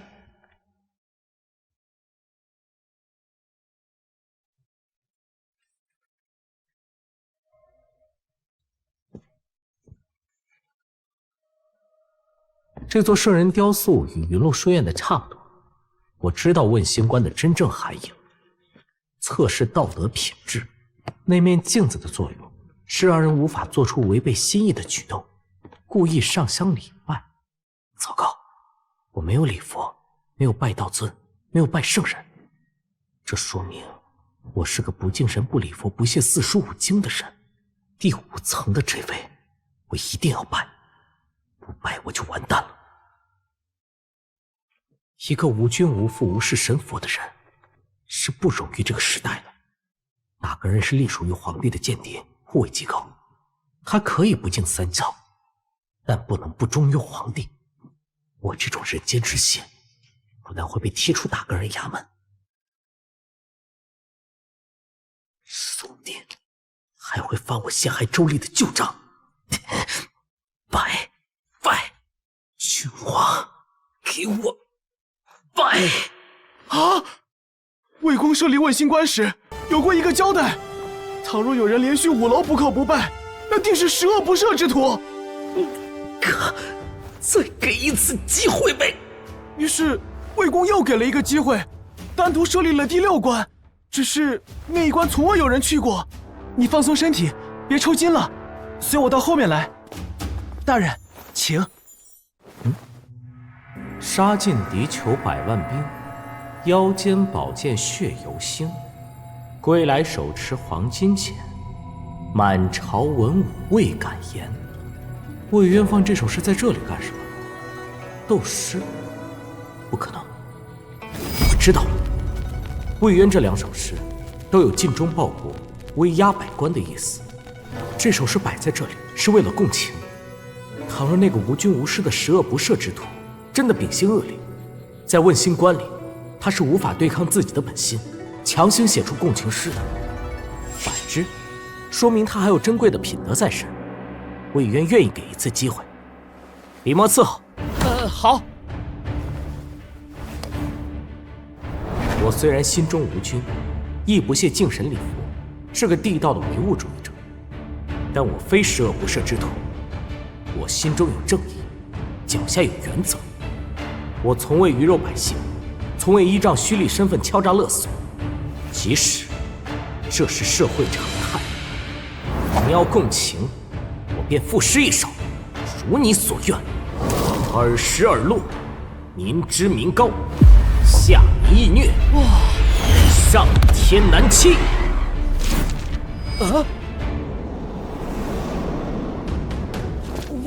问新官已结束，结果出来前，大人莫要离开衙门，每一位打更人的资质都需魏公亲自裁定。小人这就给魏公送去。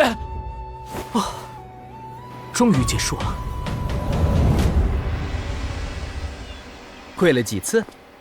你脸色看起来不太好。我想找个地方坐下来喝茶，休息一下。何止不太好，我感觉自己在生死边缘徘徊2回了。去教坊司请福香花魁。这个梦啊，我年轻的时候也做过。再给你请个勾栏女子敲肩揉腿。阳光明媚，万里无云。在此处看风景，不比在室内看书更有意思。能看的书越来越少了。我近来听说司天监多了一本蓝皮书，上面记载着天地万物的本质，甚是好奇。杨艳，再过1旬就是陛下祭祖的日子，通知下去，加紧内城的巡逻，缩减内城的通商。义父，你真不打算这户部侍郎的位置安插自己的人？这是必要的退让。魏公，这是新晋铜锣的资质测试，请您评判。倩柔，当初你答题时用了几息？15息，杨艳是19息。这位新晋铜锣是12息。12息，还不错。能在短时间内勘破税银案，这份才智不奇怪。捧核的丽媛愣了5息左右。不可能！也就是说，思考的时间只有7息，何等敏锐的思维！义父，这人给我吧。是在你名下，他跟着银罗李玉春，你们见过他？那天在司天监。原来是他，口出狂言的小子。此人是长公主推举的。长公主？虽是炼精巅峰，但我瞧他心思活络，是个能做事的，就特许他加入打更人。义父，怎么了？问新官一口气走到5层，竟是个比我还狂的小子。义父，怎么处置？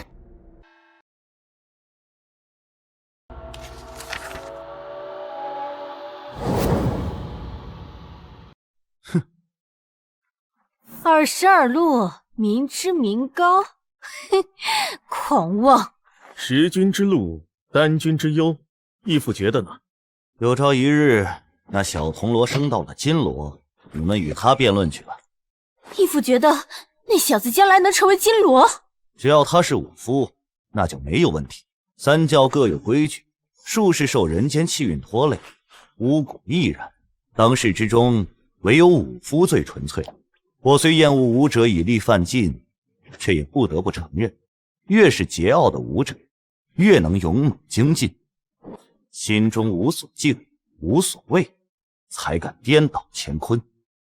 桀骜不驯为武夫，胸怀天下为侠，侠之大者，为国为民。贾胜，大更人建立以来，得此评价者屈指可数。国光义父，坐进去。终于要踏入炼器境了，传闻这洗髓液就值150两银子。你没有破身吧？没有。桃，你是炼神镜？那炼神镜后面是铜皮铁骨，对吧？名字不好听，为什么不叫金刚镜？显得我们武者都是没文化的泥腿子。佛门3品叫金刚。原来如此。桃，天下诸多修行体系，哪个最强？他们都认为自己是最强的。啊，懂了。不过，天下所有体系都有一个共识：武者最粗鄙，最上不得台面。因为武夫只有怪力，却没有神意。这只是表面，里头还有更大的秘密。涉及到修行体系的上限，这些知识你有空可以自己去藏书阁看。不过反正我要在这里盯着你，便与你说道说道。在你的认识里，1品是不是体系的极限？难道不是？不全是，各大修行体系的品级原本没有那么清晰的标准，直到圣人晚年把天下修行体系划分为9品，然后一直沿用至今。但是，圣人并没有把他自己划入到品级里。除了圣人，还有4位在品级之外：古神、巫神、道尊、佛陀。他们被誉为万劫不磨，永生不死。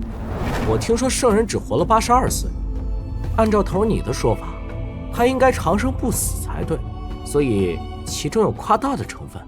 其他体系都有超越品级的存在，但武夫没有。1品武夫就是当世之最。所以大家都觉得武夫是最粗鄙的体系。不对啊，司天剑的术士也没有。但不可否认，术士是所有体系中贡献最大的。术士9品，医者，妙手回春，救死扶伤；术士7品，风水师，堪舆地形，为百姓和王公贵族选墓地，布置家宅；术士6品，炼金术师，极大推动了社会发展，满足了老百姓物质需求。其中，宋清同学是其中翘楚，他为人兽事业呕心沥血。此外，司天剑的术士还负责更新制定黄历。相比起其他体系，术士简直是为国为民的榜样。头儿，我的身体突然开始疼了。疼就对了，吸精伐髓，再过1炷香，你会感觉自己正被千刀万剐。到那时，就是我为你开天门的时候。所以，我们的皇帝陛下20几年来潜心修道，是为了长生不死。当今圣上封了一位绝色道姑为国师，并潜心求道20几年，是举国上下皆知的事。甚至有落魄文人写了皇帝陛下与绝色道姑双修艳史。武夫虽然没有超越品级的存在，但应该能延年益寿吧？何必追逐虚无缥缈的长生呢？你炼金用了多久？17年。慢了些。拥有充足资源的世家子弟，16岁左右就能炼金巅峰。考虑到身体发育问题，15岁是极限。但是，就算是世家子弟，也未必能顺利踏入炼气境，因为除了需要每日打熬体魄的毅力，摆在他们面前的还有美色这一关。越是钟鸣鼎食，越容易陷在美色里。而炼金境只是武夫体系的初始，要达到高品境界，延年益寿，这有多难？我懂。那福香姑娘肯定早晚骂我一遍禽兽不如。头儿，我快到极限了。差不多可以了。药浴的作用是刺激你的身体，让沉睡的气机觉醒。开天门是件很困难的事情，资质好的，我只需要运转气机在你体内走3个周天，你就能自己寻出气感，从此内外交感，晋升炼气境。资质越差，气机运转的次数就越多，而正常人的极限是9个周天。如果第8个周天你还无法自寻气感，那你就不适合武夫这条路。我很期待你的资质。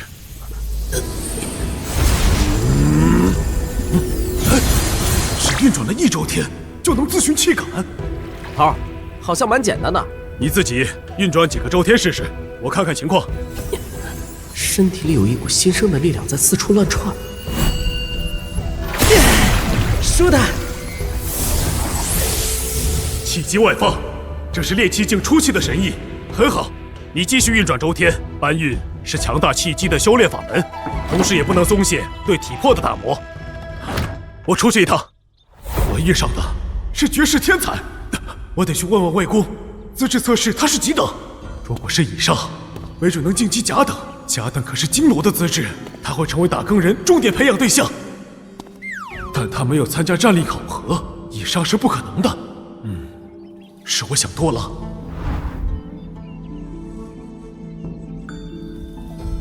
魏公，正说到你呢，幸运的得了一位人才。人才？许其安？魏公对他竟如此褒奖，可我还没把运转1周天的事情告诉他呀。小人想知道许其安的评级，顺便向魏公禀报一件小事。你自己看。你收他在麾下，确实该知道他的评级，但不要想太多，也别太在意，平常心就好。当然，记得不要到处宣扬。假上？怎么可能是假上？我在打更人当差10多年，从未见过有假上评价，即使是金罗，资质也只是假而已。许七安是炼精境，战力那一关是没资格测试的，也就是说，他仅凭2个测试，就获得了假上的资质评价。难怪要禁我的嘴，这事要是宣扬出去，哪个打更人能服？记得守口如瓶。你有何事向我禀告？我已经为许七安开天门了，按照规矩，收了他400两，还回去吧。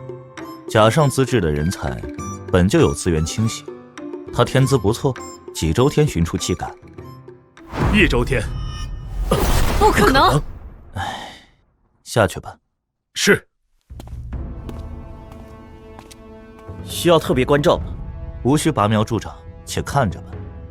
千柔，你与他年纪差的不大，他如今还无法与你相提并论，往后就说不准了。挺好，也让你有些动力。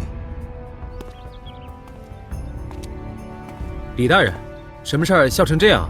小事小事。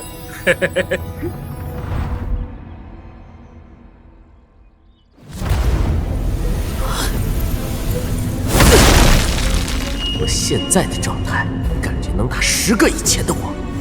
原来二叔和我切磋时根本没认真，还假装一副用心对待的姿态。要是他使出全力，我恐怕会当场去世。大哥，哎呀，你别走来走去的，晃得我头疼。老爷，你去跑跑关系也比干坐着好。跑什么关系？打更人带走大哥的目的还不知道，现在不是打点的时候。这小兔崽子，就知道惹事，就知道惹事。老爷，大郎让人带话来了。大郎说他已经成了打更人，今晚不回家了，莫要挂念。成了打更人？这铜锣是独属于打更人的制式法器，既可以充当盾牌护住要害，也可以敲击锣面，发出震荡音波。哎，这不是增强版的铜锣吗？听起来好像一般。宋清送我的护心镜可是能抵挡炼神镜攻击3次，铜皮铁骨镜1次。司天剑出品？当然，法器只有司天剑的4品阵势能炼制。你明天准时来点卯。头说呀，你以后就跟着我们了。宋大人、朱大人，李璎珞传唤。春哥，春哥真是个精致的老男人。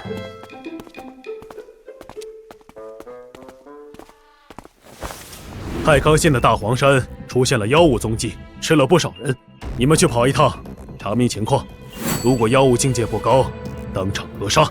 京兆府6扇门的人会协同办案，他们已经在横门外等着了。好，许七安你也去，积累点经验。你的战力测试不是没做吗？这就当是实战了。一起走。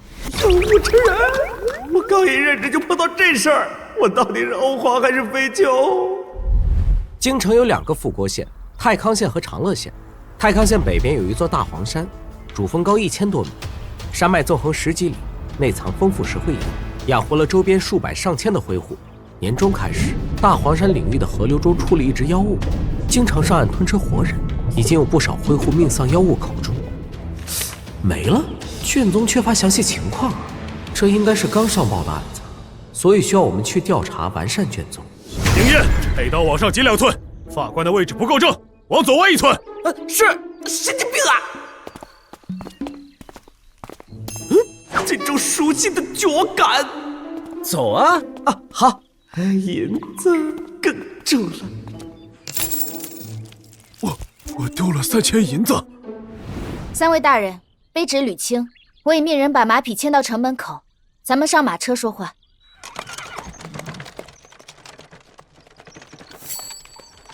一个炼器境，2个炼精境。税银案是我们京兆府经手的，我记得他，许七安。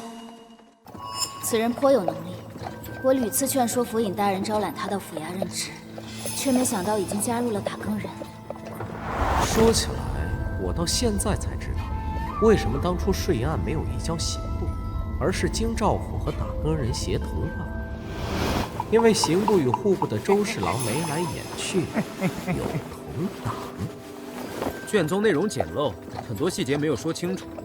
案子是你们府衙先接手的，我们相互交流一下。好，妖物是6、7月份出现的。最开始，当地的灰户时常失踪，家人找寻时，在河边发现了怪物的爪印以及血迹。之后，接二连三的灰户失踪，河岸边的爪印也越来越多。当地的村长集结了灰户们，在河里撒网，打算捕杀妖物，但没有成功，渔网很轻易就被咬破了。是2期嘞，6、7月份的事儿，怎么现在才上报？妖物只是进山的灰户，没有袭击村落，所以一开始太康县令没有在意。直到死的人越来越多，这才派遣捕手，联合灰户捕杀妖物，但一无所获。随着经查将近，太康县令不但不处理案子，反而打算压下来。这事经查过后再说，别让那些灰户乱说话。灰户们不敢上山烧灰，但赋税依旧要缴，实在没有法子，灰户们便绕远路进山，避开河流。结果出了意外，那次进山烧灰的20余人再也没有回来。附近灰户实在没有办法，就告到了我们府衙。有大黄山和附近村落的地图吗？带了。考虑到妖物境界未知，我们打算先自行探查，不带当地的灰户，免得出了意外无法顾及。我有个猜测，他袭击百姓是有规律的，或者说有很强的目的性。这或许不是一起简单的妖物作乱，他最开始只是吞噬靠近河边的灰户，随后范围开始扩大，以河流向两岸向外辐射，一直到进山吞噬灰户。这并非是单纯的为了猎食。首先，大黄山这条河绵延数百里，河内不缺鱼虾，野兽的择食是根据环境来决定。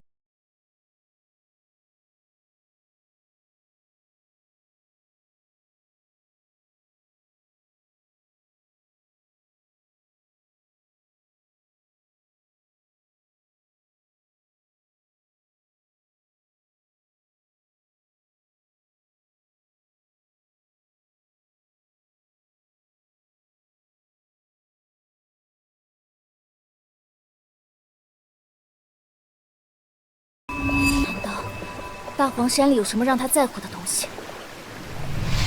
到了，这条就是流进大黄山脚下的河流。哦，东西给我。这就是妖物的脚印。给你们仨炸药，以爪印为中心，我们去下流丢炸药包。你们去上游，看能不能把妖物逼出河。大凤王朝对火药的管理非常严格，不仅配方保密，连制造火药所需要的材料也全数被朝廷垄断。即使是打工人以及吕青等府衙快手，对火药的成分也只是略知一二。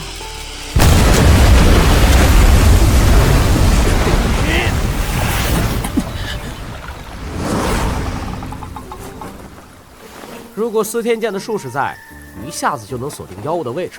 哼，司天监的术士比我们打更人更高贵，只听令于圣上。这种小案子，别指望能劳动他们。司天监的术士很高贵，我怎么不知道？刘捕头，看来他是不会出来了。我建议进山看看。进山检查灰户们采集石灰岩的地区。走。我们都搜寻了这么久了，一点有价值的东西都没有找到。妖物不出水，搜山的话人手不够。刘捕头，你有什么建议吗？选一个人去找附近的村长，剩下的留守在这里。如果没有收获，我负责去司天监找术士帮忙。说的这么有把握，司天监的术士能听他的。小人终于等到几位大人了，你们再不来，村里百姓就揭不开锅了。本官问你，最后进山的那10余人死在了何处？在南边，是从河流的反方向进去的。那边也有烧灰的窑子，零星几个点儿，没有这边多。带我们去。是，就是这里。我们进窑子看一下。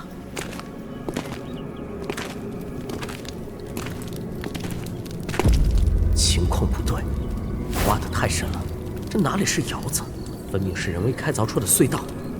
窑子不用挖这么深，这明显是在开凿什么东西，石壁上也没有烟熏火燎的痕迹。怎么回事？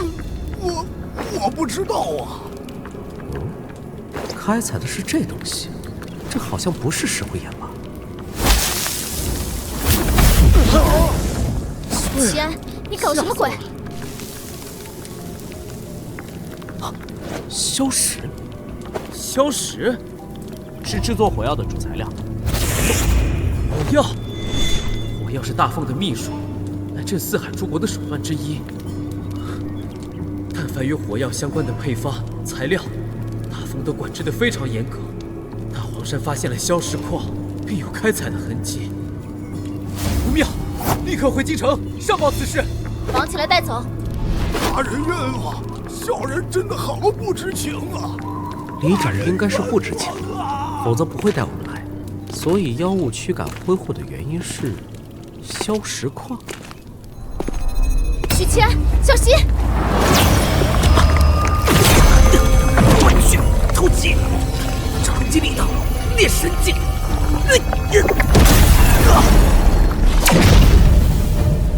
徐俊彦，什么情况？滚进去，别出来！打死我都不出来！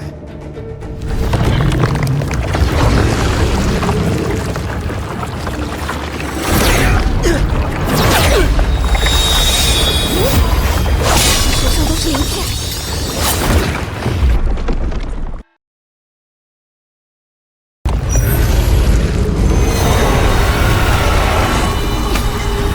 这是炼神境的妖物，我好痛！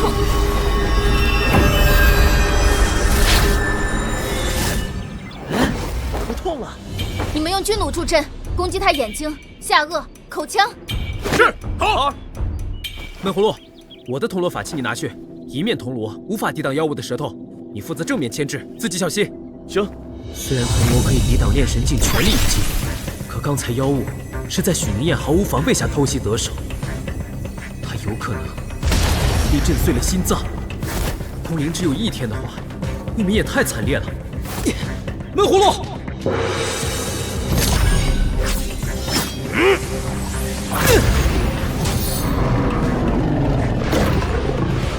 趁现在！哎，大兄弟，你等等！我来。炼神境真难对付。炼神境的武者妖族拥有旺盛的精神力，可以辐射四周，让周遭的景物纤毫毕现于脑内。任何跟踪、埋伏、锁定、杀引，都无法逃脱炼神境武者的洞察。什么情况？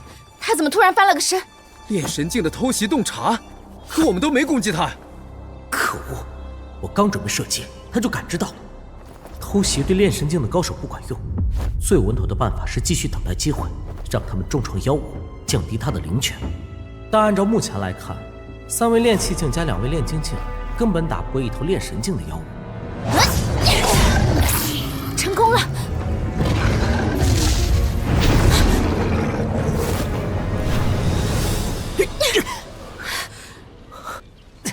这么拼，你不要命了？你没死。哼，差点。如果不是宋清给我的护心镜以后，单靠那面铜锣的话，我童子身还没破就殉职了。作为一个穿越者，可太丢脸了。小心！好险！扯平了。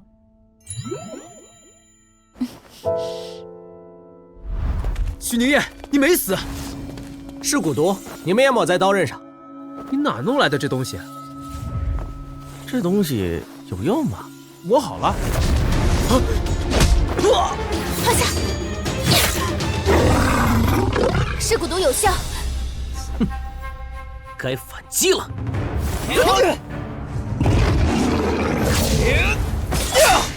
闷葫芦，好。没事吧？断了几根肋骨。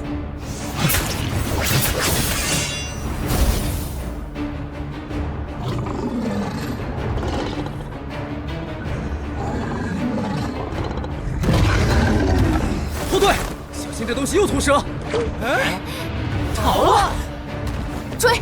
不能让他跑了。前面是河，妖物一旦入水，再想消灭就困难了。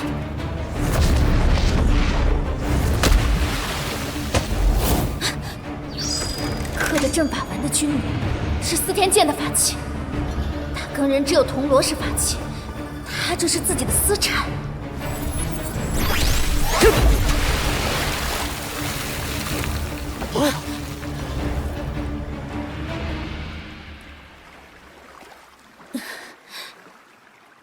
竟能预判出妖物下水后的位置，并准确射穿大脑，这份敏锐的洞察和判断力简直可怕，而且还非常谦逊低调。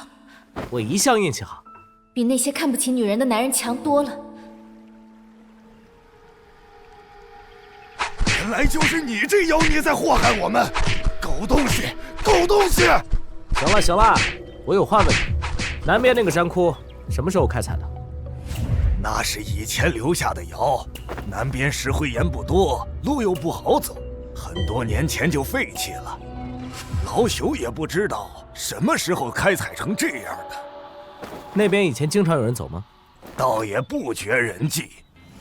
你且先回去，等待府衙传唤。你直接说偶尔有人走不就成了？跟我转什么尾？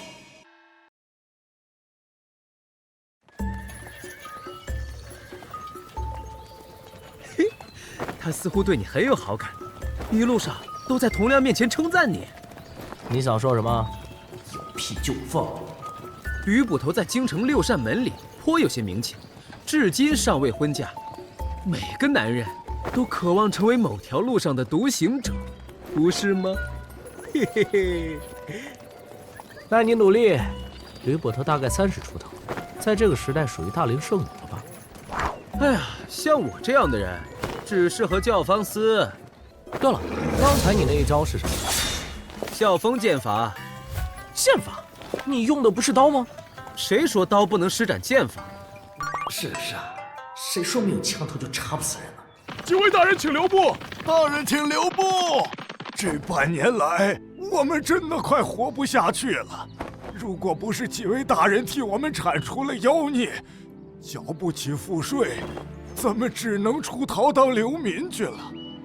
这是我们全村凑出来的所有鸡蛋，大人，您收下吧。全村凑出来的所有鸡蛋。好，走吧。我如果坚持不要，大声告诉我，不拿百姓一针一线，估计会吓坏他们吧。办得不错，许西安，你立大功了。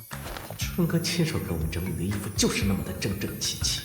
说回正题，大黄山消石矿这件事，你们怎么看？根据许灵燕的分析，妖物是有意识的驱赶恢复，而我们又在山里发现了消石矿，这绝对不是巧合。至于其他的话，头儿，砍人我在行，办案嘛，许妮，这个你在行，你来。那我做个补充，我现在可以肯定，妖物驱赶周边灰户的原因，就是为了独占消石矿。只是有一个问题想不通，妖物为什么会盯上消石矿？这东西除了可以用药，再就是制作火药。火药是妖族，是妖族。我们填写完受伤文书，就可以休息2天了。这就是传说中的工伤啊，不，带薪休假。走，今晚去教坊司。闷葫芦，你的伤势不要紧。教坊司的女子很懂得伺候人，还想说回家呢，但二叔人知道打更人要职业，而婶婶，她显然不会关注我回不回家，她只会对着我哼哼唧唧。许妮，你怎么想的？教坊司这么多院子你不选，选一枚小阁？福香姑娘的打茶围是10两银子，而且她极少陪客，通常连着几天都只有打茶围的客人，而没有入幕之宾。福香姑娘看不上我们的，浪费银子。银子我来出。那还不赶紧呢？我来一雪前耻啊！公子们，请到这边入座。杨林杨公子在吗？啊，谁叫我？杨凌，杨公子在吗？哎，兄台，这位杨凌是何许人？疏影横斜水清浅，暗香浮动月黄昏，听过吧？此诗一出，便被当下的读书人称为千古以来咏梅绝句。这是只有我们读书人才能做出的佳句。那公子为何在此地寻人？因为这首千古绝唱就是在影梅小阁问世的，是杨凌杨公子赠予福香姑娘。怪不好意思的。难怪影梅小阁近来恩客如云，难怪福香姑娘总是不出面。是啊，听说福香姑娘已经轻易不陪客了，今晚也没出来。那杨公子只在教坊司出现过一次，便杳无音讯。国子监派人去长乐县找他，结果查无此人。竟有这种怪事！我天天来影梅小阁，就是为了等他。哎，不只是我，京城学子都想结交此人。哎呀，这下可好，福香姑娘已经不是我们可觊觎的了。我这算不算无形中哄抬石价？可惜你破案厉害，写诗不行。你若能与那杨凌一样写一首千古绝句，哼，福香姑娘倒贴都愿意。倒贴？书生偶出佳句，赠予风尘女子，她就会身价大涨。而那些年少出名的读书人，更是风尘女子争相吹捧的对象。别说不要银子，就算倒贴也是愿意的。云麓书院的子阳居士，当年就颇有诗才，考中状元后，在教坊司流连3月。子阳居士，买给我诗的大儒，1钱银子都没出。怎么了？许宁燕，你怎么了？是杨公子，得赶紧告诉娘子。哎，小娘子别走啊！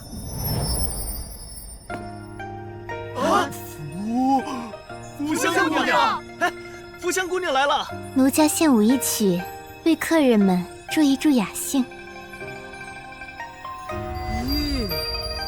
福香刚才看我了，是看我的。福香姑娘舞姿真好啊，美，太美了！这是段儿，要是能给我跳一曲《极乐净土》就好了。福香姑娘很少跳舞，弹琴倒是经常。你初来教坊司，能见到她的舞，这银子花得值。见丑了，奴家便先行告退。今晚要是能宿在他屋子里就好了。说什么傻话呢？杨公子，我家娘子请你入屋喝茶。杨公子，杨公子，杨公子这边请。明日卯时，院门口不见不散。杨公子，久仰大名啊！你是杨凌，杨公子，你就是杨凌。杨兄，在下窦婴，杨公子，他就是杨凌。让我磕头赏个脸。几日不见，公子愈发神俊了。只要你喜欢，我的改变就是值得的。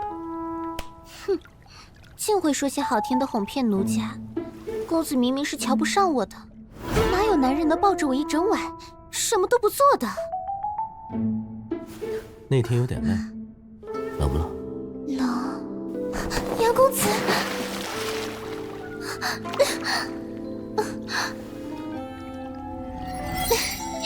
讨厌。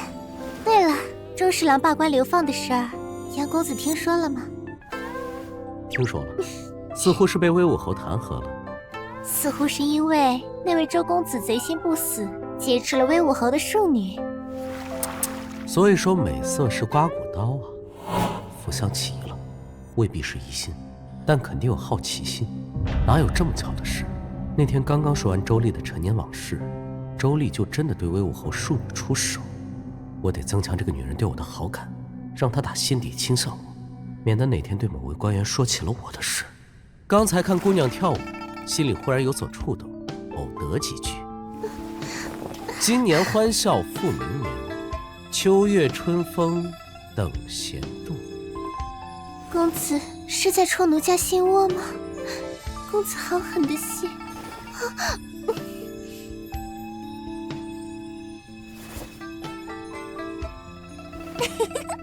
原来杨公子这么厉害。早啊，两位，福香姑娘如何？以后叫我润居士。我回来了。哎呀！大锅，夫人你看，大郎买的，给婶婶和妹妹们买了绸缎做衣裳。哼，还算你有点良心。平安回来就好。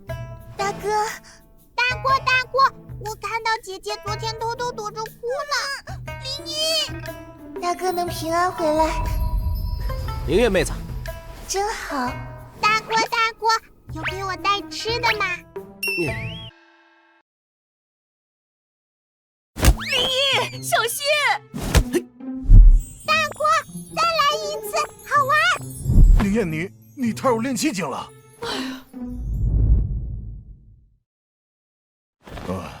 没想到宁燕你已经经历这些，还好没事。长公主为什么会派人跟踪你？也许是那天在书院的外人里，只有我。亚圣学宫发生异象的当天，长公主也在学院里，她不可能不关注此事。长公主心思深沉的很，她不但在云麓书院求学多年，与陆渊更是半个师徒关系。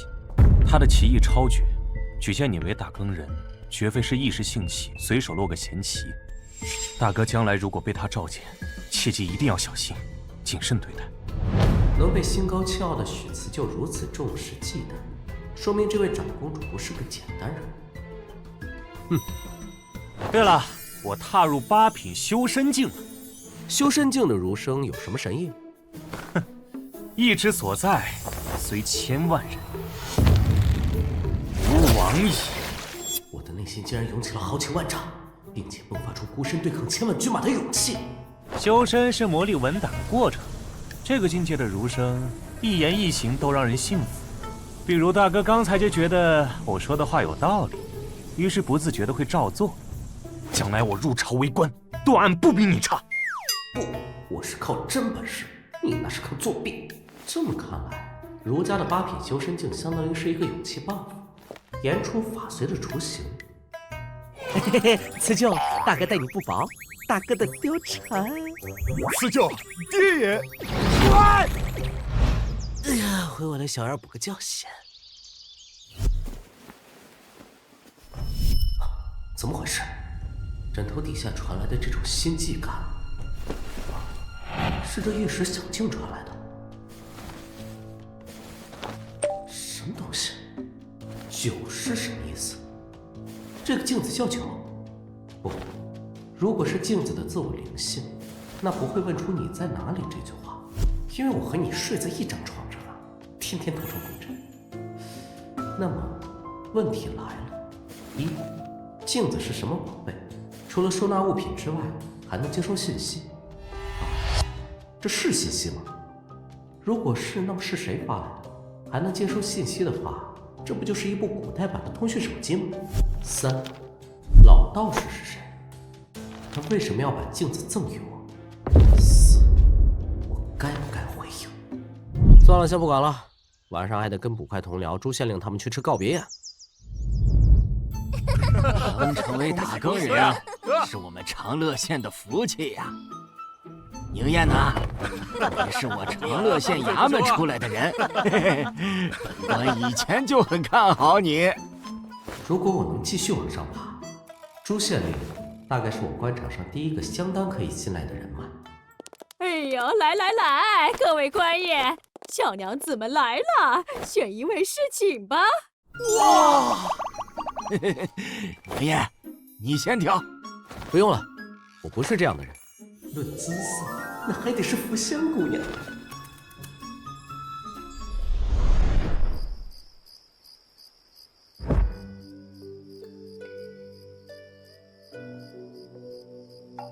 凌月，哦，我睡着了。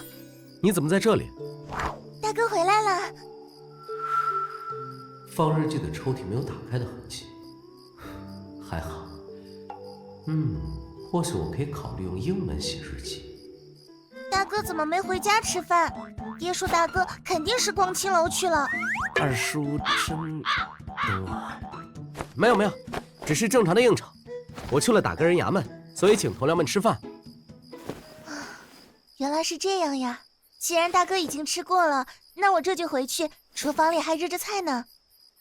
没想到在这个家里，除了二叔，就这个妹妹对我最好，突然有点感动。夜深了，大哥送你吧。来，这里进。哎，墙，不会是……大哥等等！看，一下子就到家了呢。多谢大哥，大哥抱我了。看路呀，刘月妹子。完事儿，我去睡觉。御史小径传来的心悸感又来了，到底什么情况？又收到了一条消息，消息一而再再而三的发过来，不解决的话总觉得是个隐患，还是得回复信息。首先，镜子现在是我的所有物，如果能彻底摸透镜子的功能和神意，对我来说是好事。其次，如果这条信息是那位老道士发来的，我就能顺势弄清对方为什么要把宝贝送给我。但这要怎么输入呢？先试试语音输入吧。在洗澡。语音不行，那手写试试。啊，可以了。通过触碰传递思维。3，代表的是我这面镜子的序号码。对方是9，他也有一面镜子。啊？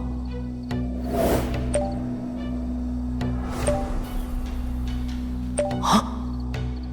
看来金莲师兄应该是那位赐予我镜子的道长，这位9号称他为师兄，两人应该是同门。至于他口中的天地会，怎么一时间还要反清复明啊？我不是天地会的人，这镜子是一个老道士送给我的。道长，我只是个无名小卒。送你镜子的道长身在何处？不知道。这是地宗的法宝。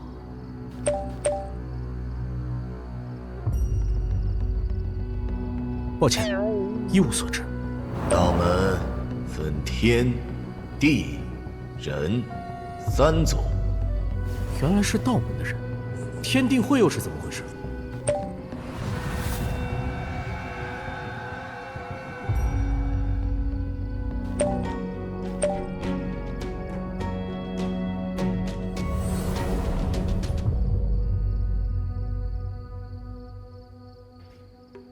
我去，意思是那老道士把锅推给我了。我只是个小小的打更人，为什么舍弃地书能自保？天地会的人能锁定地书的位置？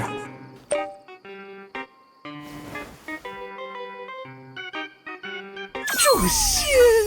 虽然有点舍不得，但这是个能充当储物戒指的宝贝，但它伴随的风险太大了。好，怎么还给你？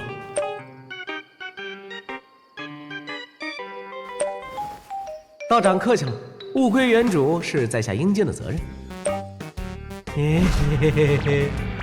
不，贫道没有说过。在下绝非索要钱财，只是宝物物归原主，黄金自然也得物归原主，等价交换，是吧？nice。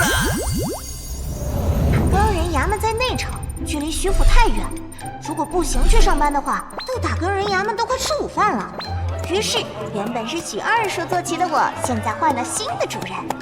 当当，大家好，我是一只小母马，骑在我上面的是我的新主人，以后请多多关照呀。头儿，我想去暗毒库。好，你手底下的新人啊？哎，什么评级啊？以下。哦，不错不错，衙门就是需要这样有潜力的年轻人。哎。以后有什么问题，可以直接找丽媛啊！明白。打更人的衙门暗毒库分为4个区域：甲、乙、丙、丁。铜锣只能去丁字房查阅暗毒，丁是基层，文件数量也是最大的，因为越是机密的文件，数量越少。道门的源头来自道尊，道尊的年代已经无法考证，相传道尊是上古奇人，他一气化三清，分别是元始天尊、道德天尊、灵宝天尊、暗合天地人三才，这便是道门天地人三宗的由来。其中天人两宗势如水火，都自诩是道门正宗，恨不得把对方的脑浆子打出来。地宗最是寡淡，门人风格非常低调，不争名不夺利。对此不了解的人都以为道门只有天人两宗。这年头，道统之争估计是最大的矛盾。地宗拜的是道德天尊，修的是无量功德。他们云游天下，低调做人，做好事不留名，得了功德就走。果然，地宗咸鱼是有道理的。功德从某种意义上来说，与运气是同源的。功德，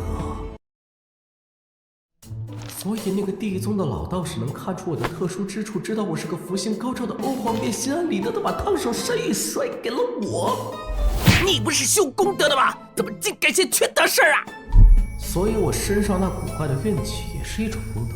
可是许家祖上18代都是小百姓，就二叔这一代稍稍有起色。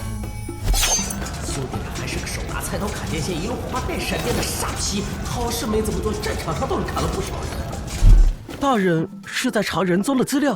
不，我查的是地宗。啊，等等，仁宗？嘿，你不知道吗？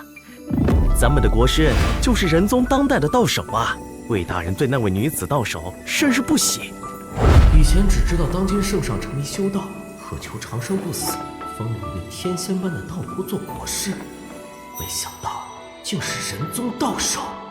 京城就像小小的水潭，却挤满了蛟龙。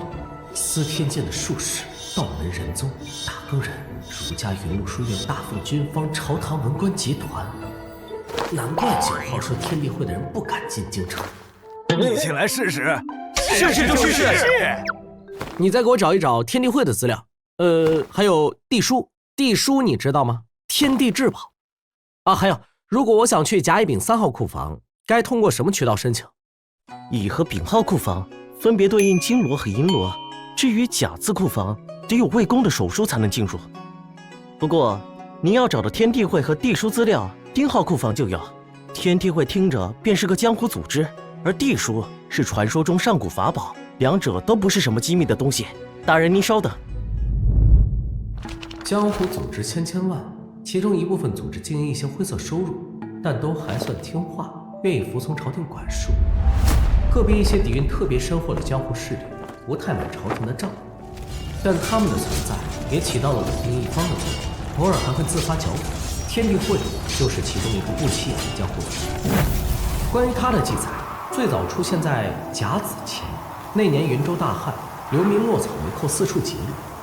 当地江湖势力联合朝廷剿匪，天地会就是其中之一。这天地会看起来还是挺有侠义的，但也可能是为了博取名声。天地会不是活跃组织，相关记载寥寥无几啊。但既然能逼到地宗高手逃进京城，说明它是个很大很强势的组织。这样的组织能瞒住打更人的情报也合情合理。我是不是应该禀报春哥，丰富一下打更人暗读库？那我那黄金500两不就黄了吗？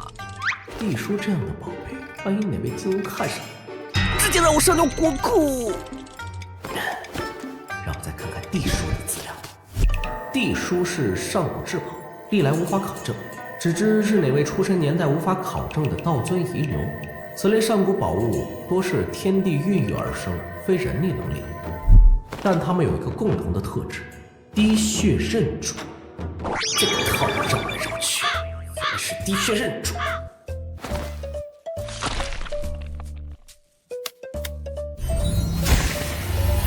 怎么回事？头好晕。这是哪儿？这8个光点象征着其他镜子，加上我正好9面镜子。9号是哪个光点的？随便点一个加好友吧。你回来了。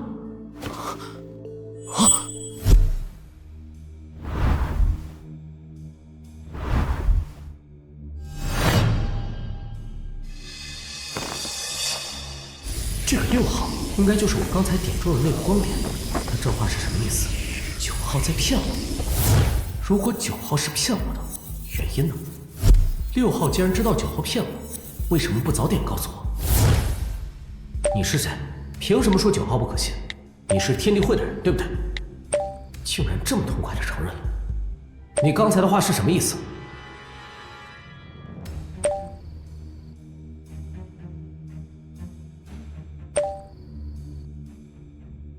你怎么知道我和9号有联系？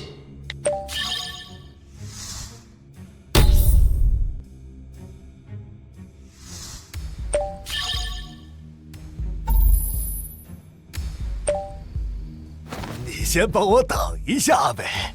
难怪9号不急着催我物归原主，还把主动权交给我，让我来选地点。难怪昨天我问9号，天地会的人是不是可以借地书锁定我位置时，他转移了话题。我选择交易，他可以黑吃黑干掉我；我不选择交易，他也能拖延时间，一直到锁定我的位置。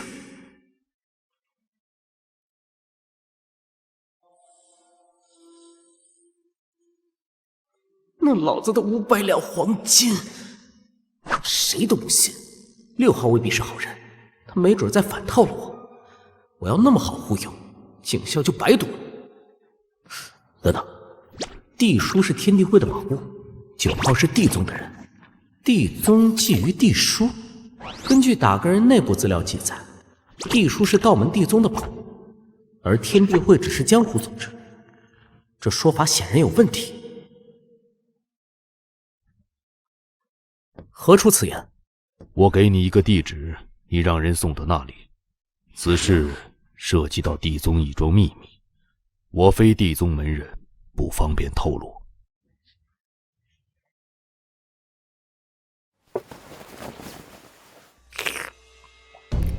目前我有3个选择：一，认可6号把镜子送回去，我可以雇人送，这样既不用考虑6号的身份，又不怕9号的锁定，从此脱身。2，与9号交易缺点是可能会面临黑吃黑的危险，好处是一旦赌对，500两黄金到手。3，把地书上交打更人，换取功勋。我才刚加入打更人，没有功劳，没有资源，正好可以用地书换一个锦绣前程。先把镜子里的东……迅速禀告魏公，铜锣许七安有重大事件汇报。铜锣有事，去找直属。铜锣不在，情况紧急，速去。这件事我不打算让更多的人知道，我是有家人的，必须淡化我在这件事上的痕迹，让天地会和地宗的人忽视我。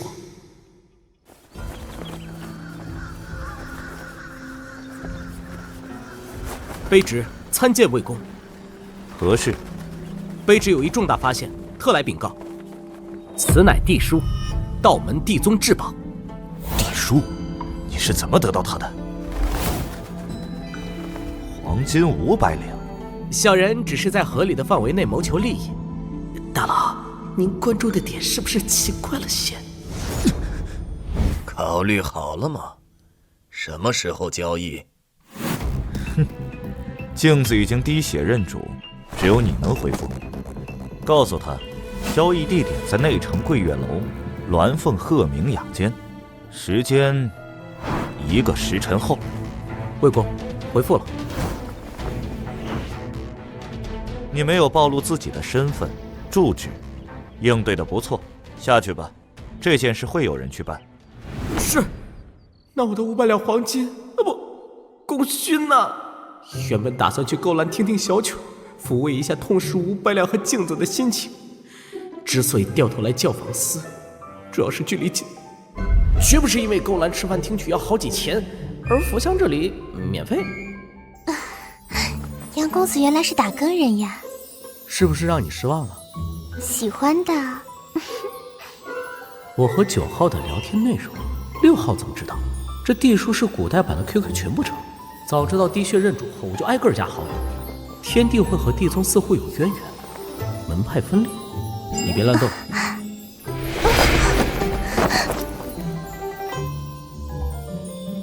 那我就不客气了。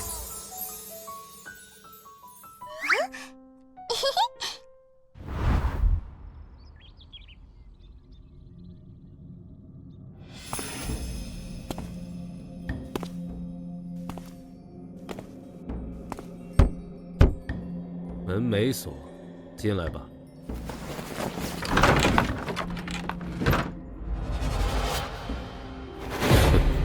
就他这身打扮，肯定进不了内城，八成是进了桂月楼才偷偷换上的。袍子里可能藏着武器。东西呢？我好像说过，这面镜子我花500两黄金。什么镜子？他娘的要500两黄金！镜子，给。大冈人给的任务完成，按照承诺，将功赎过，他们会找人顶替我死囚的身份。不好！果然没那么简单。这是个高手，直接破窗出去，我不信他敢在内城闹市区当街杀人。什么时候？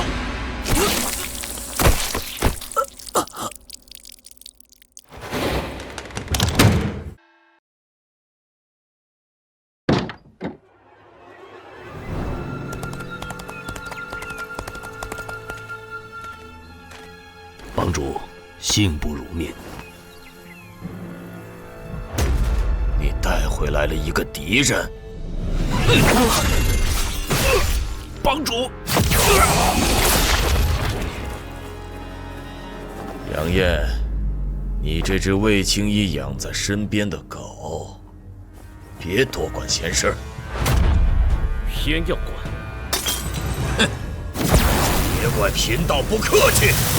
地宗修的是功德，什么时候会这些鬼魅伎俩？贫道送你去问道德天尊。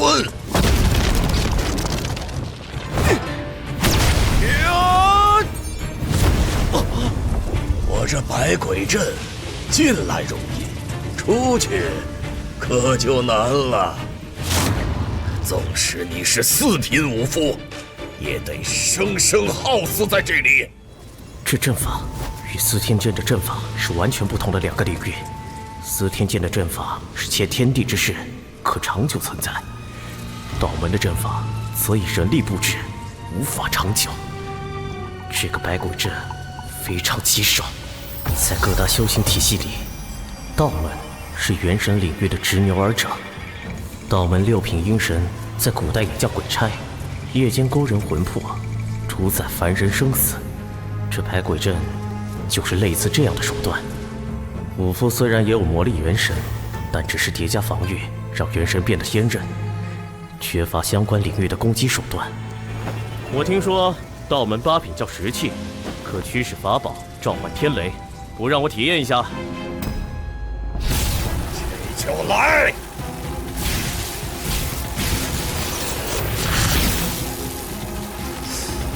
武夫6品的铜皮铁骨，你为什么还不还手？我在等我的枪，他来了。既然内部无法破阵，那就从外攻破。居然破了百鬼阵！啊，不好！啊！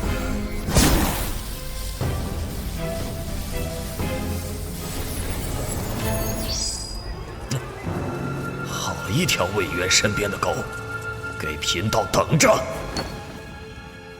让他逃了。先回京城吧。阴神无法在白日里长期活动，没了肉身，实力大打折扣。得下去找副肉身，顺便吞噬魂魄，滋补滋补。什么？中计了！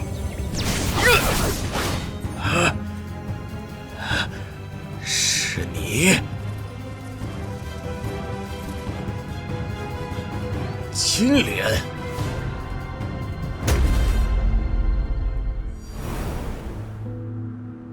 镜子已经认你为主，暂时交给你保管。最先与你联系的确实是地宗的人，对你存了必杀之心。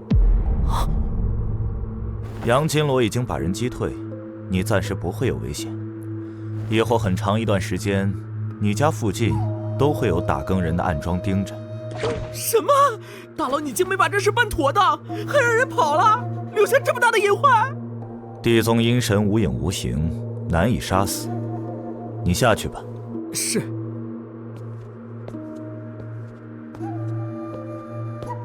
义父，我留不住阴神。何必要留呢？你不擅长，自然有人擅长。虽说地叔的确认主，但既然老道士能把镜子赠予我，说明的确认主并不是不可改变。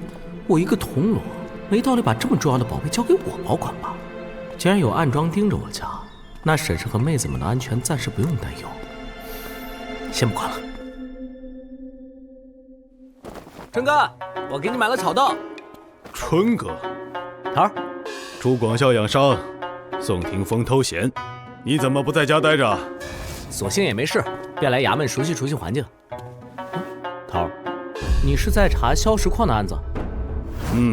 这件案子目前由我负责，案子详情不能与你说，我挑些能与你说的。初步怀疑是万妖国余孽潜伏在京城附近。万妖国？万妖国虽然成了历史，但这些年来，万妖国的余孽一直千方百计地想要复活，想要夺回国土。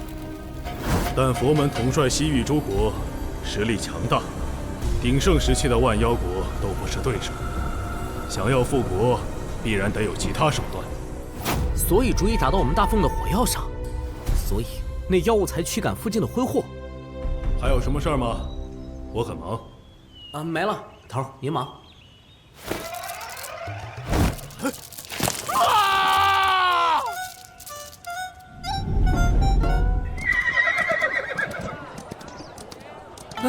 今晚是去找福香呢？找福香呢？还是找福香呢？不行不行，现在应该是存钱买房子，把二叔他们接到那城住，这样更安全。虽然福香花魁对我情深意重，坚持不要银子，但丫鬟五阶的赏钱还是要给的。这个2回鸭刚好能吃上婶婶的晚饭，嘿嘿嘿。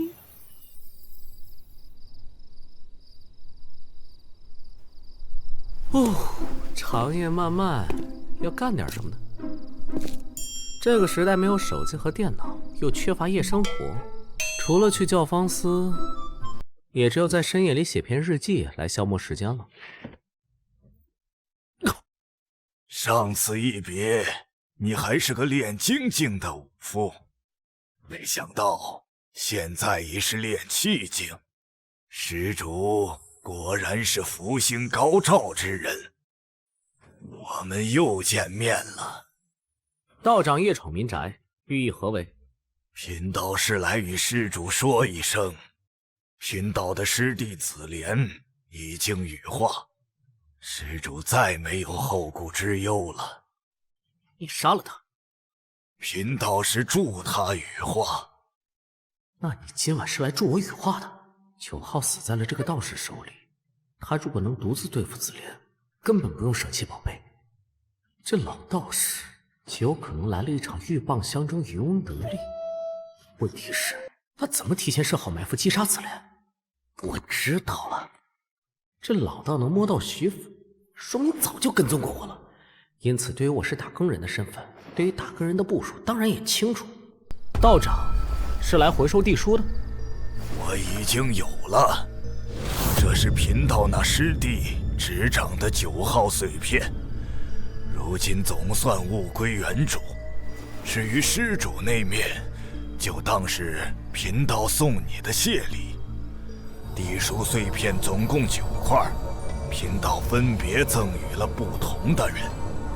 施主也是贫道相中之人，那7个不同的人组成了天地会。他们是谁？他们有各自的身份，来自5湖4海。施主要是好奇，可以自己问，贫道不会泄露任何人的身份，包括你。贫道今晚来此，便是邀请你加入天地会。邀请我进天地会？这老道又想打什么坏主意？我只是个练气境初期的武者，何德何能让道长如此看重？贫道方才说了，施主是福星高照之人。果然，这老道士能看穿我古怪的气运，请道长解惑。前些日子，贫道受了重创，无奈躲进京城。直觉告诉我，会遇上一个能助我解决危机的人。贫道在路边等了许久，终于等来了施主。不过，贫道只知施主福星高照，却不知根脚在何处。倒是当时马车里的那女子，气象瑰丽万千，神华内敛，世间少有。施主赠她一枚手串，你二人将来会有一段渊源。说的头头是道，却又毫不点题，这不是神棍吗？你也像选我一样，选中天地会的其他7个人。是。我能问原因吗？可以，只是听了贫道接下来的一番话，施主可就没有退路了。你说。贫道所做的一切，都是为了拯救地宗。拯救地宗？施主不觉得奇怪吗？地宗修功德之力，贫道那位紫莲师弟却想置你于死地，杀死了代替你交易的死囚，这与地宗修行功德的理念完全背道而驰。9号杀死了我的替身。地宗当代道手入魔了，影响了几乎所有人，只有包括我在内的小部分门人没有被道手影响，而庇护我们的就是地叔。入魔？地宗修功德，身为一派之主的道宗，肯定有无量功德，这样的人竟入魔了？成业功德，败业功德。道德天尊开创地宗时，留下过一句戒言：福祸无门，为人自照，善恶之报，如影随形。你说人话呀？施主觉得救人一命，是不是功德？难道不是？如果你救了一个十恶不赦之人呢？在遭天谴，却因你出手相救活了下来，继续做恶事，这还是行善吗？人性多变，光暗交织，不能因为见到过黑暗就愤世嫉俗，厌弃光明。我不可能在救人之前，刨根问底的去查人家的过去。施主能说出这番话，我才真正放心把地术托付于你。常人行此原则自是没错，但对于我们来说，这是最可怕的因果。功德积累越深，因果越重。道手一生都在行善积德，甲子前他渡劫失败，因果反噬，堕入了魔道。所谓物极必反，便是此理。想以功德正道，就必须承受相应的因果。一念成仙，一念成魔，这是每一位地宗门人都无法摆脱的宿命。原来地宗还有这样的隐秘。如果我身上的福气和地宗是同出一源，那我是不是也有入魔的危险？天人两宗不管吗？怎么说都是道门。地宗有成魔的隐患，你认为同出道门的天人两宗就没有相似的隐患？再说，这是我地宗的事，与他们何干？所以天人两宗的隐患是什么呀？那道长成立天地会，杀道手，清理门户。地宗道手什么境界？2品。你快把镜子拿回去！我天不正正不受嗟来之食。老道修功德数十载，大本事没有，看人还是很准的。天地会中，包括施主在内的8人，将来都非池中之物。你们分处5湖4海，将来总有一天会相遇。早些加入天地会，结下香火之情，省得将来天骄相争，出现死伤。倘若真如老道士所说，天地会里个个都是人才，是天之骄子，那我混在这个圈子里，在关键时刻定能起到重要作用。好，有需要帮忙的地方，可以通过地书向我求援，也可以通过地书向其他成员求助。如果他们在京城的话，互帮互助是天地会成立的宗旨。另外，地书持有者以地书序号为名。阴神？目前看来，这位地宗的高手对我并无恶意，但老六布局深远，无法从表面看穿他们的真正谋划。他把镜子赠予我，借打更人之手对付同门，然后渔翁得利，成为最大得利者。单凭这点，就说明老道士是个老六啊！哼哼，但是能对付老六的，只有老六。想在京城混，我必须得抱住这根大腿。长夜漫漫，作为天地会新人的我，得来个萌新报道。先加一遍好友，嘿嘿嘿，我点。大家好，我是谢日一枚，请多关照。好尴尬，没人理我。诸位，在下陈近南，请多指教。有人回了。陈兄，我通过地书联络了金莲道长，知晓了大概。多谢你协助道长化解此次危机。是6号，小事一桩，不足挂齿。小事一桩？那天看他和紫菱的交谈中，处处表现得激动，境界明显是不高的，但他却能借助金莲道长击杀紫莲，夺回9号地书。这个3号，他可能本身实力不强，但背景深不可测。2号，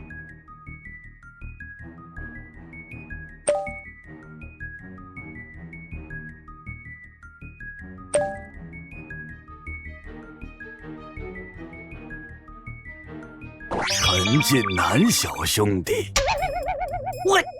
你这不但说出了我的性别，还暗示了我的年龄，亏我还在半人妖或者高人。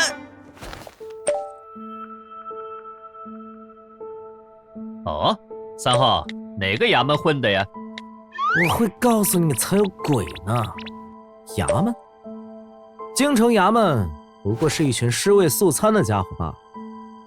3号似乎对衙门非常不屑，语气有点狂傲，可以排除是打更人，是司天监，还是云麓书院？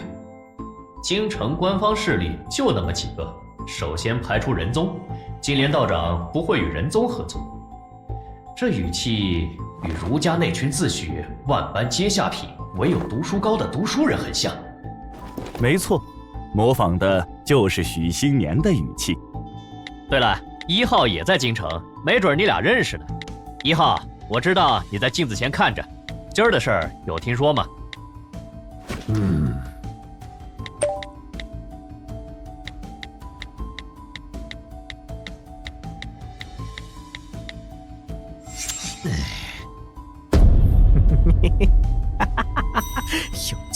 有气。2号拉1号下水，同时向我传递一个信息：1号和你都在京城。然而，作为3号的我，并不知道其他人的信息。2号可以不透露1号的信息的。2号明显是在针对1号，而1号立刻以牙还牙，彰显自己渠道的同时，对2号做出反击。2号在云州剿匪。云州匪患怎么可能平息？大凤的皇帝就是个没脑子的猴子，成日想着修仙，不知人间疾苦。这话听起来，2号应该不是吃朝廷俸。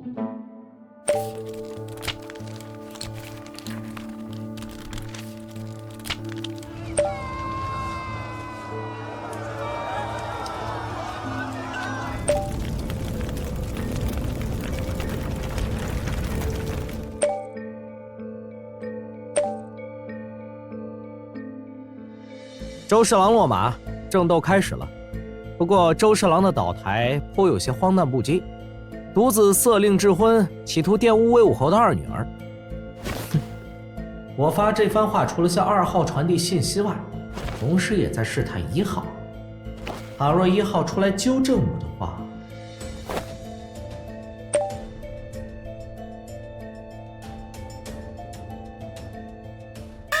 换了个话题。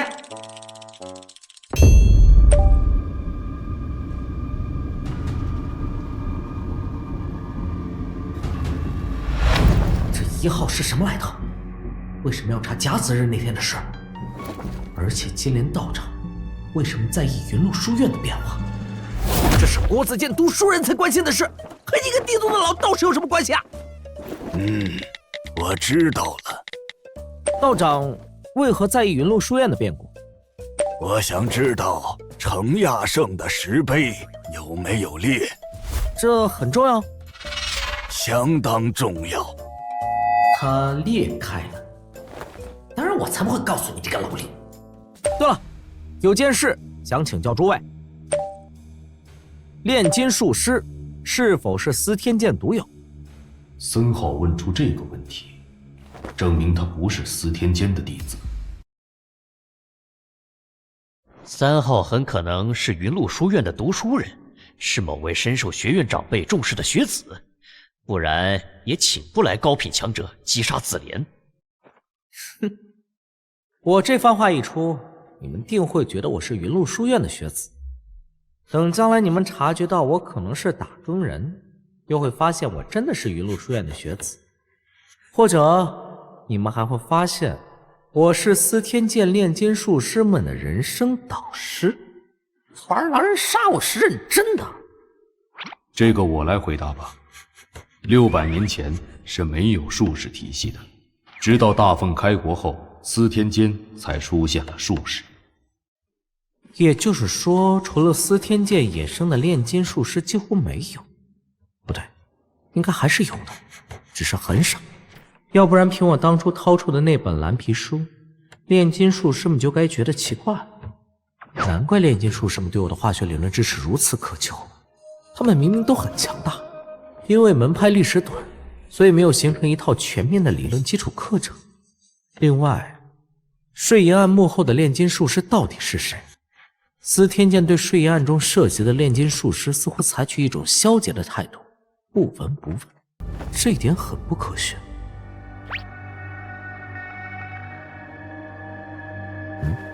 规矩，一问一答。你问。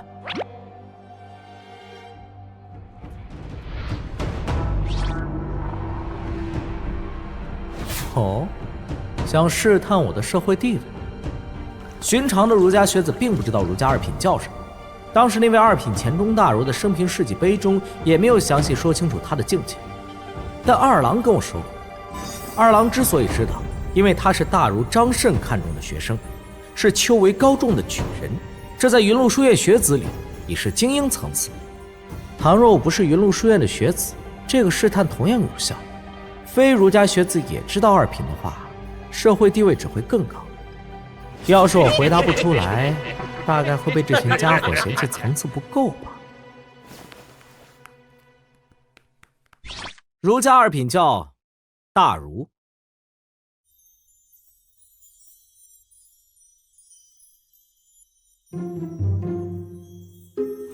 太没礼貌了吧，一个都没回复。下线不会说一声，一群没素质的玩偶。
这狼人杀有趣，有趣。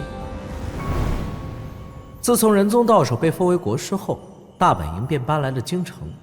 当今圣上为仁宗建了一座气派的道观。魏公，请。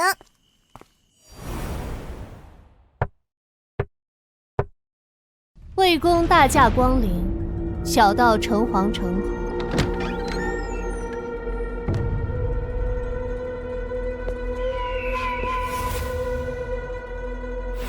地宗发生了什么事？魏公上知天文，下知地理，何须请教小道？无非是当年骂了你一句“唯女子与小人难养也”，便嫉恨如今。大耕人掌握着一块地书碎片，你要吗？那是地宗的东西。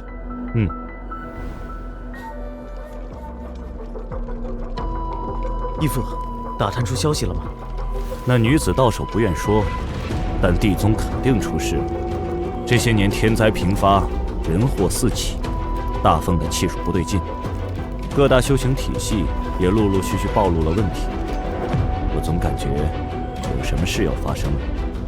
义父是不是多虑了？那天我们去司天监，监正说天下一切正常。窥探天机的人说的话最不能信，不惜一切代价查出地宗近况。地宗门人向来低调，神龙见首不见尾。我说了，不惜一切代价。是。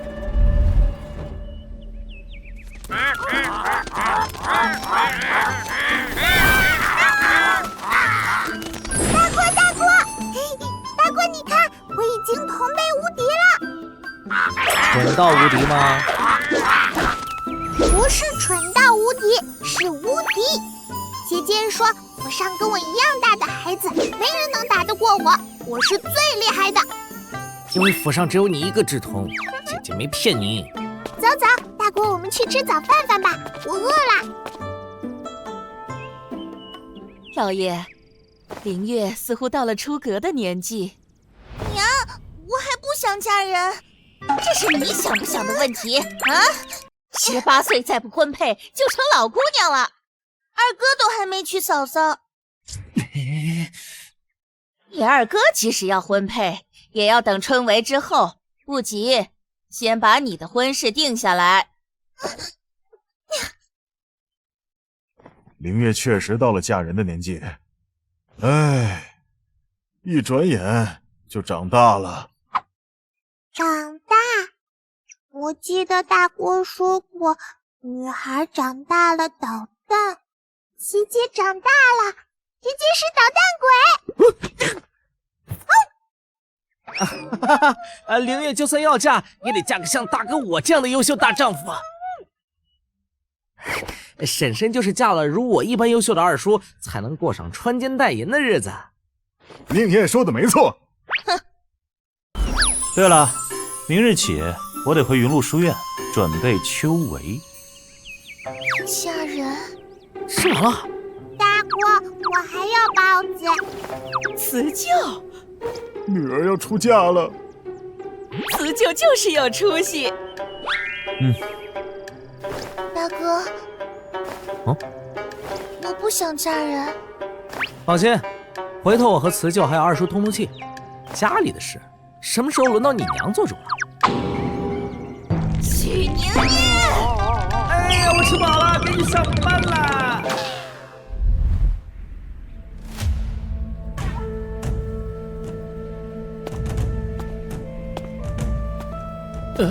又是这个铜锣。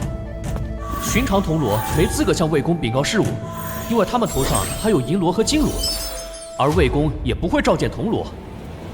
这个新来的铜锣待遇真好，逢着他来，魏公就召见他。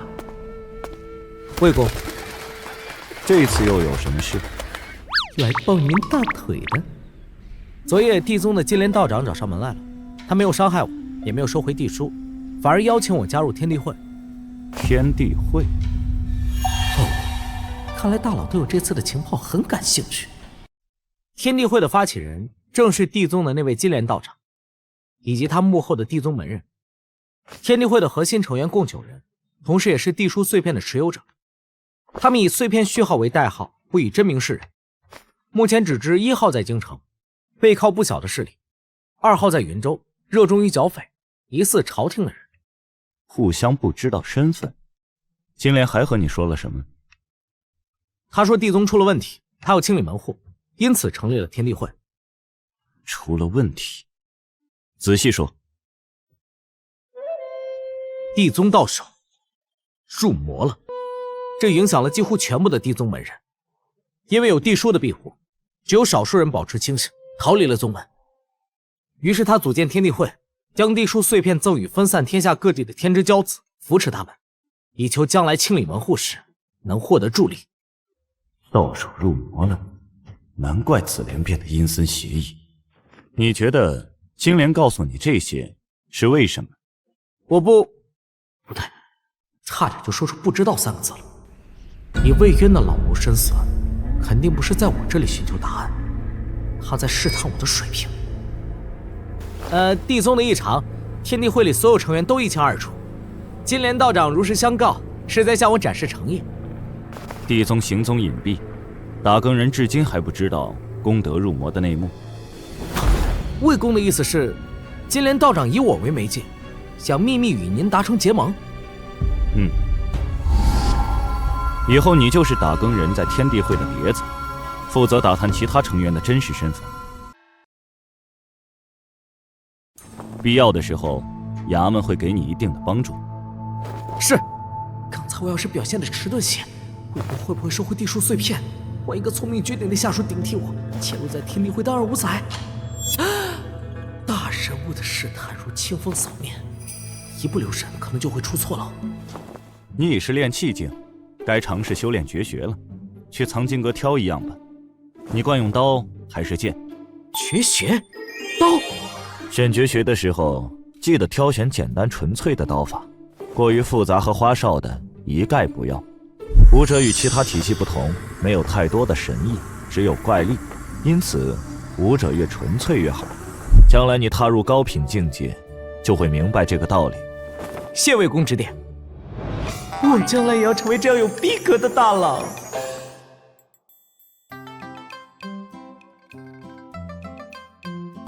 给，魏公的手书。哎，你什么时候抱上魏公这条大粗腿了？魏公主动召见我的。魏公主动召见铜锣。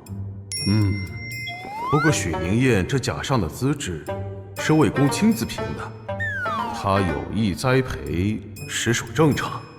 不愧是我手底下的铜锣。嘿嘿嘿。刀谱共407部，全在这里了。哇，头儿是不是要问我哪部刀法最强？绝学分2种，一种是技，一种是道。后者你就别想了，前者没有强弱之分，只看人。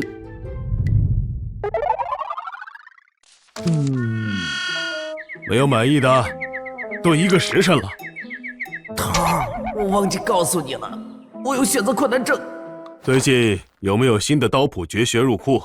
啊，有的。司天监那边前几天送来了几部绝学，换了几千两银子。几千两银子？许明彦，你运气不错。几千两银子的绝学，品质比里面的刀要好。我估计有某本刀法之道的残篇。道？拥有道运的绝学，通常是高品武者所创，蕴含了他们一生的武道感悟。想要成为高品武夫，这类绝学不能碰，因为那是人家的道。但残篇可以学一学，你去找来。是。大人，都在这里了。哦，天地一刀斩，取这名字的人，大概不是中二就是偏执狂。我好想把这书扔掉。冷静，冷静，先往下看。世上任何东西都是可以一刀斩断的，包括天地，敌人也是如此。任何多余的招式和偏杀都是对武道的羞辱。我只出一刀，不是你死，就是我亡。我就要他了。巡视街面是遇到位的事儿，我们主要是负责那些飞檐走壁的家伙，只做瞭望，实善无极。除非遇到大案，否则呀，不要胡乱飞檐走壁。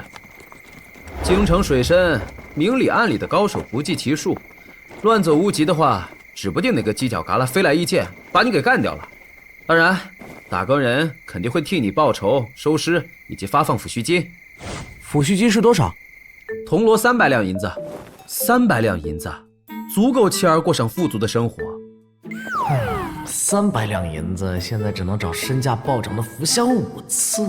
是啊，然后你妻子改嫁，别的男人花你的钱，与你的媳妇恩爱，还打你的儿子。我突然庆幸自己还没成家立业。哎，对了，宁烨，你的绝学是什么？有何特点？实战性很强，爆发力更强，就是不太持久。劈出一刀后，我会进入短暂的虚弱期。这部绝学开头的这句话就是金玉良言，本质就是1秒真男人，砍完就虚脱了。好处是爆发力强，也许修行到高深处能越阶砍人。反正闲着也是闲着，先过把瘾。嘿嘿嘿嘿嘿，这是3位大儒让我转交给大哥的啊？这是什么书？这书里记载的是各大修行体系的绝学，3位大儒把各自收集到的法术给拼凑起来，送给你。我仿佛闻到了一股酸味。儒家6品叫儒生，这个境界的核心是学习，能把见到过的法术付之笔端，记在纸上。大哥以气机引燃纸张，便能施展记录在纸上的法术。哇，儒家简直是无敌辅助啊！多谢，替我传话3位大儒，改日我会登门拜谢，与他们探讨诗词。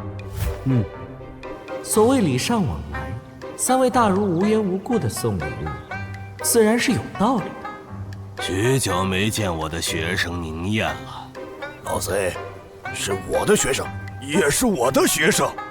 大哥走吧，别打扰我读书，明日我再回书院去。此就别吃醋，大哥还是爱你的。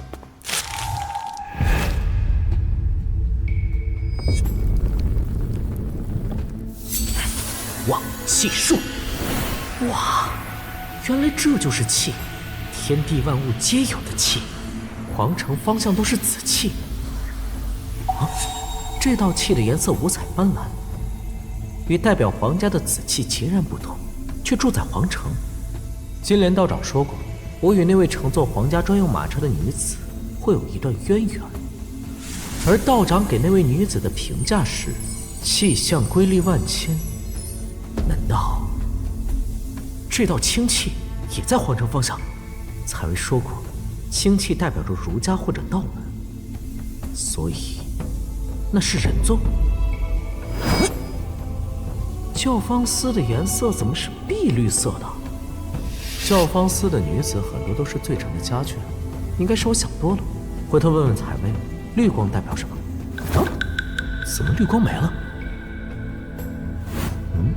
那边是司天剑，司天剑是什么色的？让我看看。我的眼睛！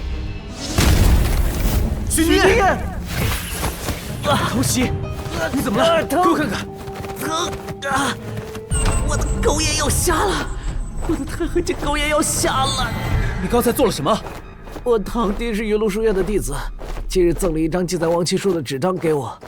然后我用旺气术看了看司天剑，像2根针插进眼睛一样疼。用旺气术看观星楼，我们是个傻子。你知不知道，监正大人很喜欢待在观星楼的八卦台上？不知道。那你知不知道，术士体系的巅峰是咱们那位监正大人？这个倒是知道。那你用旺气术看监正，这不是找死吗？这个我真不知道。司天剑的术士与打更人来往比较频繁，以后你会知道的。怎么回事？红光是在向我们示警，通常用在搜捕、缉拿的情况。可能是哪组的打更人发现了可疑人物，看红光的距离离我们很近。李烨，你眼睛还没恢复，负责界面巡逻。我和广啸上屋顶分头瞭望，照顾好自己。好。怎么只有你一个人在这儿？其余2人呢？分头行动了。发生何事？平远伯被杀了，负责该区域的2位同僚被击伤，贼人以秘术逃脱，暂时不知所踪。平远伯，伯爵被杀。你继续加紧巡逻，我去通知城门口的守卫。虽然大凤如今宣贵实力下滑，但伯爵终归是伯爵，府中必然养着高手。而那位凶徒竟能杀死伯爵，打伤打更人，从罗而去，不是一般的高手。毫无疑问，一旦遇上，很危险。但以我欧皇的体质，应该是撞不上的。啊，帝叔来消息了，哪个家伙大半夜不睡觉的水泉？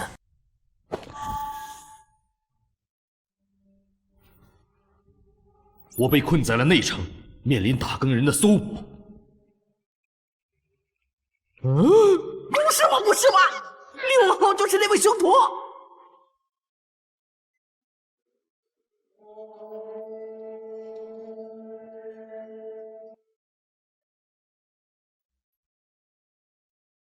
道长放心，如果我难逃此劫，我会把帝叔留在原地，您明日循着气息找来便是。在京城，尤其是内城，想要逃脱打更人的搜捕，几乎是不可能的事。啊，4号出场。我与仁宗的道手有几分交情，只是灵宝殿在皇城，和尚帮不了你。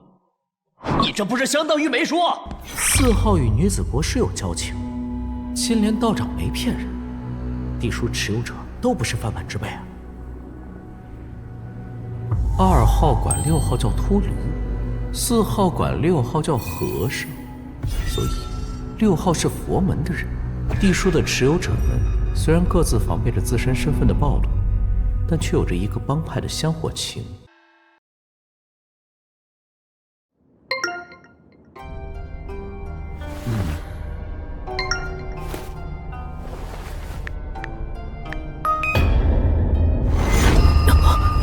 果然是他，6号竟然承认的这么快，太耿直了。那天我问他是不是天地会的人，他也毫不犹豫地承认。出家人不打诳语，出家人也不犯杀戒呀！万一摸到平远伯家把人家给宰了是几个意思？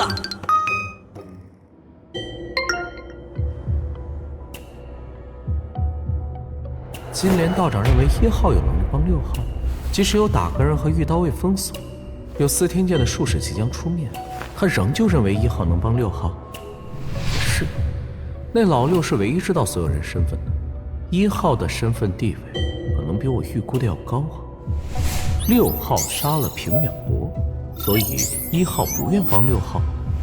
2号是个热心肠的，至少表面如此。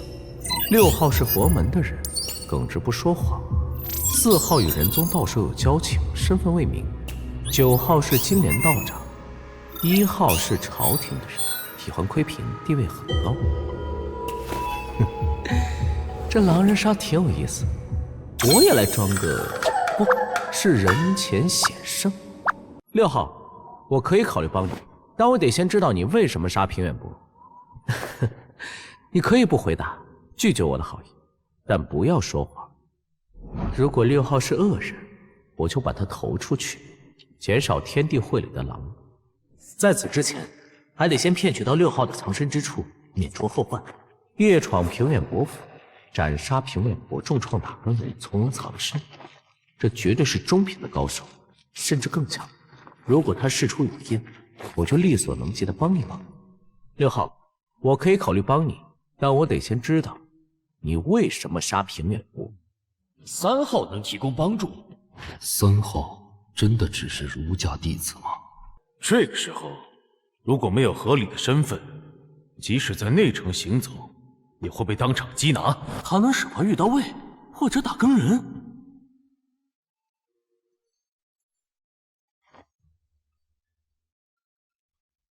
灵莲道长笃定3号能帮6号化解危机。3号绝非普通的儒家弟子，他必然有更隐秘、更高层次的身份。金莲道长这次招揽的新人非同小可。我的一位师弟失踪了，失踪了1年，我怀疑他被人拐卖，以秘密渠道送出了京城。经过多方打探排查，我锁定了一个睚眦组织，他们拐骗掳走女子和孩子，卖给青楼、丐帮，以及其他需要女人和孩子的地方。他们不仅贩卖孩子和女人，也掳走修行者。真正的用意，我还没查出来。最后，我发现那伢子组织背后的东家，竟是平远伯。我潜入平远伯府中，逼问师弟下落无果，便将其斩杀，超度罪孽。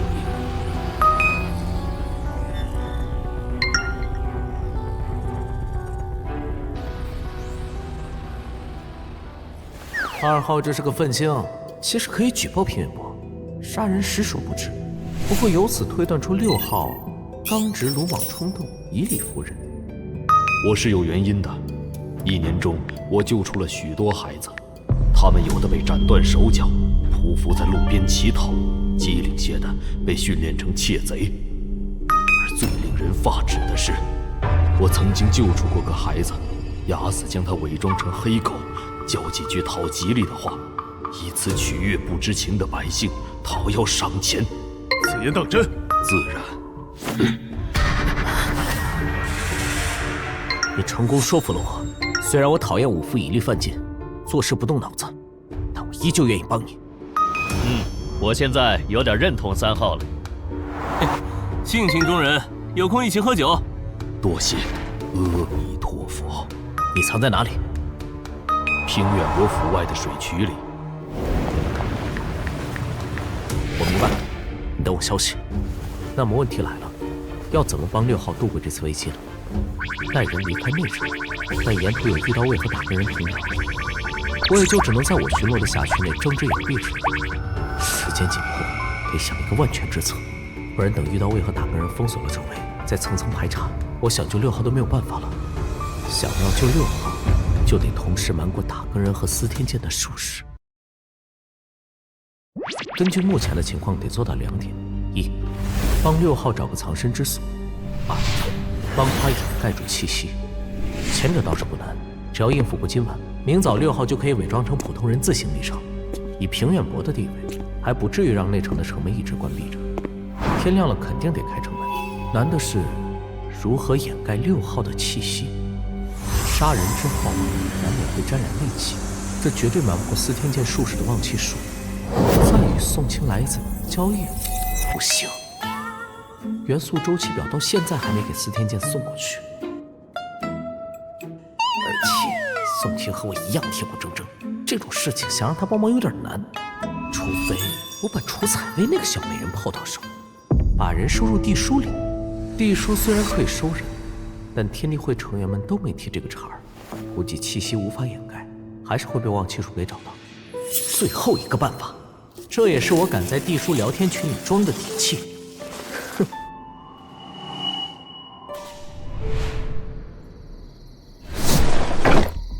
很好，这房间没人，准备工作完成。平远伯府距离我这儿不远，6号在平远伯府外的水渠，找到了。被发现了。6号，你藏身的水渠边，土墙上有一枚剑矢，上面有你需要的东西。我在临街的青书客栈准备了一个房间，2楼第6个窗户是开着的，速去。这是3号给我的东西。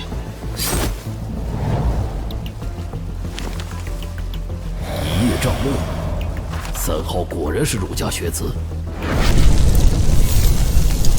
这份收敛气息的能力，这不是寻常五品德行境能做到，至少是4品君子境。3号的身份错不了，非但是儒家弟子，而且还是被某位大儒看中的学生。金莲道长说的没错，地书碎片的每一位持有者都是天之骄子。得赶紧离开了，再拖延下去，打更人的高手聚集过来就危险了。这我气势内敛深沉，神俊非凡。打更人果然人才济济，青书客栈第6个窗户果然开着。终日不用装。虽然知道6号是佛门弟子，不可能是妹子，但心里还是有些失望。9号是金莲那个老淫婢， 6号是个苦大仇深的鲁智深，其他几个网友总该有漂亮妹子。大哥人排查过来了，接下来得挨过这一关，6号才算安全。凶徒杀人之后，气息必然染成血光。几位通过望气术有没有发现异常？没有。啊，是许天才！下去，快下去！有发现了，敌人可能就隐藏在附近，随时会出手袭击。这铜锣竟连刀都没抽出来，专业素养过低。许公子，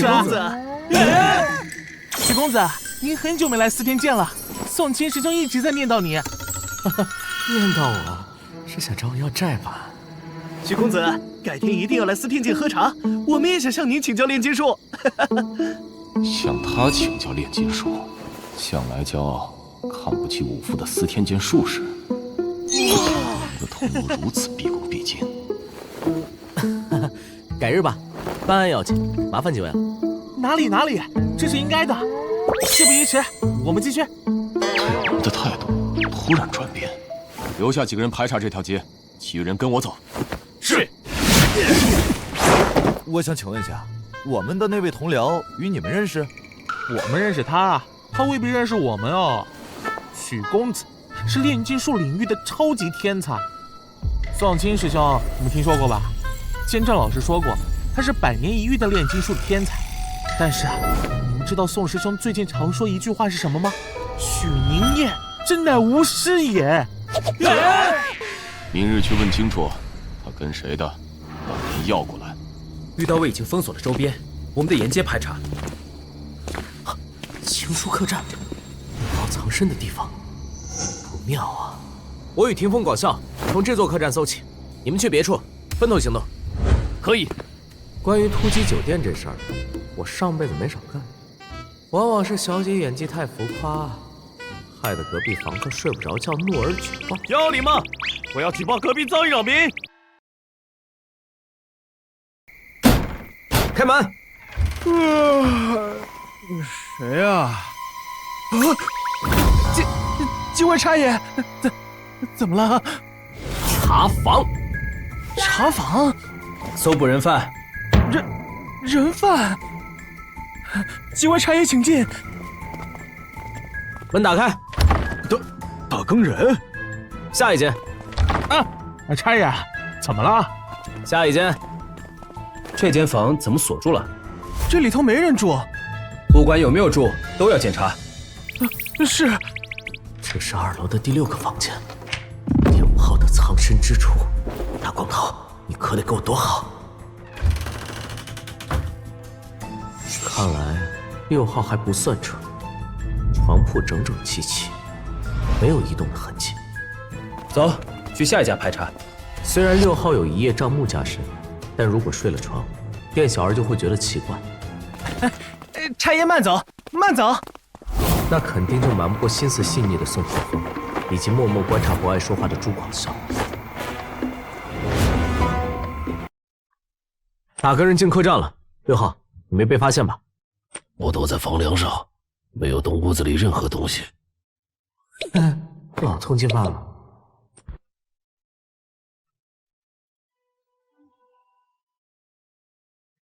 暂时是安全了。3号，我能说吗？君子坦荡荡，有何不可？不过2号，你想知道的话，需要同等的情报来换取。我对万妖国的历史以及万妖国余孽很感兴趣。萧氏矿案件，疑似万妖国余孽在暗中谋划，得帮下春哥试着查一查这个案子。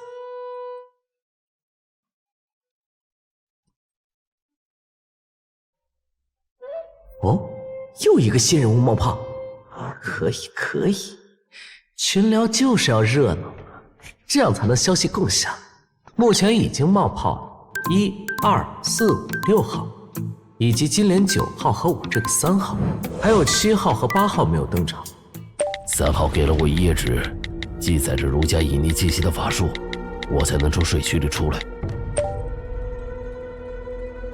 没有，3号为我准备了一间客房，法术隐匿了我的气息，我这才能瞒过沿途打更人的眼睛，躲在客栈里。3号给了6号一张儒家隐匿气息的法术的纸。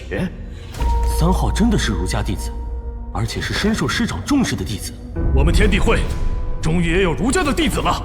不对，在大哥人已经反应过来，药剂人手封锁周围的情况下，3号怎么可能给予6号帮助？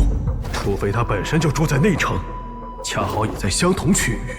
云路书院的杰出弟子，最近有宿在内城的，回头派人查一下。等等，你把客栈说出来，我怕1号举报你。1号不会的，如果他要举报我，会直接说出来。3号，我欠你一条命，来日定会报答。大光头这是在变相跟我透露1号的行事作风，举手之劳而已。5号，该交换情报。万妖国覆灭于500年前，佛门率西域诸国踏平了万妖国。据说最后那场焚山之战里，佛陀亲自出手了。等下，你刚才说佛陀真的存在吗？跳出品级之外的只有仙佛，但那种人物真的存在？反正我的长辈们是这么说的，可信度极高。只要你清楚万妖国的领袖是什么境界的话，1品。哼，阿爹与我说，那是半步武神。半步武神，是说差点就超越1品，成为武夫体系的神。5号似乎很了解万妖国的历史，他不就是万妖国余孽吗？万妖女皇是半步武神，贫道记得地宗典籍里记载，她是1品才对。具体我也不清楚，毕竟那是500年前的事了。万妖女皇陨落后，万妖国的妖众持续抗争了1甲子，最后只能逃离南疆。但500年来，万妖国余孽一直没有灭绝，他们拥有很强的凝聚力，怀揣着复国的梦想。而这一切的原因是，万妖国的公主还在，她是万妖女皇的遗孤，是万妖国余孽的领袖。万妖国公主是什么境界？这个我不知道。万妖国都有哪些强大的妖物？我只知道万妖国的历史，但对于万妖国的现状倒是不太清楚。毕竟万妖国暗中积聚势力，并不活跃。这最多就是给我科普了历史，对萧山没有太大帮助啊。3号，你问万妖国的情报做什么？毕竟儒家与万妖国并无交集。哼，你觉得我会回答？对了，有件事得问一下老道长。金莲道长，我有一个朋友，他最近出了点状态，不知道为什么，他总是出门捡银子，次数很频繁。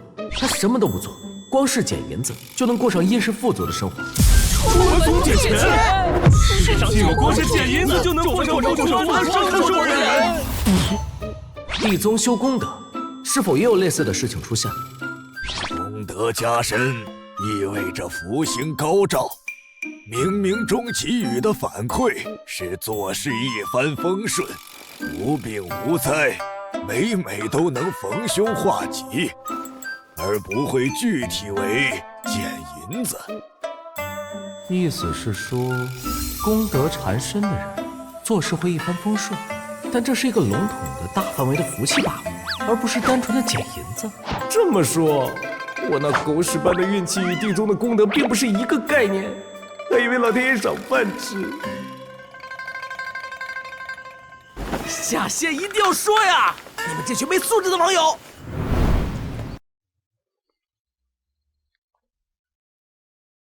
城门的守卫比往日多了1倍，甚至还有4天间的术士在场。不是，下一个。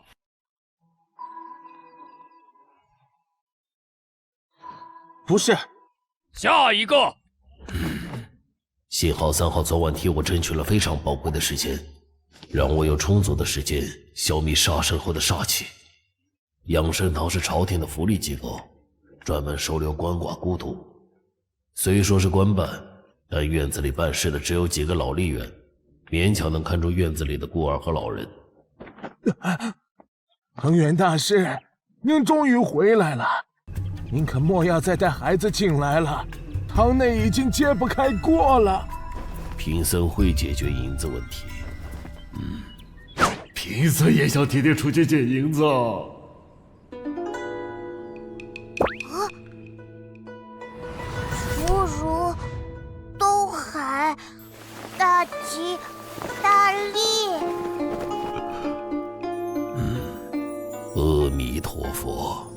平远伯被杀案的第2天就席卷了朝堂，勋贵集团上下震怒，与勋贵向来不和的文官集团也很重视此案。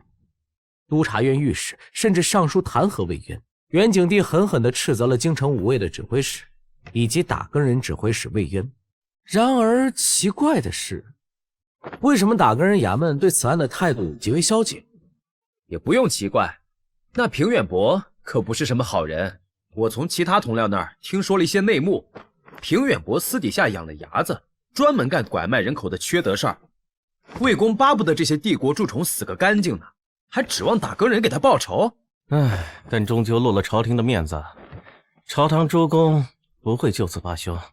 唉，马上经查了，死个平远伯没人会在意，过阵子也就消停了。只是辛苦了我们，衙门刚下令加强内城巡逻，不知道朝堂诸公会怎么对付魏公，他们等这个机会很久了。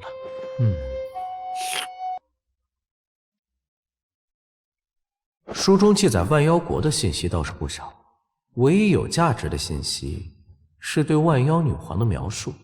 九尾天狐。打更人的暗读库里并没有记载佛陀出手，所以5号是怎么知道佛陀出手的？5号属于什么势力？还有关于万妖国的其他卷宗吗？啊，有是有，不过不在钉子库房。算了，先去一趟浩气楼。以我目前铜锣的身份，还没有权限能进其他库房。我要来一次胆大的操作，以此博取魏渊更多的信任和赏识。请魏公平退左右。屏退左右。卑职有事禀告。我堂堂金罗，竟被区区铜锣要求屏退。你2人先离开。杨艳，你们相互监督，不得偷听。是。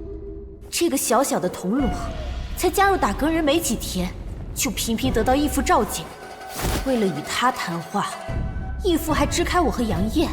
好小子！哼，堂堂金罗，竟被手底下的铜锣越过，他显然没把你放在眼里。喂，我在挑拨离间，你倒是给些面子。他的资质如何，你清楚。魏公想培养他，你也清楚。但他不把你放眼里是事实。你觉得我会在乎？对对对，他到底是你手底下的兵，这份香火情存着。哼，无趣，还是去大牢找我的玩具们好好玩玩。属下有平远伯案的情况汇报。天地会杀死平远伯的是天地会的6号。理由呢？6号的一位师弟被睚眦组织拐走，生死未知。他循着线索顺藤摸瓜，锁定了平远伯。许其安私放人犯，同罪并处。果然，卑职知罪。卑职自知罪孽深重，惶恐了1日1夜，但终究逃不过良心的谴责，才选择与魏公坦白，是杀还是流放，任凭魏公做主。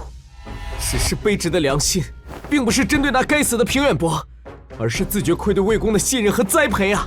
卑职今日与同僚闲聊，得知魏公被陛下责难，被朝廷诸公抓住把柄，趁机攻讦。卑职再想到魏公待我恩重如山，恩重如山就过分了，直接说原因吧。不是，大佬，你说话怎么不按套路来啊？你还是混官场的吧？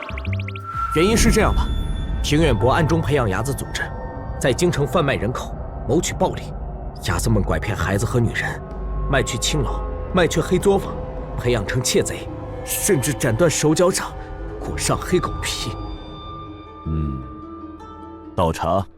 是，大佬，这是已经原谅我了。你对天地会了解多少？对地宗的金莲了解多少？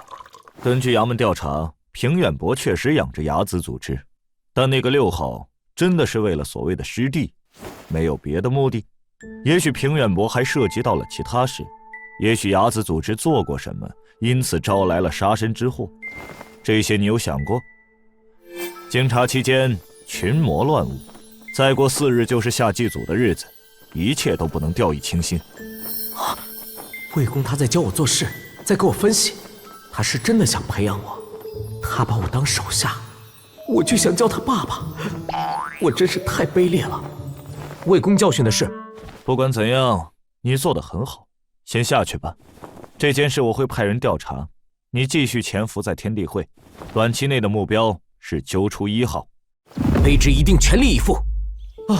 这次赌对了，想要地位稳固，想要往上爬，必须要学会站队，学会抱大腿。接下来的很长一段时间，得不停地刷魏渊的好感度，赢得他的信任。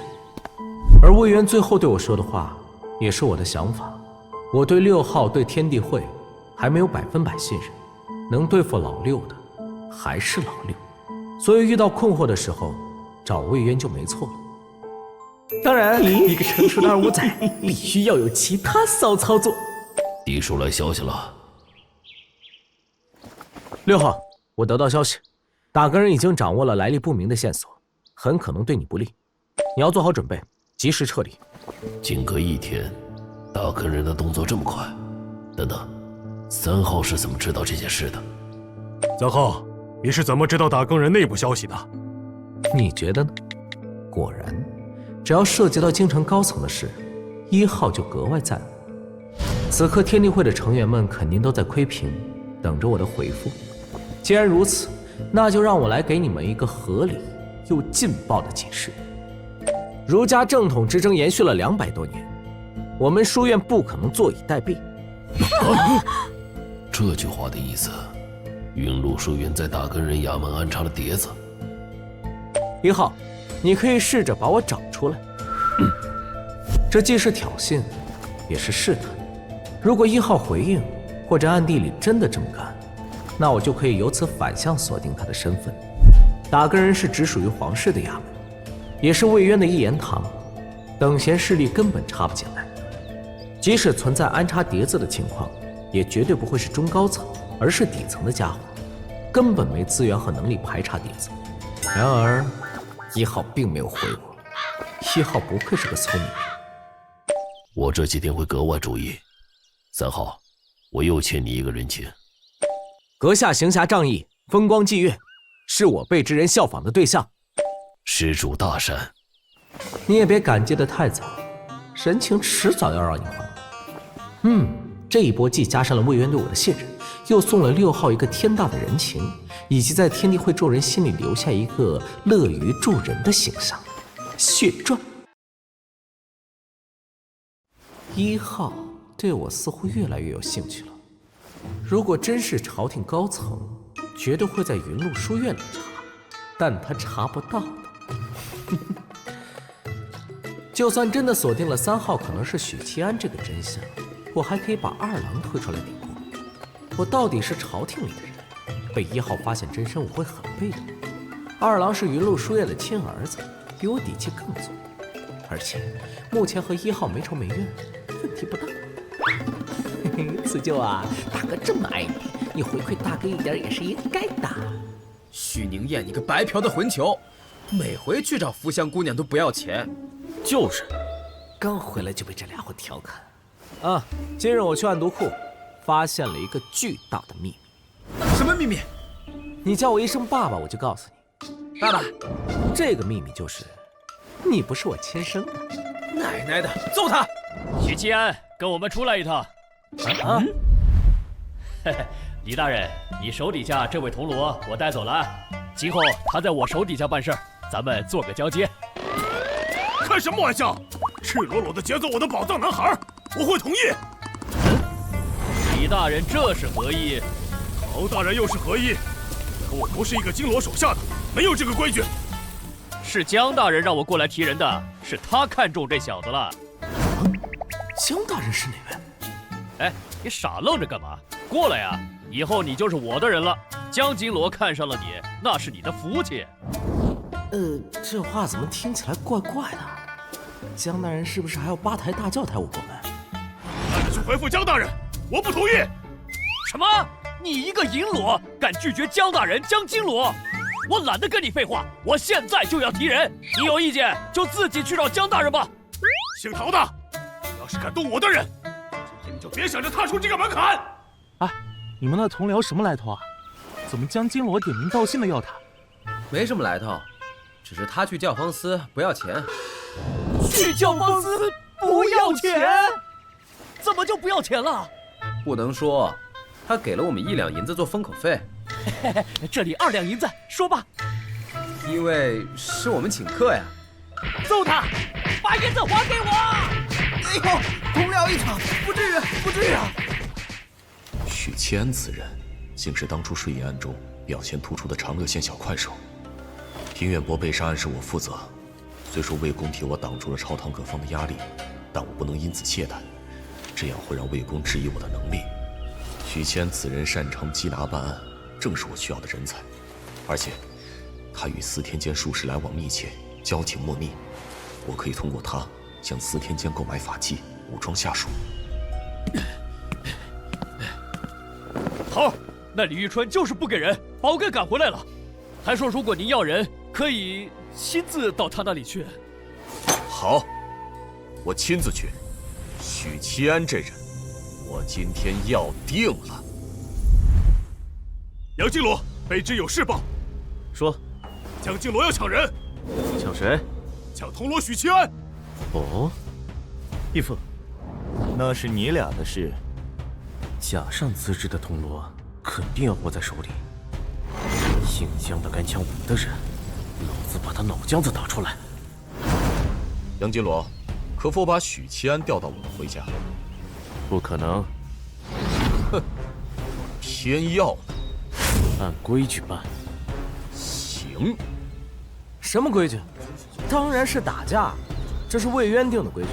只要有矛盾，那就武力解决，但一定要在衙门的演武场。听说了吗？似乎是因为一个铜锣才打起来的。怎么可能？区区铜锣能让2位金锣大动干戈？我怎么感觉自己成了红颜祸水？那天平远伯被杀时，这位江金罗与我有过一面之缘，想来是见我与司天监的术士交情甚笃，想收入麾下。而杨金罗不同意，原因十有八九是我假上的资质。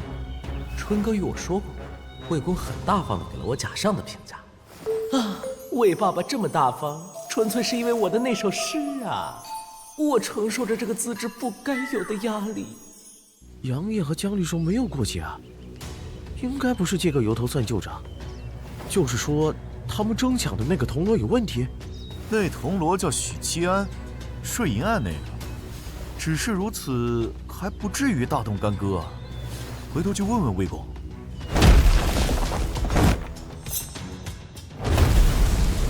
太快了，手段根本无法捕捉。还有，这2位金罗战斗时气机是内敛的，要是放开手脚大干一场，打得人衙门都得夷为平地。也就看个热闹，别那么认真啊！金罗之间的战斗，1年里都不会有几次。哦，你觉得谁会赢？纯以肉身和力量对拼，金罗之间差距不大，所以每次金罗打架都不分胜负的。这一架怕是很久都不会结束。走，去吃午饭。杨艳还得继续打熬体魄，不然再过10年，气血下滑，你终生无望3品。别只知道锤炼枪艺，律中则过分在乎自己的气血，想一直保持巅峰的体魄。但你真正该做的是把刀艺融入拳脚，战力会提升一大截。听魏公的意思，我是无望3品。3品已非凡人之境，靠的是机缘，而非苦修。我们那位镇北王沙场征战10载，徘徊生死边缘数10次，向死而生。你们都差了些火候，既然不分胜负，人事调动的事就不提了。但卑职有一事请教，铜锣许七安究竟有何奇特之处，让杨金罗如此看重，不愿割舍？倒也不是什么大事，知道你要问，特意准备了，自己看吧。假上，再打一架，这张我要了。魏公，你不能因为杨艳是你的义子就有所偏袒，你若不给，我就把这事儿传出去，看看杨艳能不能扛住其他金罗。放肆！他之所以在杨艳手底下，不是因为杨艳，而是李玉春。银罗李玉春。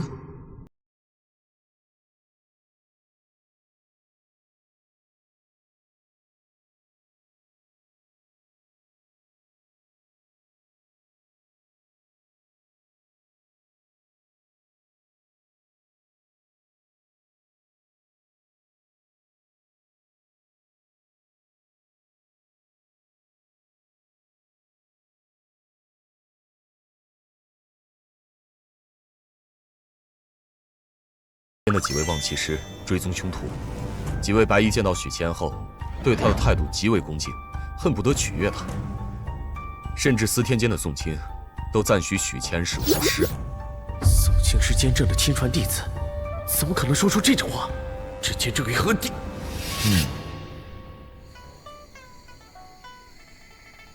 今日倒是挺坚持啊，没有苏兄半路的服侍我洗澡，反而让丫鬟服侍我洗澡。怎么回事？刚刚那一刹那，有种说不清道不明的感觉。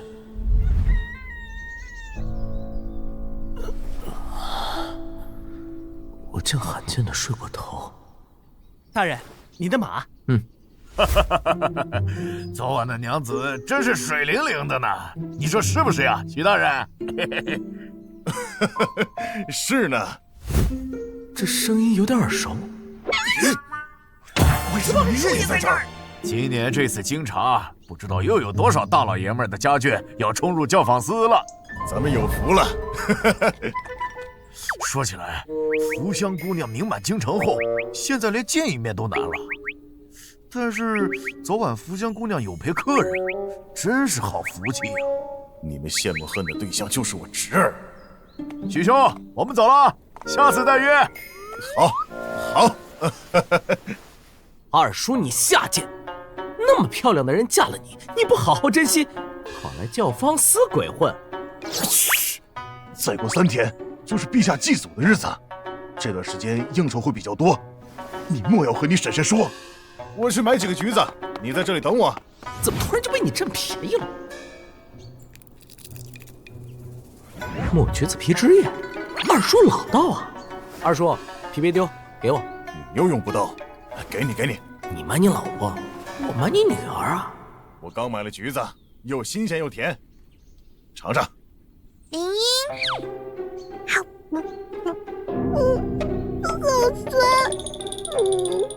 好酸呀，好酸。大郎，有客人到了，老爷喊你过去。知道了，把院门关上，你进来。你不是要去主宅吗？人不走还关门，还要让我进屋子。大郎想对我做什么？难道……哎，人呢？回去了？还想直接拎老张翻墙了，省得他再绕路回去。啊，采薇姑娘，你怎么来了？你再不去司天监，下次来的就是宋师兄了。差点忘了给宋清的元素周期表。改天吧，改天我就去。你不会什么都没有准备吧？我肯定准备了。你撒谎，我用望气术看了。宋师兄说拖欠了这么久，你得连本带利的还。你写在蓝皮书里的炼金知识有些深奥，司天监的炼金术师们一时琢磨不透。年底了，宋师兄希望你给我们开堂讲课。好吧，但我需要准备半个时辰。欠债还钱，天经地义。我监督你。对了，小妹妹，这个糕点你想吃就吃一点吧。你认真的？这小孩一直觊觎我的糕点，狼子野心。算了，反正一个小娃也吃不了多少。走吧。啊，那天你说过要做好吃的给我。你竟然还记得啊！下次吧，等做出低配版的鸡精，我下面给你吃。你羞不羞啊？我妹妹就吃你一些糕点，气成这样。我准备留着听你讲课的时候吃的，而且那是一点点吧。我的糕点呢？我2两银子买的糕点呢？那么一大包的糕点呢？谢谢姐姐，糕点真好吃。不就是糕点吗？我帮你买，几个钱啊？2两银子。别让宋师兄等急了。驾！小母马，你快跑起来！哼，你可总算来了，再不来我亲自去你府上了。我违背了光明磊落的做人原则，替你干了坏事，结果左等右等，就是等不来你。啊，这不是来了吗？宋师兄最近研究嫁接如何？这是我最近的动物嫁接理念。听说你加入了打更人，哎，帮我找个死囚出来，我要做实验。这个回头聊，我现在要兑换承诺。我可不想被监正一巴掌拍死。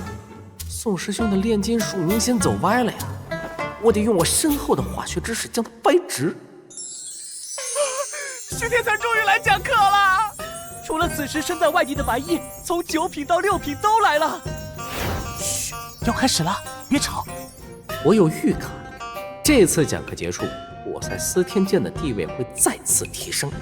等我超师取悦云露书院的大儒，抱稳魏爸爸的大腿，不久的将来，我是否能在京城横着走？有这3股势力撑腰，只要不做大逆不道的事，我就稳如老狗。诸位对炼金术有什么了解？开课之前，我们先谈一谈炼。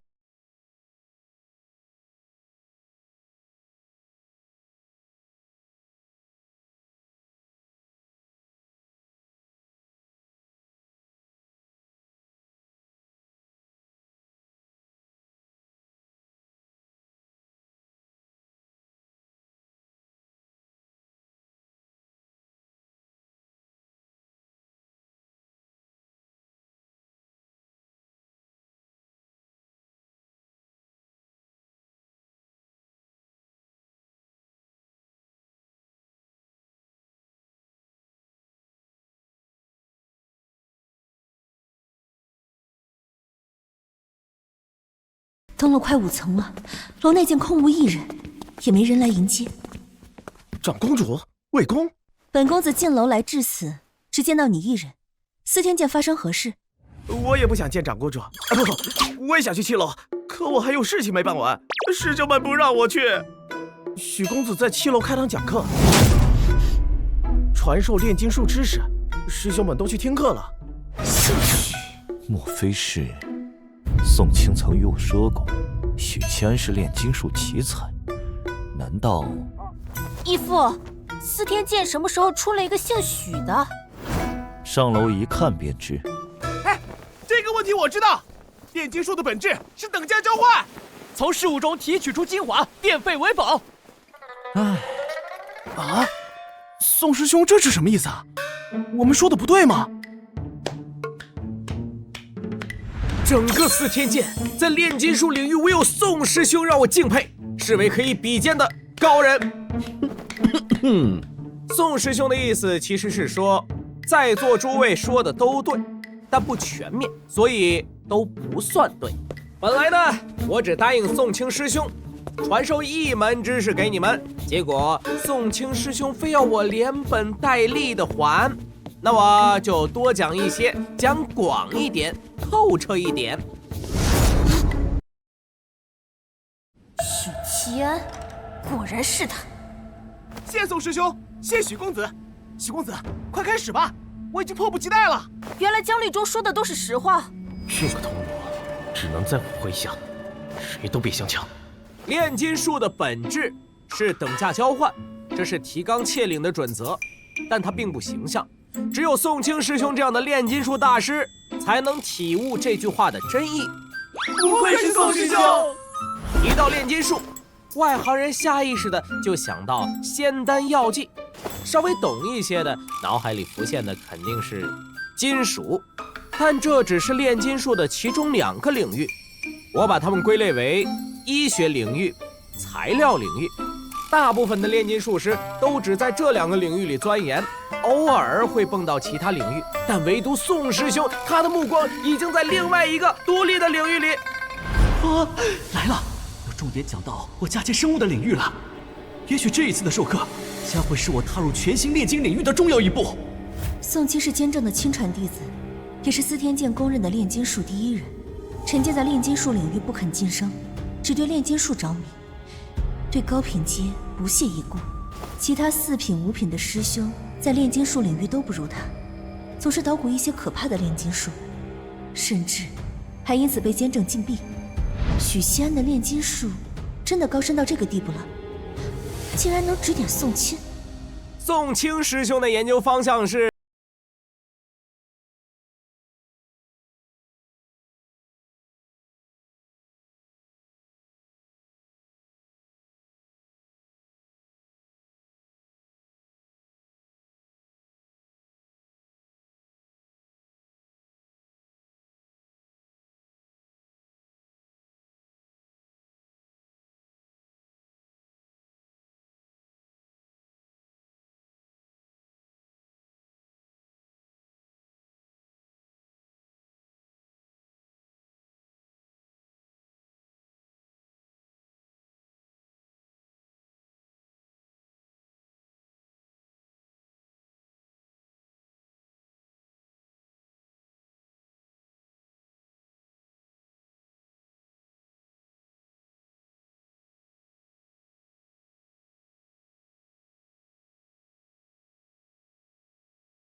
助知识。我去，撞得正起劲的时候被领导围观了。我这伪术士的策略是连秦先生，装得越浮夸越好。而对魏渊的策略是表忠心，是在合理的范围内装一个无伤大雅。眼下的情况显然不是小小的撞了，而是直接一字马了。但换个角度想，在领导面前展现自身价值，也是一种博取关注、增加筹码的有效方式。他是谁？竟生得如此美貌。这就是我本次开堂讲课要与大家说的重点。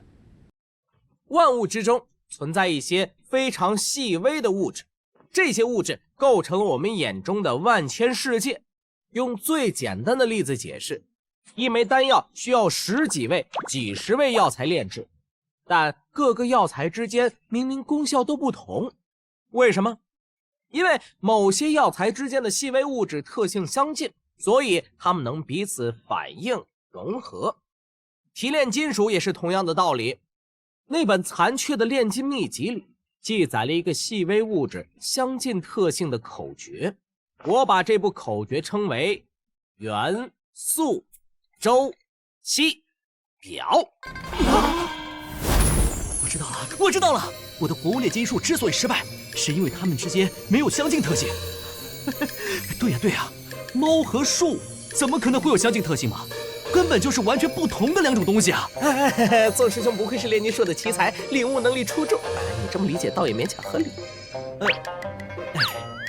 我虽明白了你的道理，但活物间的相近特性又如何验证？活物炼金术的正确方向究竟在哪里呢？问得好，我就等着这时候掰直你。活物炼金术的方向是细胞。细胞？细胞，我也不太懂，反正不关我事儿。成功了是我教导的好，不成功是你自制愚昧。这是我送给司天剑第2本蓝皮书，里面记载了元素周期表的口诀，我的个人注解，以及宋师兄活物炼金术的正确方向，都在里面了。细胞是一个生命的开始。这蓝皮书简直就是炼金术的宝藏。册子里写着什么？好想知道，好想知道。刚才许宁也说过了，活物领域过于深奥，你们的境界没到。等师兄我参悟透彻，自然会代师传授。谢宋师兄，宋师兄不愧是我辈楷模。化学包含的领域方方面面，比如电化学和化学量子化学，我也是一知半解，不好再讲下去，也不好把肚子里的存活全部一口气掏光。他们又不是福箱，不值得我倾囊相授。这次讲课便到此为止。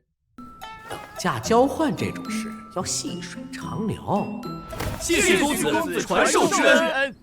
司天剑的术士对一位五福行弟子之礼，恐怕是司天剑建立以来破天荒的第一次。仅凭此，许西安这个人就足以在史书上留下寥寥一笔。师妹，长公主找你来了。魏公，这位是长公主。长公主？向哪个人举荐我的长公主？有女怀芬芳，提提步东乡，蛾眉分翠羽，明眸发青阳，回音贯白羽，声响流四方。妙哉应愿得，一配许七安。谢长公主举荐之恩。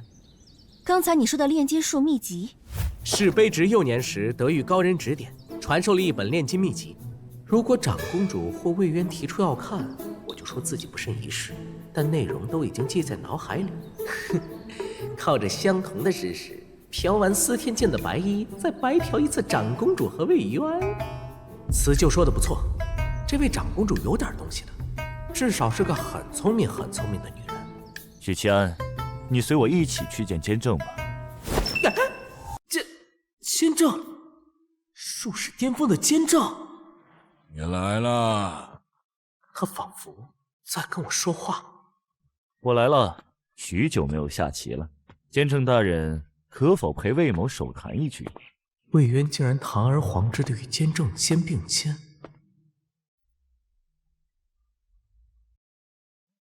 监正大人这段时间可有在专心看人间？年老昏花，看不清了。地宗到手入魔了，物极必反，功德成仙，岂有那么简单？魏某收到消息，有万妖国余孽潜伏在京城，都是小角色。没记错的话，仁宗是19年前搬来皇城。之前陛下苦求仙道，天地人三宗不予理睬。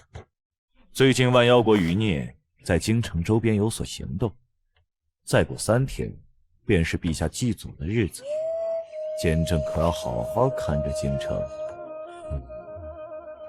云州的匪患越来越严重了，陛下无心剿匪，让人忧心啊。睡银案幕后的炼金术士，监正可有看法？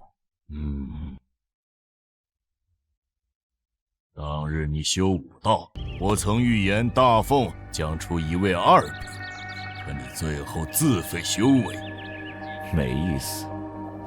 为何不走儒道？与云麓书院的读书人凑不到一起，不去。25年前，本座问你可愿做我弟子？魏某无心术士。精彩绝伦，小友替我教导学生，我也赠小友一份礼物。还有这种好事？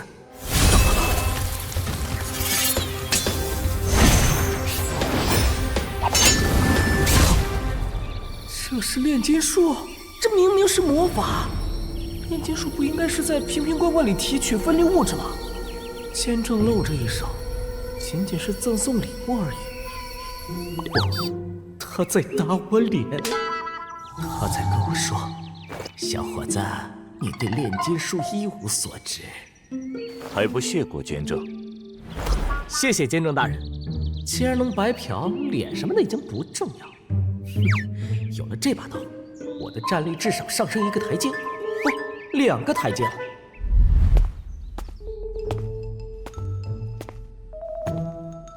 啊，采薇姑娘，晚上有空吗？我请你去桂月楼吃饭。晚些时候要入皇城，今儿歇在长公主府上。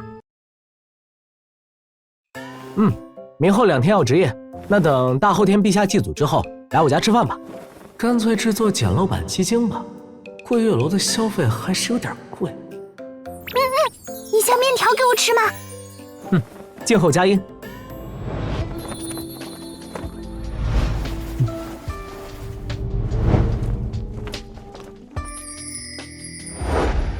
会驾车吗？不会，正经人谁开车呀？给，你来驾车。面谈领导这是要培养我？监正，本宫一直有个疑问。公主请说。仁宗搬入皇城，蛊惑父皇修道，19年来不理朝政，云州匪患难平，各地灾难频发，朝廷对南疆的掌控越来越薄弱，北方各部狼子野心，大凤内忧外患。您在等什么？啊？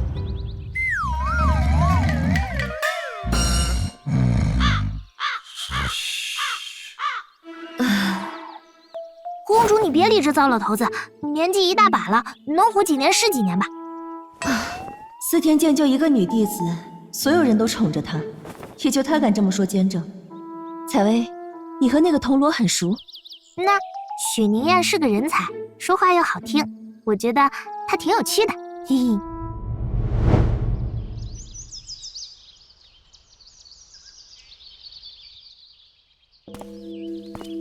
开始吧。官府的人应该走了。我的藏身之处是被发现了吗？啥子情况？焕然一新，竟都修好了。恒远大师，你回来了。你不用去化缘了，朝廷刚刚拨了款，弥补了往年拖欠的银两。下午还派工匠修了院子。拨款？是啊，200两银子呢。院子里的孩子和老人们来年的开支有了。我明天打算给美人配套冬衣。哎呀，真及时啊！要不然很多老伙伴都挨不过冬天了。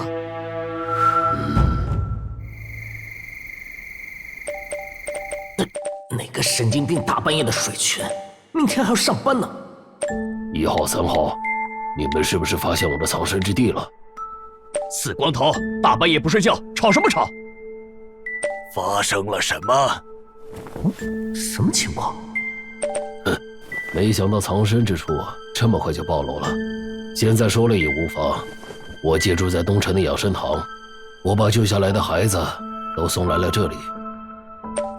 养生堂一直苟延残喘地维持着，这里有几个同样没地方去的老丽媛，还有一群无家可归的孩子、孤寡老人。可是今天，朝廷忽然记起了这个地方，派人修了院子，弥补了往年拖欠的银两。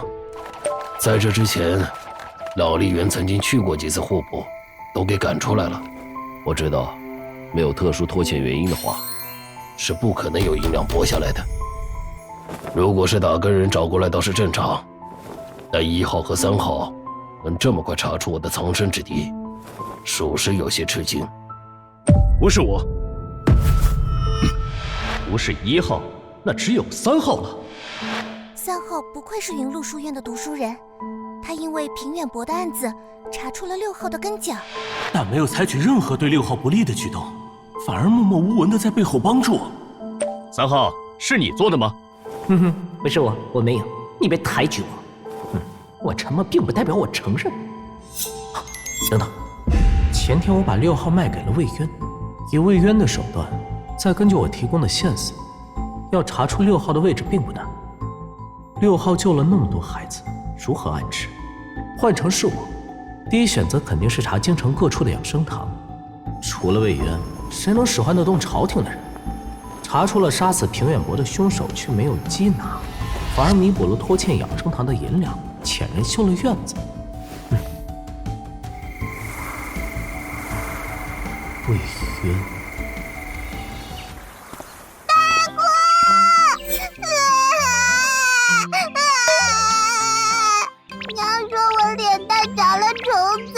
虫子在吃我的肉，我要毁容了！啊，你这不是毁容，你这是美的冒泡，你娘骗你的。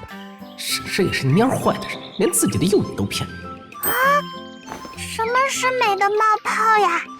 就是将来肯定比你娘和姐姐漂亮，成为优秀的捣蛋鬼。哎呀，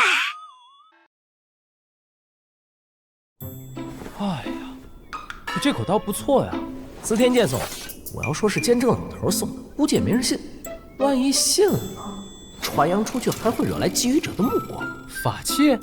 不是法器，没有铭刻阵法，唯一的特点就是硬，像我一样。对了，后天是陛下祭祖的日子，你们应该有过几次经验了吧？我们只要守着三坡边缘就行了。祭祖大典在三坡举行。 三坡是皇城外的小湖，恰好在京城5卫军营的拱卫之中。祭祀流程由太常寺和礼部负责。打更人的任务很简单，维护秩序，保护皇室宗亲的安全。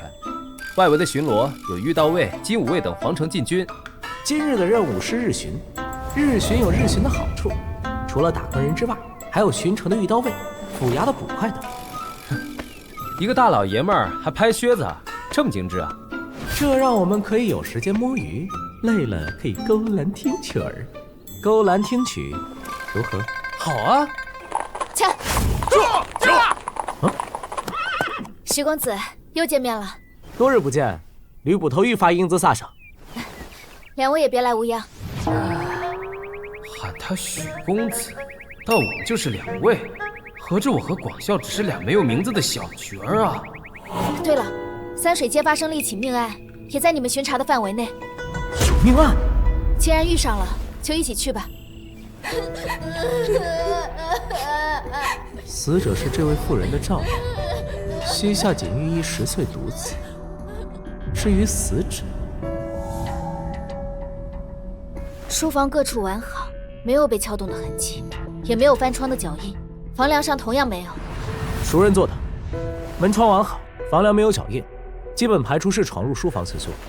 死者坐姿端正，从趴桌的角度来看，是一瞬间死亡，没有挣扎。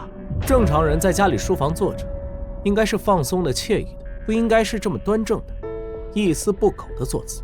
这说明死者与凶手是认识的，不但认识，还是让他非常敬畏或害怕的人。另外，死因乍看是割喉，但我猜真正的死因是前额这里。凶手手法很利索，没有割喉管，而是直接把侧面的颈动脉给割断了，一看就是老手。但割喉并不会造成当场死亡，而这位小奇观直接趴在书桌上死掉了，没有挣扎，没有让鲜血溅得到处都是。由此推断，死因并不是割喉，真正让他当场死亡的是，凶手击碎了他的额骨，大脑受到了致命伤，导致死者没有反应的机会，没有挣扎的机会，当场去世。死后僵直遍及全身，尸斑不在位移，角膜相当浑浊，估计死亡时间超过17个小时，也就是说，凶手是在夜里杀人的。我建议从这几个方面追查：一、府衙近期开的夜行评书；二、询问玉刀卫是否有在附近遇到可疑人物；三、询问负责夜巡该区域的打更人；四、询问家属死者近期的人际交往情况。这就好了，给出方向了。这才多久？可惜他已经是打更人，府衙要不过来。如果有这么一个优秀出色的同僚，真是人生一件快事。吕捕头，刚刚问完话了，死者近期没有与人结仇，昨夜也没有客人来访。死者只是一个小奇观，排除了仇杀，那会是什么原因让凶手深夜入宅杀人行凶呢？把刘汉的夫人带过来。好。家里是不是突然多了些银子，或者刘汉与你说过些什么？前几天，夫君他倒是说过要带我们离开京城，去外头过潇洒的日子。具体是多少天前？好像是1旬左右前吧，记不太清了。他收了贿赂，被人灭口了。但是，一个金吾卫小奇观会因为什么事被灭口？没记错的话，金吾卫负责内城的东城门和皇城的东城门。或许我们应该去见一见刘汉的直属上司。刘汉的上司是金吾卫百户，虽然都是百户，但金吾卫的地位可比玉刀卫要高太多了。后者是单位保安，而前者是领导的保镖。我们要上门问话，得有衙门发的牌票做凭证。此事甚是蹊跷，不过皇城守备森严，一个小小奇观翻不起什么了。照例问话便是，金吾卫自己会查。另外，陛下祭祖的日子马上就到了，我们的重心应该放在这件事上。牌票给。好。1个时辰了，怎么还没回来？已经有同僚去通知了。干啥呢？干啥呢？我这不来了吗？周百户，你手底下可有一个叫刘汉的奇官？忘气术。是。他死了。什么？刘汉最近可有异常？没有异常。他值守东城门期间，有没有可疑的人和物出入皇城？没有，守卫皇城的士卒众多，单单贿赂1人是没用的，除非贿赂全部，而这是不可能的。如果贿赂你呢？你什么意思啊？只是例行问话，周百户何必动怒？陛下祭祖在即，我们也不想关键时候出岔子。还有一些问题想问问。问话结束了，望气术看得怎样？他没说谎。或许刘汉是因为其他未知的事情被灭口。这件案子暂且搁置吧，祭祖大典为重。后天就是皇帝祭祖的日子，这案子得往后挪了。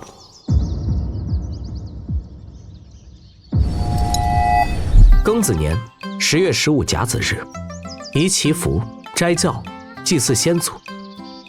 今日便是皇室祭祖的日子。每年的这个时候，内城的城门就会关闭。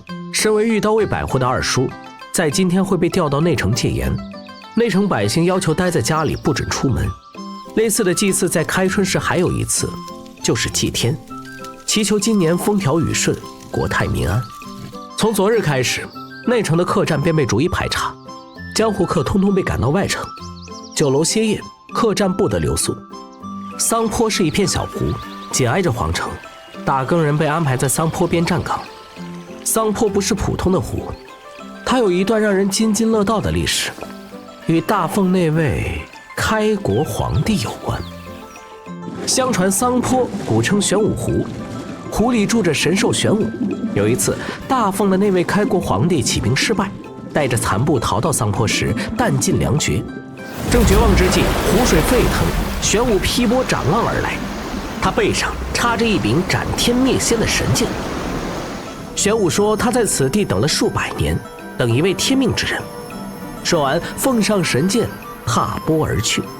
那位开国皇帝得了神剑，在湖中悟道3年，破关而出，重新集结兵力，从此百战百胜，推翻了腐朽的前朝。统一中原后，大凤便在桑坡建立帝都。桑坡是大凤开国皇帝的正道之地，有着非凡一般的象征意义。因此，大凤皇室每年都会在桑坡举行祭祖大典。湖上的庙里供奉着的那位，便是开国皇帝的法相。刘邦还斩白蛇起义呢，也不知道这段传说的水分有多大。哎，祖祭结束后，我们去教坊司吧。我可以当个令官。不行，你必须一起玩，这样显得我们感情深厚。他是想让你把福香姑娘也喊上。许妮，你老往湖面看什么？我总觉得桑坡湖阴森森的，让我不舒坦。闭嘴！你是被风吹凉了。桑坡是大凤圣地，是开国帝君正道之地，莫要胡说八道。高品武者耳目聪慧，你这番话要是被听去，是要被治罪的。来了。啊，这位就是沉迷修道的大凤皇帝，长公主怀庆也在里面。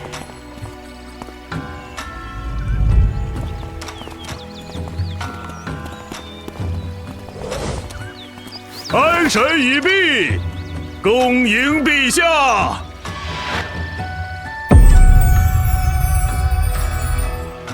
哇，这架势，感觉比上辈子最高会议还要庄重啊！不虚此行，不虚此行。地叔聊天群有人说话。我记得今天是大凤皇室祭祖的日子，1号、3号，是不是？算算时间，今日确实是祭祖大典。当年我也曾参加过皇室祭祖。当年，4号，你当年也做过官，而且地位不低。4号做过官，4号不是与仁宗女子国师有交情吗？正因为当过官，所以与女子国师相识。哼，有意思了。1号没有回信，3号也没有回信。2号在这个时候传书，显然不是真的关心皇室祭祖，而是一个试探3号和1号的身份。你弟叔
仁禄书院安插在朝廷各部的人，那会是什么衙门？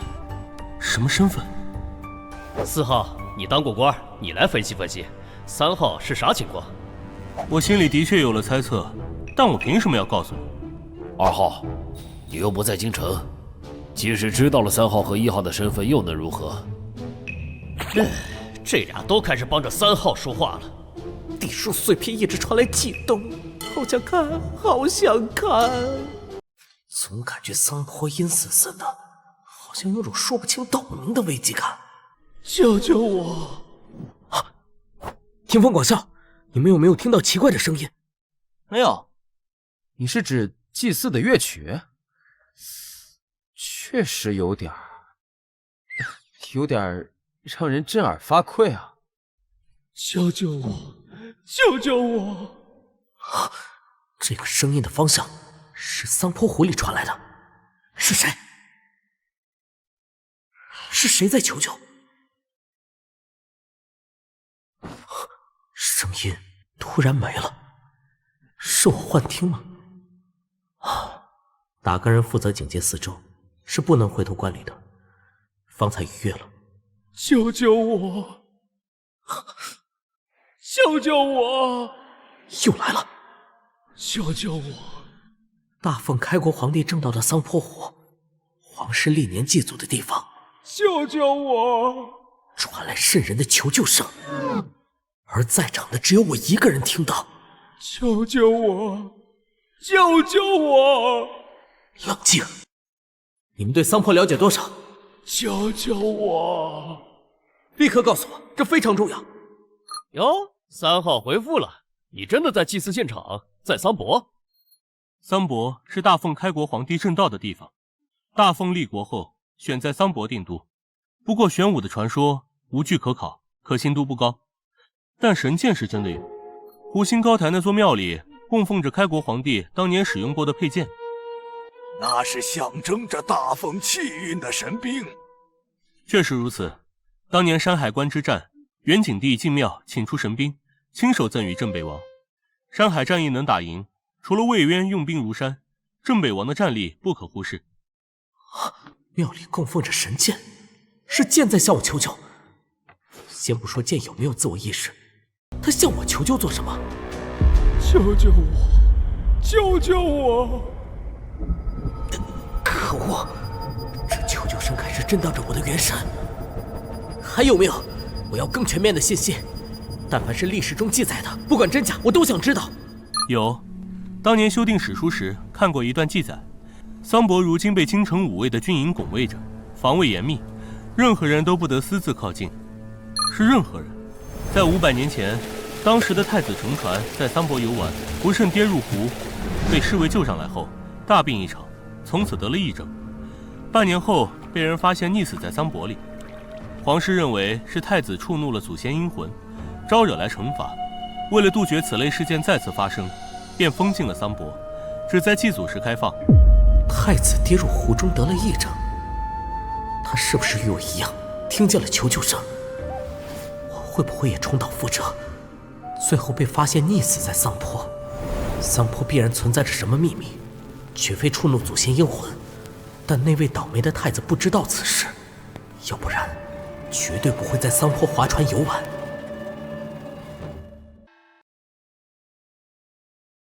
可想而知，这个秘密恐怕只有历代皇帝才知道。但是，当初知道内幕的皇帝，为什么没有封禁桑坡，非得太子挂了才做出举措？3号为什么问这个？救救我！我不行了！救救我！救救我！救救我！许宁燕，你怎么回事？能不能撑住？这时候不能掉链子。救救我！要是打断，我惊扰了陛下的祭祖。救救我！是死罪啊！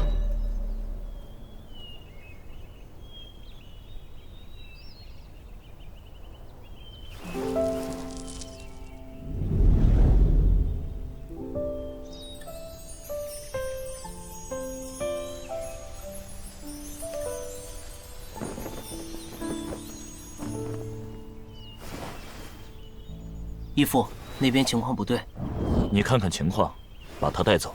是。救救我！救救我！救救我！这诡异的求救声一直在针对我的元神。头好痛！别喊了，别喊了！求求你别喊了，别喊了！救救我！救救我！别喊了！救救我！救救我！闭嘴！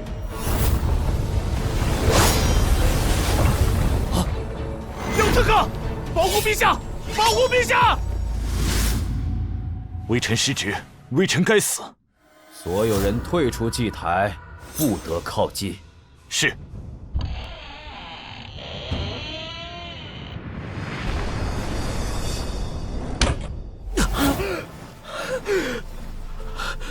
求救声没了。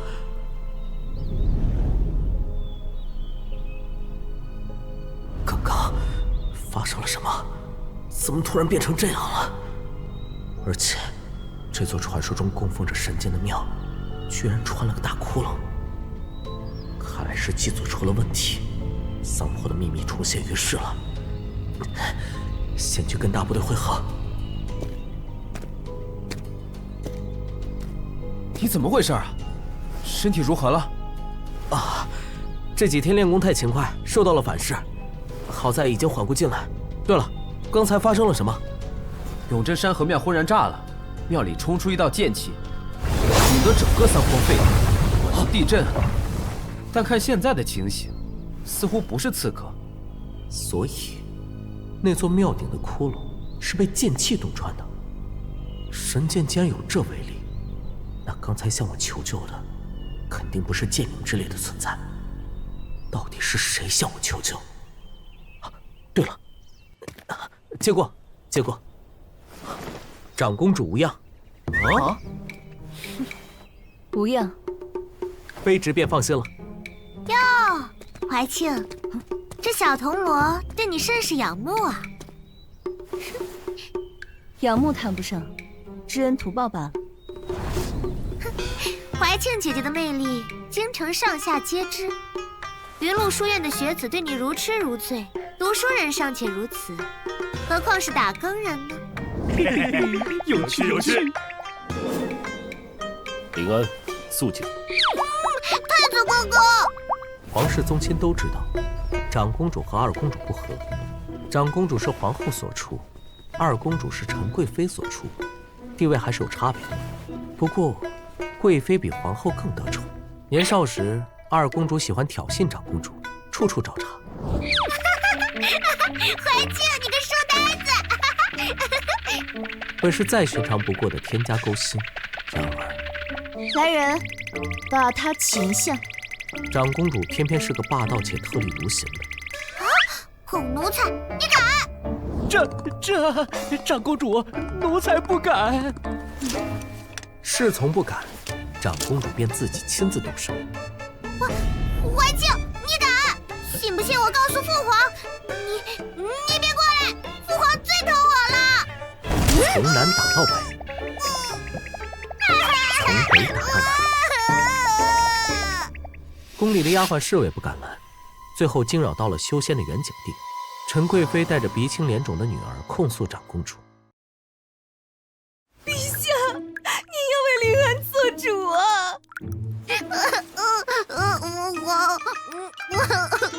怀庆，他欺负我。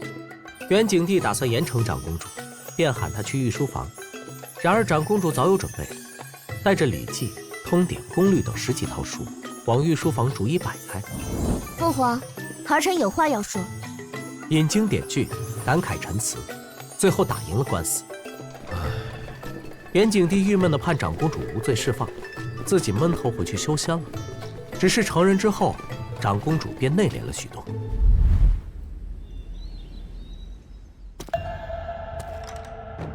一品又怎么样？本该有漫长寿元的你，还不是受到人间气运所累，又比普通人多活了几年。我20岁登基，打败了所有敌人，终于坐在了那个位置上，无人再能与我并肩。可最后我才发现，最大的敌人是时间。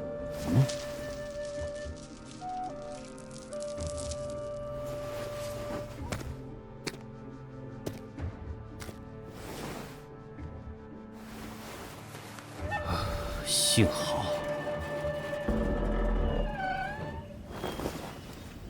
祭祖大典继续，全体铜锣各自回到支。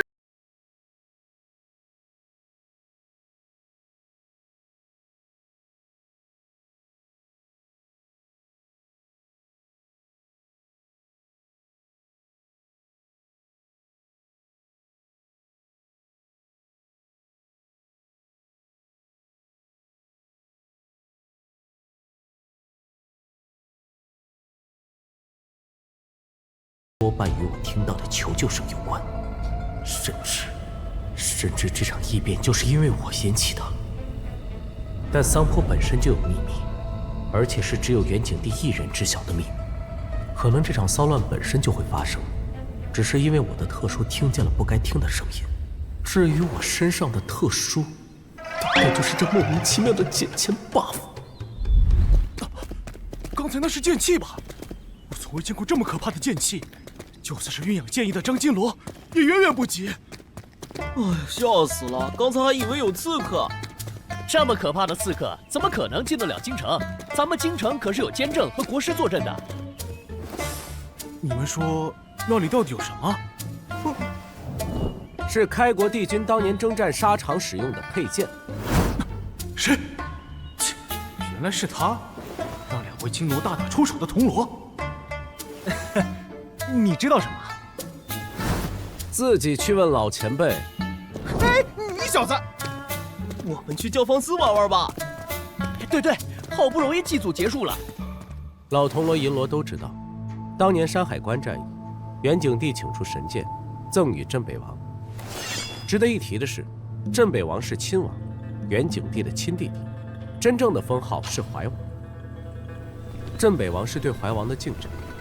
因为他镇守北方，震慑草原各部，亲王有很多，但镇北王只有一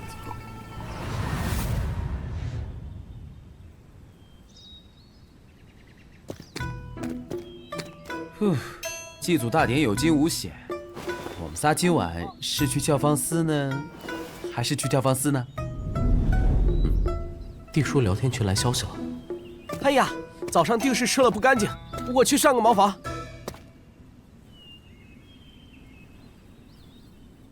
1号、3号，祭祖结束了，出了什么事？闹这么大动静？道长，你这话什么意思？元景帝祭祖遭遇刺客了，死了吗？我敢肯定，2号绝对不是朝廷中人，除非他这辈子都不打算和1号以及我见面。2号这个愤青，要是活在我那个年代，分分钟会被顺着网线摸过去，请到局子里喝茶。贫道正在打坐。突然看见桑坡方向一道剑光冲破云霄，就如当日云麓书院清气冲霄。那把镇国宝剑是大奉开国皇帝的佩剑，大奉立国后，他日日受到国运洗礼，成了与大奉国运息息相关的宝物。按理说，这样一件重器是不会出现异常的。什么？镇国神剑复苏了？是不是有1品强者去了大奉京城，引动了那件神兵？要不然，我想不出什么理由能让镇国神剑复苏。我只关心大奉的皇帝死没死，他要是死了，姑奶奶我就告诉阿爹去。我来了，5号是个妹子。告诉你阿爹，你们想干什么？当然是出兵攻打边关啊，抢大奉的粮食和女人。不出所料，5号果然是异族，要不然不会那么清楚万妖国的历史。万妖国在南疆，5号应该不是北方主部的人，南蛮子还是东蛮子？祭祖已经结束，永镇山河庙内的神剑复苏，造成了一些动静。神剑现在已经重新沉寂，元景帝进入庙中1刻钟，不知道在做什么。哎，不出所料，桑坡果然有秘密。这个秘密恐怕只有皇室知道。道长了解多少？贫道只是出家人，并不知道什么隐秘。只是在剑气冲霄之前，贫道看见有魔气在皇城方向凝聚。贫僧也察觉到了，竟是一闪而逝。也就是说，祭祖时有大妖或者魔道之人靠近京城，所以让镇国神界应激复苏，惊退了那位神秘高手。虽然京城有监阵坐镇，但如果对方同样是世间顶级的高手，那确实可以刹那逼近皇城。一品高手屈指可数，谁会在这个时候进犯京城？尽管大家都觉得是一品高手来犯，但事实并不是这样。真正的问题，应该是来源于桑坡本身。金莲道长，剑气冲霄是什么时候发生的？1个时辰前。你问这个做什么？1个时辰前，而3号询问桑坡相关信息，恰好是1个时辰前，几乎是同步。3号当时非常迫切地想要知道关于桑坡的一切。3号是儒家学子，通晓史书，他不可能不知道桑坡的历史，为什么要多此一举地传书询问？如果是我参加皇室的祭祖大典，中途发生了这件事，我肯定第一时间说明情况。但3号没有，3号很有目的性地询问桑坡的历史。3号绝不是蠢货，相反，他是个聪明绝顶的人。他是云麓书院的学子，不该多此一举地问这些，除非他有了什么发现，因此怀疑自己之前读过的历史，怀疑自己对桑坡的了解是不对的。难道并不是一品高手来犯，是桑坡出现了问题？而3号窥探到了1、2。3号，你知道些什么对吧？你当时也在场，在你问完桑坡的情况后，镇国监立刻产生反应，这绝非巧合。你是云麓书院的学子，你肯定知道桑坡的历史。书院的藏经阁里记载的桑坡历史，只会比我说的更详细。我当时就觉得奇怪，你为何如此一问？我是真的不知道。况且当时这样的情况下，根本无法考虑维持人设。因为你对自己的认识产生了怀疑，你觉得以前学到的桑坡历史很可能是错误的。原来是这么一回事。哎，原来我是这么想的呀。4号真是大推理家呀。虽然猜测是错误的，但不得不承认，4号非常敏锐，是所有人里反应最快的。不愧是曾经入朝为官的读书人。等等，这么说的话，问题本身来自桑坡，而不是有一品高手入侵。这就要问3号了。我确实知道一些不为人知的内幕。什么内幕？3号，桑坡真的有隐秘？你知道什么隐秘？能告诉我们吗？阿弥陀佛。小友请说。大家似乎对这件事很关注。也对，毕竟事关大凤的镇国宝剑，这等顶级的机密，没人会不好奇。并不是一品高手来袭，这点我差不多可以肯定了。但是，我凭什么要告诉你？金莲道长，我觉得天地会存在一个弊端，不解决这个弊端，天地会永远只是松散组织，对大家的帮助也有限。小友请说。诚然，互帮互助、信息共享是天地会的宗旨，但过于理想化。我可以把这个隐秘告诉大家，但我能得到什么？什么都没有。我分享了这个秘密，而像1号这样喜欢沉默偷窥的人，却可以心安理得地啃着嗟来之食。1次2次之后，我就会变得不愿意分享信息、分享秘密。说谁啃着嗟来之食？说的就是你，就你最喜欢窥屏。道长，天地会的大家彼此天南海北，并不相识，本质上是缺乏信任基础的陌生人。试问，谁愿意对陌生人无私奉献呢？小友此言甚是有理。道长，我有个思路。举个例子，我将桑坡的秘密以500两黄金的价格在天地会售卖，想要获取信息的人可以通过地书与我传输，而道长则帮忙封禁那些无意购买地书碎片的人。当然，我不是在乎黄白俗物之人，但如果谁没有等价的信息，我可以允许你们用黄金和白银交易。实不相瞒，贫道虽然知道封禁地书的法术，但贫道伤势尚未痊愈。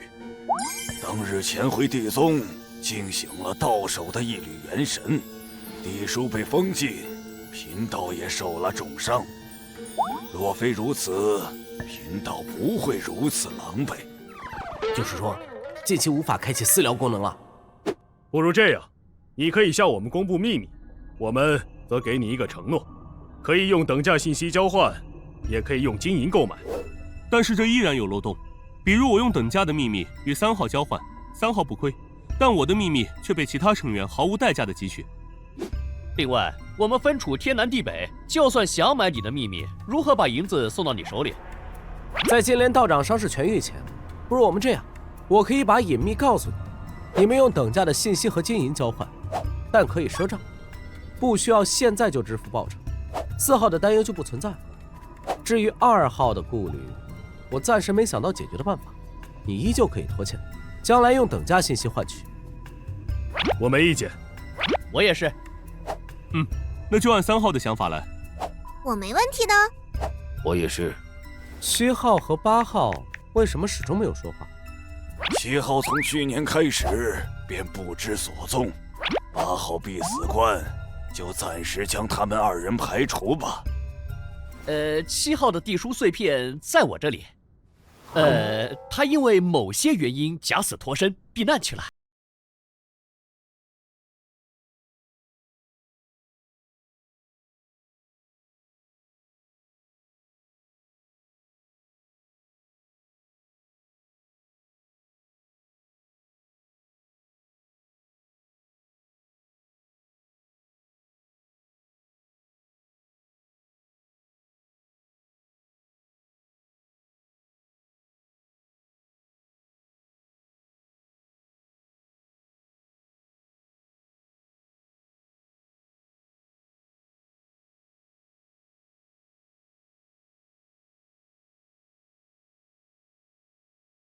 这意味着，可能只有皇室，甚至远景帝一人知晓。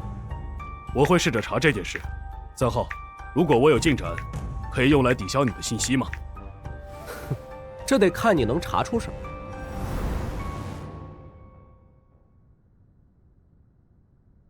么。你是去生孩子了吗？拉这么久？是死鬼，那是你的崽。许妮。 晚上去教坊司吧，我约几个同僚去，咱们一起去耍耍，混久了就是自己人了。杨金罗和江金罗的事情后，衙门里嫉妒你的人不在少数，私底下都看不惯你。你需要多应酬交际，而不是整天只与我和朱广孝混。对，我常常私底下听到别人说你坏话。加入打更人以来，确实忽略了同僚间的应酬，主要是整天面见魏渊，与司天剑术士混迹一处。 眼界有些高了。好，你帮我找几个相熟的同僚，我们晚上去教坊司玩，影梅小阁包场，我来搞定。成。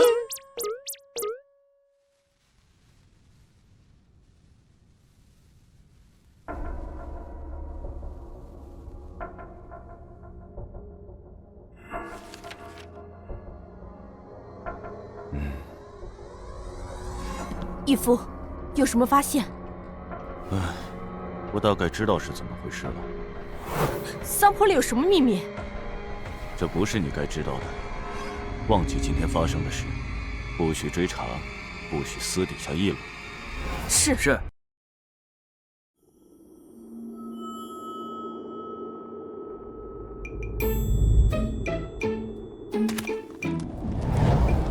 明夜呢？福香花魁真的会见我们？ 听说他很久没有陪客了，梅影小阁会让我们包场吗？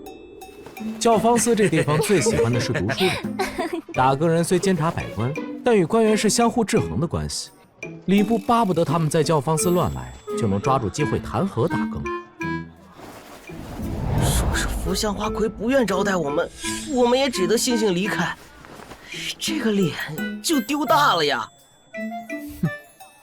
去，告诉你家娘子。 我要包场呀，杨公子，我这就去啊！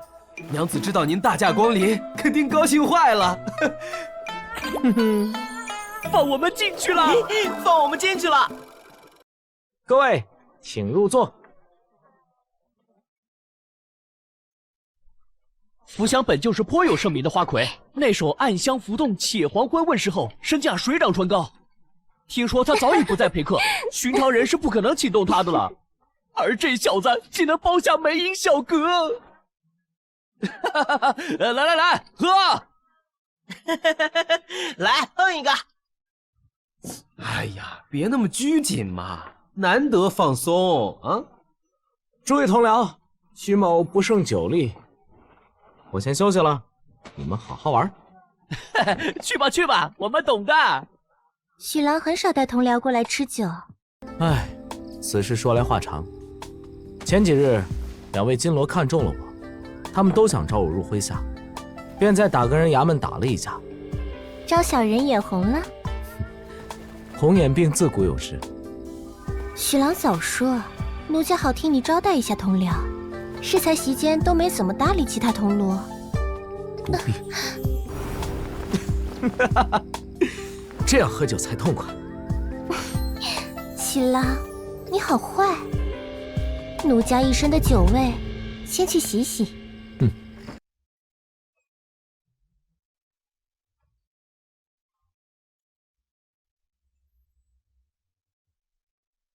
楚采薇说过，碧绿色就代表着妖气。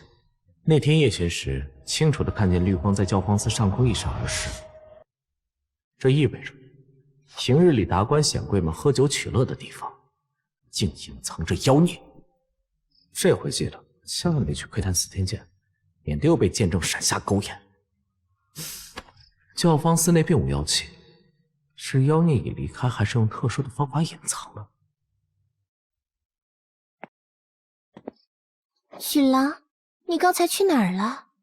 没什么，出门吹着风。妖孽没找到，这里倒是还有一个小妖精。哦，许郎，为奴家赎身好不好？这谈钱多伤感情。人家只要当个妾就好了，只想在许郎身边侍奉。咱们这种真挚的感情，不应该夹杂同修。你就是想白玩我，玩腻了就把人家一脚踢开。这都被你发现了。你是教坊司的花魁，给你赎身没个4、5千两根本不可能，而且礼部还未必会答应。奴家这些年也攒了些钱的，而且我寻人打听过了，铜锣只需3年就能在内城买个院子。许郎，赎我。其实上辈子我遇过这类女孩，很懂得去撒娇，要买这个要买那个的。只是奇怪，这样一个艳名远播的花魁，正逢蓬勃发展，即使要从良也早了些吧。再说我只是个打工人，以福相的段位，给4品大臣做妾也绰绰有余了。此事不急，等我攒够了银子，再为你赎身。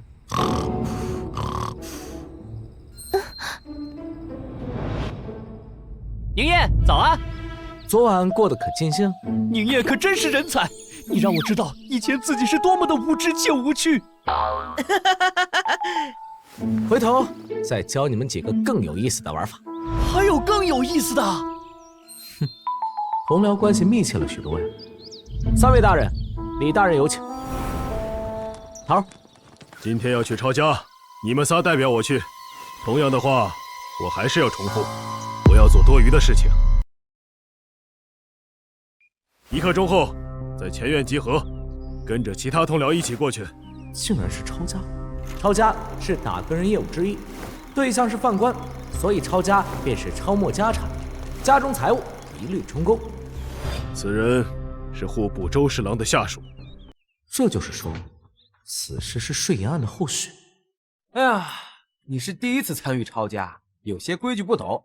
我跟你说说啊，抄没家产时，吏员会在前院点齐值钱物件，记录在册，然后带回衙门。但他们自己是不参与搜刮的。哦，那我听头的意思。嗨，你别管他，头就是死脑筋，不知变通。咱们得合理的为自己谋求利益。这确实是较为合理的谋求利益。宋霆锋与我一样，不愿去敲诈商贾，勒索百姓，但眼下是去抄家，抄的是贪官污吏的家。银子本身就不干净，薅的是大凤的羊毛，不是百姓的羊毛。这次抄家是由一位银罗带队，4组铜锣和24名白翼组成，每3位铜锣分属不同的银罗。多队组成的制度是为了相互监督、相互检举，只是时间久了，大家心照不宣，都拿一点，相当于谁都没拿。大人，这是我们的凭票。3个迟到了。我们没迟到啊，收到春哥的消息后，我们马上就过来了。虽然说路上说话走得不快，但绝对没超过1刻钟。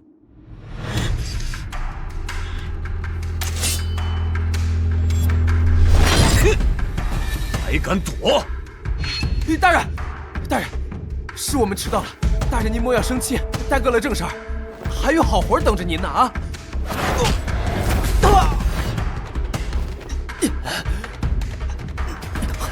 他在针对我，可我并没有得罪他。怎么，想抽刀？你配吗？要是抽刀，我就死定了。哼，滚进去吧。我们后面明明还有铜锣未到，那家伙却不管不顾，摆明是在针对我。但是我并没有得罪他呀。你刚才幸好没抽刀，不然你就完蛋了。我没那么傻，对银罗抽刀是大罪。他姓朱，是衙门里最年轻的银罗。但我不认识他。嘿，他父亲也姓朱。这不是废话吗？朱金罗？对，这朱成柱是最年轻的银罗，也是咱们京城衙门最被看好的年轻俊彦。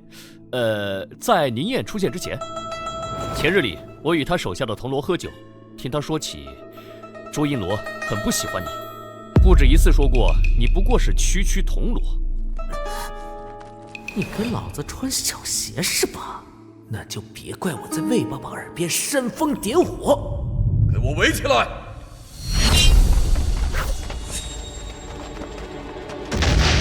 绑架！昨日才知道老爷问罪入狱，府里正要走关系呢，怎么大哥人今天就来了？嘘，小声点儿，不想活了。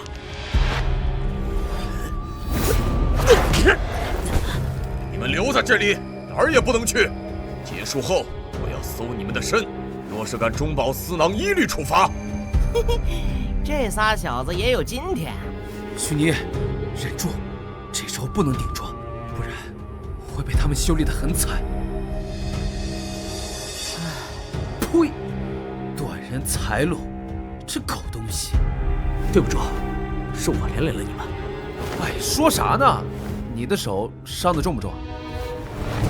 啊！那狗东西用气击了。寻常上司殴打下属，顶多就是皮外伤，绝不会暗度气机。可见那个姓朱的是何等的心胸狭隘。就凭这个伤就可以去告他，回头找头去，头不会忍的。哎呀，别给头惹事儿，算了吧。下次见到他绕着走，只能认栽。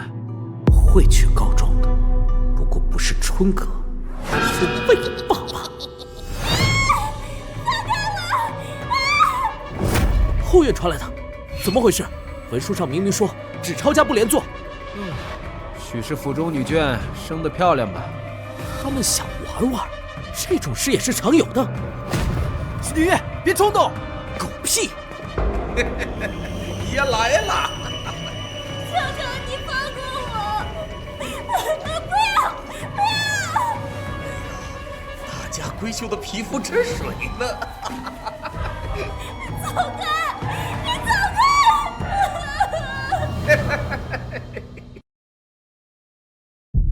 走开！你走开！不要！不要！走开！再过来我就自尽！救救我！你继续，我记住你名字了，回头我亲自找魏公告状。喂，你等等！我记住你名字了，你敢就继续。我去！我会告诉魏公的，你敢就继续。哎，等等，别误会！我记住你名字了，会上报给魏公的，你继续。没见到那姓朱的，最后一间房。谁？给老子滚出去！你敢碰他，我回头去魏公那里告你。怎么了？发生了什么事啊？这小子竟敢！邪恶，不知死活的东西！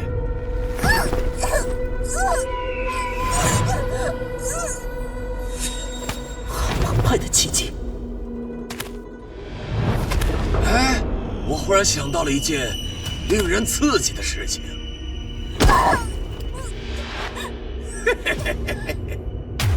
你会怎么做呢？禽兽不如！林烨，你别冲动，别冲动，你知道后果的，不能霸道。其一，铜锣攻击银锣是大罪过，便是当场格杀也是咎由自取。姓朱的把女孩拖到院里当众凌辱，其实是在刺激你，逼你出手。其二，练气境怎么打得过练神境啊？地位和实力都不允许。这姓朱的，是要置你于死地。你敢碰，我就向魏公告状。你可以去告状，但得在我享用了小美人之后。我有了金罗父亲兜底，凌辱几个犯官家眷怎么了？多大点事儿，而且也不是一次两次了。每年那么多的犯官抄家流放，家中女眷即使不被连坐，就真能平平安安脱身？不要，求求你！要付出点什么？不要！不要！田凤，松开！许宁烨，就等着你拔刀！罗公祭银罗，当场格杀！集中一点，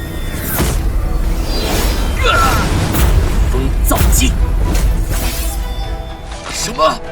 银罗法器居然碎了！先前只出了一刀，甚至我连他出刀的瞬间都没看清。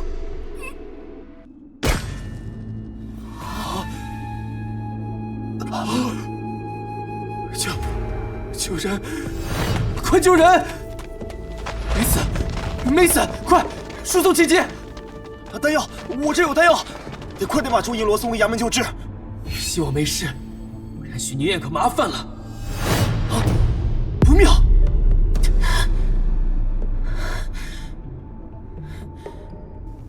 宁烨，你逃吧！好，那一刀抽干了我所有的气机，身体已经没有力气了。更何况，我要是逃了，我叔叔婶婶怎么办？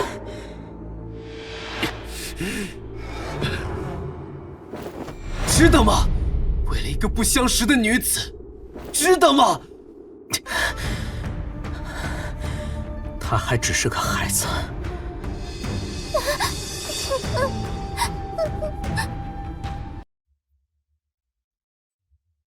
总有些东西要高于生命。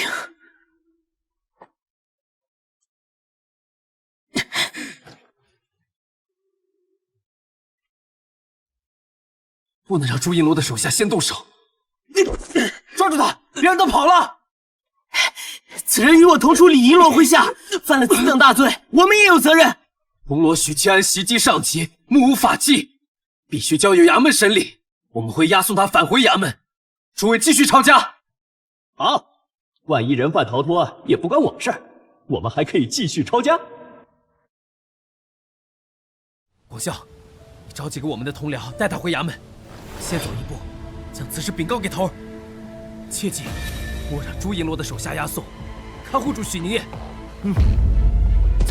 下，大哥人办事，滚开，统统滚开！哎呦，干嘛呢？快点，得快点！下，吓死我！差点撞到我了。头儿。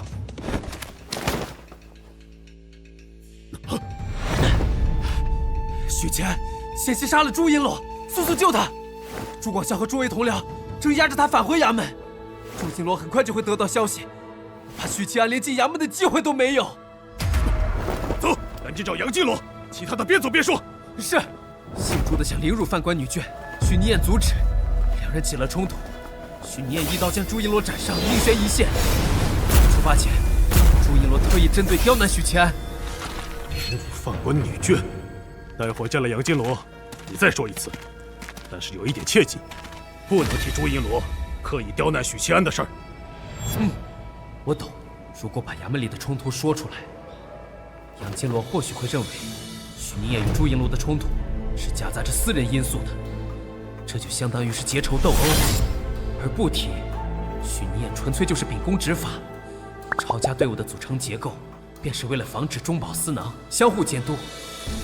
但许尼彦依旧犯错了，非常严重的错误。他的正确操作是回衙门举报，而不是私自动手，还造成了上级重伤。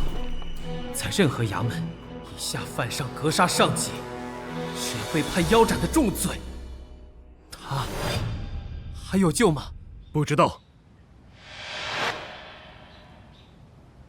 杨金罗，出大事了！什么事？杨金罗，朱一罗趁着抄家，欲凌辱犯官女眷，然后事情就是这样。以朱金罗的脾气，恐怕许七安回不来了。我知道了。朱阳，4品武，是打更人衙门的10位金罗之一。早年参军，从一位大头兵一路积攒军功成了百户，随后被魏渊看中，招入打更人组织，重点培养。他算是魏渊的嫡系金罗，地位仅比2位义子差一些。朱阳有3个儿子，老大文不成武不就，老二读书半吊子，在吏部任职，唯独老三朱成柱天资极佳，更是打更人衙门最年轻的一名，很受朱阳器重。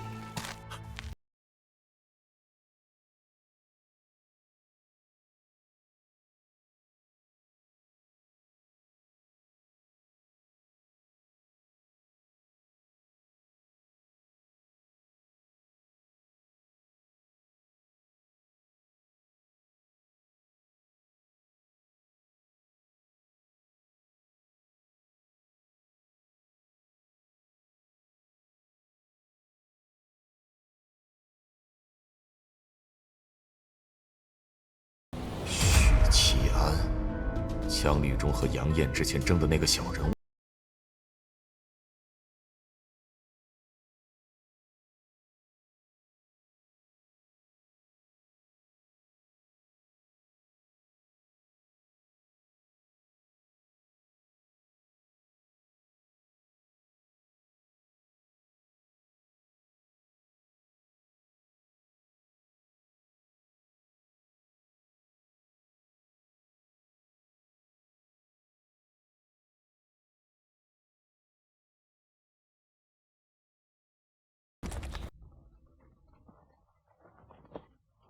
以下犯上格杀上级，会被判腰斩。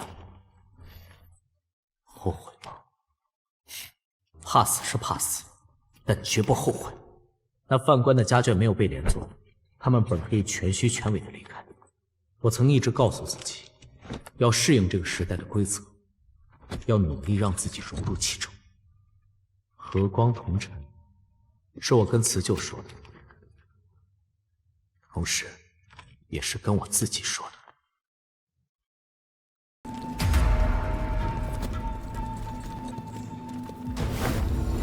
怎么回事？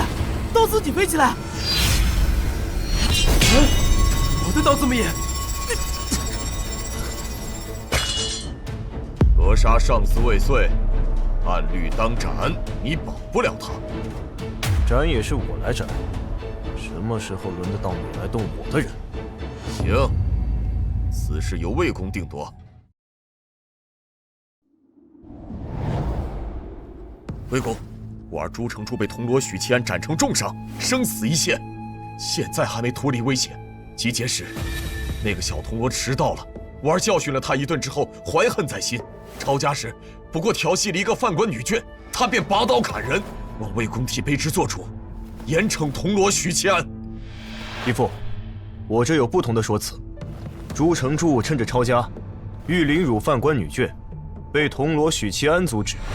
朱承柱非但没有悬崖勒马，反而将犯官女眷拖入院子，欲当众凌辱。许七安劝阻未果，由我而出手。你放屁！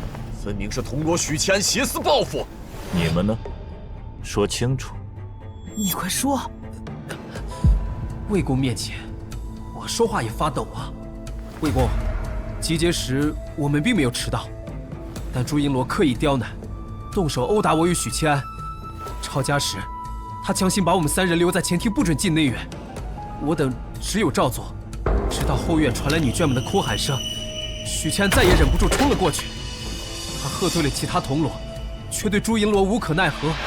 朱银罗知法犯法，非但不收敛，反将女眷拖到院中，打算当众凌辱，以此来逼迫许七安出手。构陷上司，同样是死罪。魏公明鉴，此事在场铜锣有目共睹。哦，实话实说，保你们无事。许七安3人的确没有迟到。宋廷芳所言属实。朱银罗确实将女眷拖入院中，欲当着我等的面凌辱，言语中对许七安多有挑衅。这便是多对结构的好处。若铜锣们都是朱金罗的手下，说辞会变得千篇一律，将矛头指向我。即使如此，也该由衙门来处理。啥时候轮到小小的铜锣来处罚？况且，凌辱犯官女眷，轻则罚俸，重则禁闭降职，最严重的也只是革职。现在事情闹得这么大，衙门里的打更人都在观望。我不信魏公会偏私一个铜锣，即使他曾被2位金锣看中。朱承柱知法犯法，无视刑律，即日起革职，永不录用。铜锣许七安攻击银锣，致重伤，罪大恶极，即刻押入监牢。魏公，7日后于菜市口腰斩。7日后腰斩。魏公，愿以身心奉煞臣，不为自身求利益，可是真心话？自然是真心话。22路，民脂民膏，下民易虐，上天难欺。这同样是我的真心话。义父，真要杀那小子？当然，我是帮杨业问的。我的处罚有什么不对吗？对是对，只是义父舍得杀他。我曾说过，他是天生的武夫，那股子义气罕见，而且能一刀将炼神境银罗斩成重伤。他才踏入炼气境多久？头儿，对不起，许宁燕她陪我喝会儿酒。我知道你俩有私藏，当只是偷偷喝。头儿是个古板偏执的人，相熟的银罗说他墨守成规，不熟的银罗取笑他不知变通。但不管熟与不熟，衙门里没有人真的瞧不起他。相反，都是心怀敬佩的，尽管嘴上不会说。头儿的古板表现在方方面面。再来。比如，当值时从不饮酒。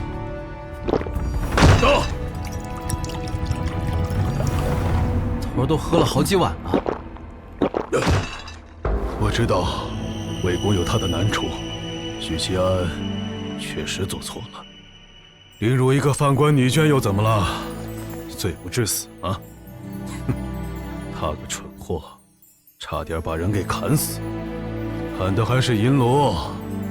我以为我够蠢了，没想到这家伙比我还蠢。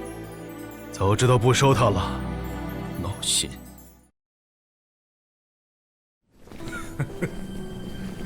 魏公能怎么办？就算他资质好一些，事儿闹得这么大，整个衙门的人都在观望，难不成公然偏袒？那魏公的威信何在？将来谁还会服魏公？好了，现在一个革职，一个腰斩，秉公处理。往后很长一段时间，衙门里的人都会规规矩矩的。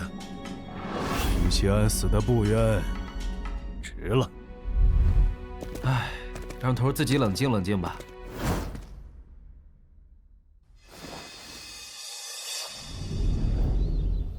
怎么回事啊？听说朱银罗差点被一个铜锣给砍了，砍他的人就是许七安。哦，就是李银罗的手下。李银罗这是整哪一出？走，跟着他去看看。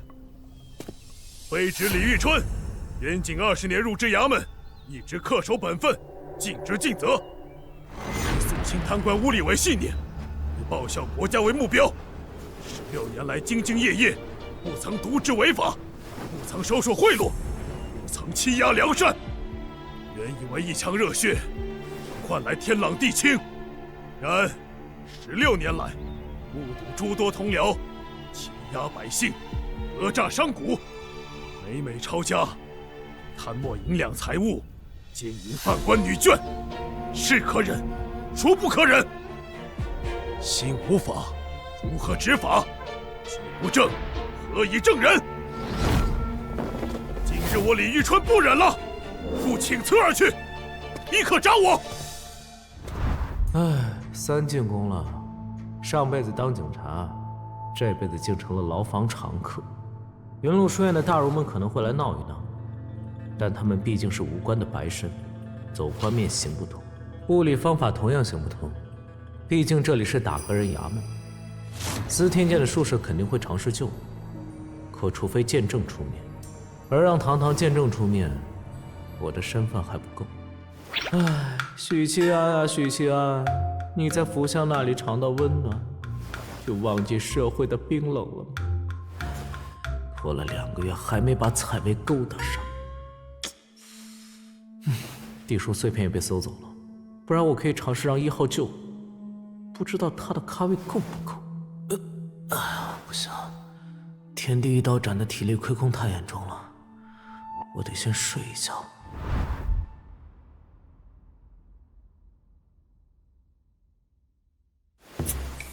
这个读书人真让人讨厌。打从进了衙门，来到这里，他始终是昂着头，挺着胸，看人不是用眼睛，是用鼻子。与云麓书院的其他读书人一个德行，与司天监的白衣同样一个德行。哼，油头粉面。哼，唯女子与小人难养也。你说谁是女子？是在下唐突了，敢问姑娘芳名？南宫金罗，人给您带来了。辞旧啊，这位大美人是高品武夫，一个8品的小书生，要懂得能屈能伸。我想杀人！哼，一炷香时间。辞旧怎么来了？你不是在书院读书吗？昨晚你的一位同僚到府上传信，告诉了你的遭遇。父亲连夜赶到云麓书院通知我，我拿了老师的手书，又是举人身份，才准进来探监。家里人都很担心你，娘一宿没睡。婶婶，林英也很担心你，早上只喝了1碗粥。难为他了。老师的建议是让我求长公主，她或许能救你。至于老师他们，魏渊与书院的关系并不好。辞旧，你不责怪大哥吗？大哥学艺不精，却没劈死那杂碎。这才是读书人嘛！对不起，我会救你出来的。既然来了，帮大哥做一件事。辞旧，带银子了吗？自然带了。你去找玉头，就说要取回我一件物品，那是一面玉石小镜。你拿着镜子，到东城的养生堂找一个和尚，与他说请帮忙传话。3号被关在打更人地牢，请求帮助，许七安。相信聪明的1号看到传书就知道该怎么做了，因为在地书聊天群里，在京城又有权力的只有1号，而且1号还欠我一笔债。另外，让雪二郎取地书碎片，是我对魏渊的一个试探，试探他是否真的对我起了杀心。铜锣、腰牌、佩刀、制服都不能带走。这就是大哥说的玉石小径。殿下，客人来了。云麓书院许新年，见过长公主。辞就找本宫何事？许新年我倒是认识，以前在云麓书院求学，有过几面之缘。直到派人查了许七安，才算对许新年有较为深刻的印象。辞旧？我明明从未与长公主正式结交，她竟记得我的字。辞旧堂兄遭遇大难，请长公主出手援救。事情就是这样。堂兄做事固然冲动，但一片赤诚。他若不出手，那可怜的孩子就遭了朱茵罗凌辱。意之所在，不轻于权，不顾其利。堂兄非读书人，但这份赤诚让我被读书人肃然起敬。长公主不是耳根子软的女子，她很有主见，甚至有点霸道。这样的人做事有自己的理念，这下难搞了，看来只能出杀手锏了。这是老师和慕白大儒、右平大儒的手书，请长公主帮忙。失礼了。本宫知道了，但打更人衙门隶属于皇室，却只听令于父皇一人，本宫只能尽力。谢长公主。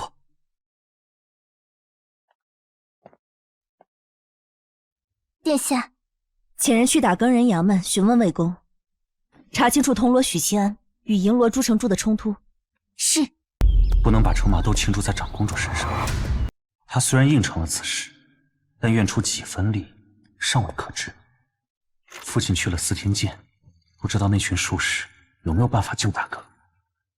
来年春闱，我一定要告状，我要爬得更高，掌握更多权力，不然什么事都做不成。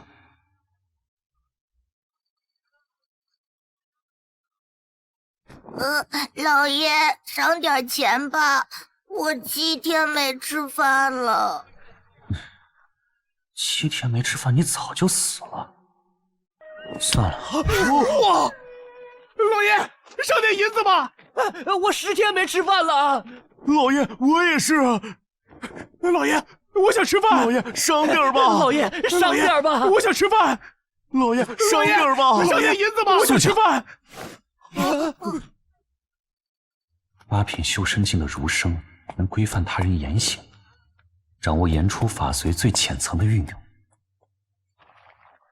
堂内可有一名和尚？您指的是恒远大师吧？他走了有2天了，说是有了师弟的消息，要离开几天。我也不知大师何时归来。这样。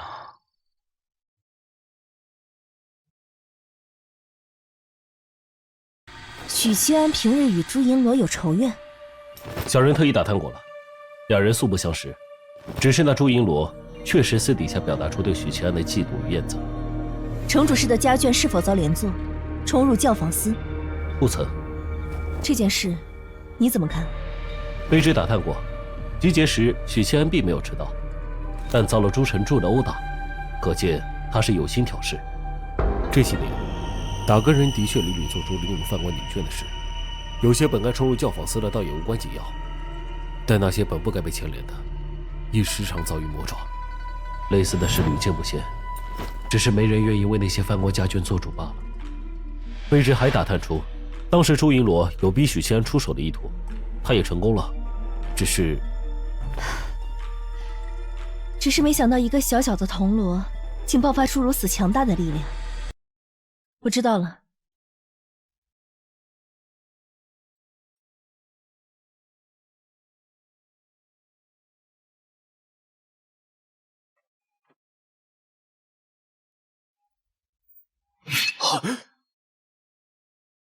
元景帝禁欲修道20多年，寝宫已经成了宫中妃子们的禁地。对于元景帝禁欲修道，嫔妃们自是怨声载道，只是元景帝从不理会。陛下醒了。作为一个子嗣众多的皇帝，嫔妃早已可有可无。什么时辰了？寅时1刻，陛下请喝茶。祭祖大典后，朕便心神不宁。抬驾灵宝观，朕要随国师修道静心。是。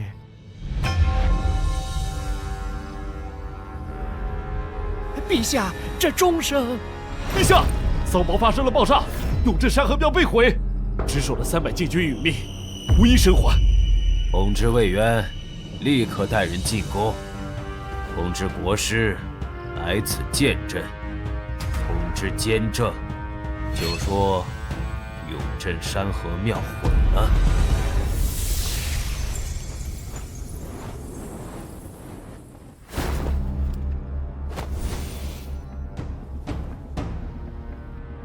国师，桑伯底下的东西出来了。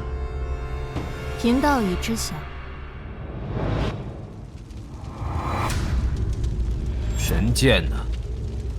回陛下，属下已派人捞取。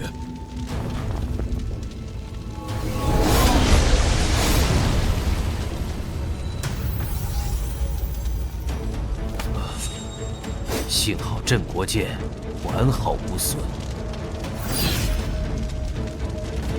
陛下，桑伯并无异常。并无异常。伤亡将士的尸骨何在？抬上来！魏公，您看，其余士兵的死状都与他们一样，全都变成了一具干尸。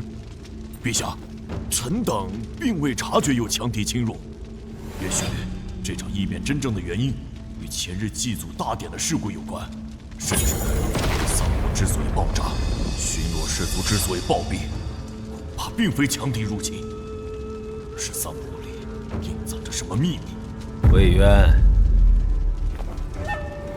跟朕来一趟御书房。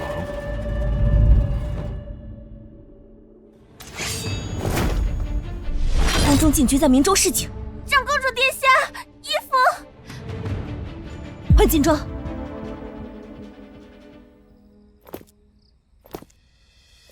长公主留步，没有陛下旨意，任何人不得入内。大更人和各军中的高品武夫都在，到底发生了什么事？若非强敌来犯，宫中禁军绝不会明中示警。可如果是敌国强者入侵，场面又太安静了。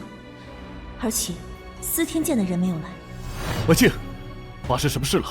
啊，太子哥哥，你等等我！情况暂时未知。魏公，永镇山河庙塌了，是贼人所为，但早已不知所踪。陛下命我半月内查出真相，抓住凶徒。我已与陛下坦诚说明，此案绝不好办。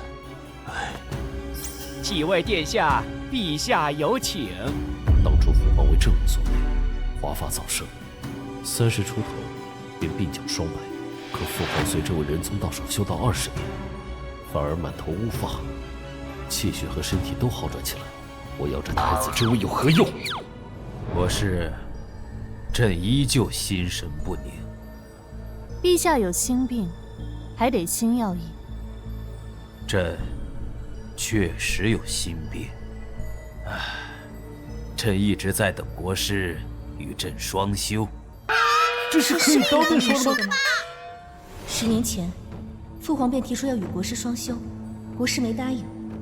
父皇甚至下了诏书，要封她为仙妃，国师还是没答应。父皇还得倚仗国师修仙，最后只好作罢。外人只以为父皇是贪图国师的天姿绝色，但后宫佳丽3000，什么样的女人得不到手？那位被誉为京城第1美人的王妃，当年可就是宫里人。但当时已经禁欲修道的父皇，愣是没碰她一根手指头。父皇梦寐以求的是长生。无需担忧，已经没事了。父皇，是否与祭祖大典的异常有关？林安，靠你了。父皇，桑坡是我们的皇室禁地，这贼人竟能潜入桑坡，还破坏了太祖皇帝的庙，那是不是也能潜入临安的府里啊？临安好害怕。在这么多皇子公主中，临安最受宠，因为会撒娇，知道怎么讨父皇的欢心。父皇是个强势、掌控欲旺盛的人，他一定不会喜欢才华横溢，但性格霸道的长公主怀庆，但绝对喜欢柔弱无害、依仗自己还会撒娇的二公主临安。胡说八道！皇宫禁地岂是贼人说来就来，说走就走？父皇，是在门口遇到魏公，他隐晦地向儿臣表达了难意，估摸着是想儿臣帮着求情，多宽限几天。父皇，儿臣正好认识一位破案高手，若他能参与此案，半月之内必定能查个水落石出。怀庆又想提拔自己的人了。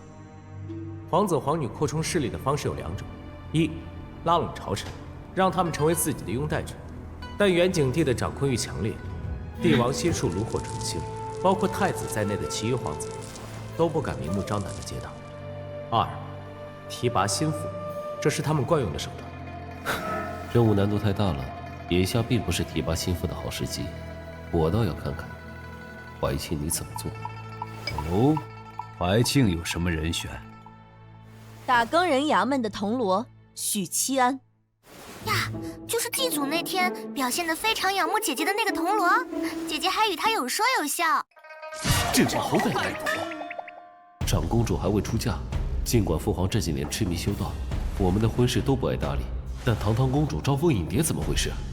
父皇应该听过此人，他便是在税银案中被牵连在内的御刀卫百户许平志的侄儿。朕记得是有这么个人，还炼制出了假银。若不是假银保存不变，耗盐甚巨，朕就让司天监大量炼制了。不止如此，此人在长乐县当值时表现优异，屡破命案。既然如此，你不必多此一举吧？父皇明鉴，昨日但铜锣许七安与一位银罗发生冲突，一刀将其斩成重伤，以下犯上，依照律法当腰斩。如今人在地牢里关着，儿臣愿请父皇允他将功赎罪。好，既然怀庆为他求情，朕就允他将功补过，协同办案。若半月内抓不出毁坏太祖庙的真凶，朕直接斩了他。谢父皇。哎呀，被怀庆给抢先一步，未必是好事。此案连魏渊都觉得棘手，怀庆只是走一步险棋。那铜锣若真能破案，是意外之喜；若不成，怀庆也没损失。他本身就是要腰斩的。哼，怀庆心真黑。对了，哥哥，永贞山河庙到底是怎么回事啊？嘘，此案不简单，否则魏渊不至于愁容满面。其中的秘密，恐怕只有父皇才知道。当然，将来我也能知道。至于什么时候，我恨不得现在就炸小人诅咒的女子国师。临安，怀庆，干嘛？没什么。怀庆，本宫要杀了你！怀庆，你太过分了。只是考教一下临安的武艺，临安要是不服气，也可以考教一下本宫。我要告状，去父皇那里告状。来日吧，父皇现在哪有心思打你？哼，怀庆，你给我等着，我要把你所有的东西都抢过来。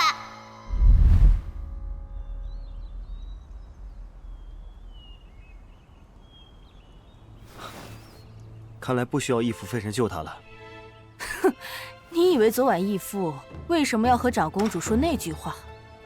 昨日长公主派人调查许七安和朱成柱冲突事件的始末，想来是对他比较上心的。义父昨夜特意暗示了长公主，长公主趁机向陛下举荐许七安，让他戴罪立功。如此一来，许七安便能名正言顺地脱罪，谁都说不得什么。可如果许七安半月后没有破案，哼，那他就只有假死，然后入江湖。许七安这号人从明棋转暗棋，义父竟然如此看重他。对了，遣人通知李玉春，陛下特准许其安戴罪立功，他李玉春官复原职，隆重一点。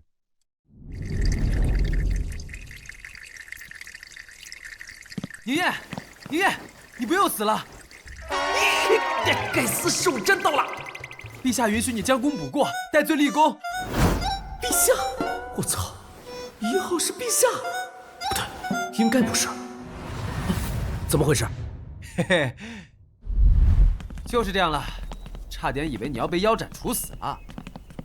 原来如此，桑坡发生了爆炸，永镇山河庙坍塌，没想到昨晚竟发生了这么大的事。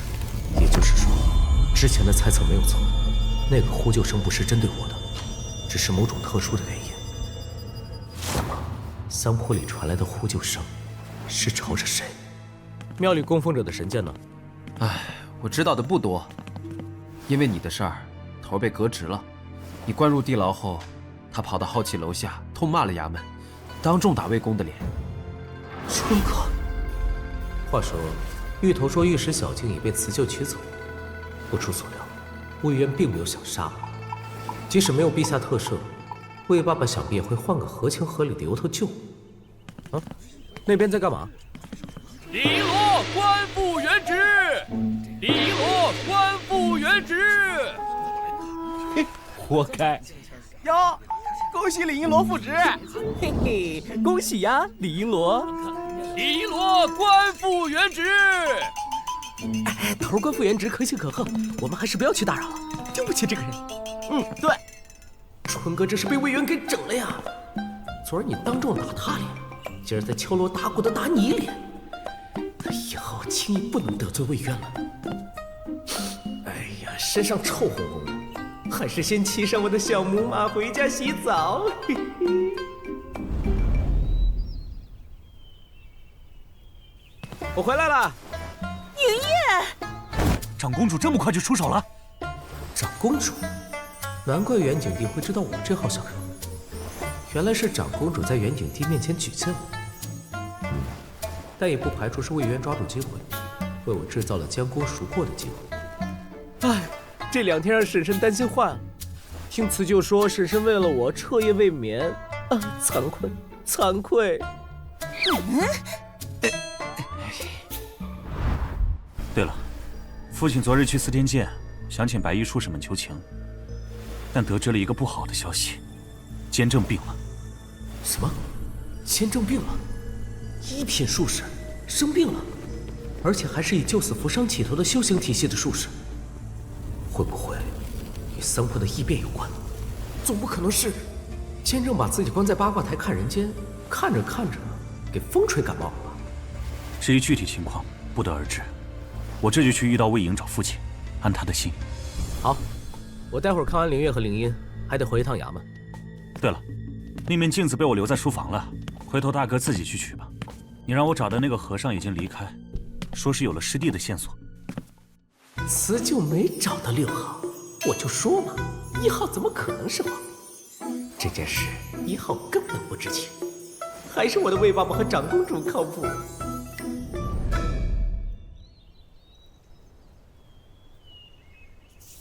大哥出事了，没人跟我玩了。大哥，你什么时候回来呀？哎，这是谁家的蠢小孩啊？啊！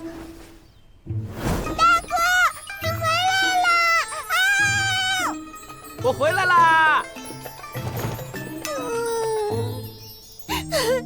大哥，你终于回来了。没事了。大哥回来了，啊，还是这个时代的妹妹好啊，软萌可爱。去通知下人，烧点热水，我要沐浴。是。大哥抱我了，大哥抱我了。大哥，我要去告诉娘，娘肯定不知道你回来了。你这么开心，是不是因为晚上可以吃3碗饭了？啊！我怕。大哥怎么知道的？大哥真厉害！帮大郎烧水沐浴，我拒绝。不要。我们还有其他事要忙。你帮大郎烧水吧。超神宠兽店每周3、周6更新，记得来看哦。俺也会古代上装逼的妖媚，谁知努力做呼啸的流放，水印不见了的药物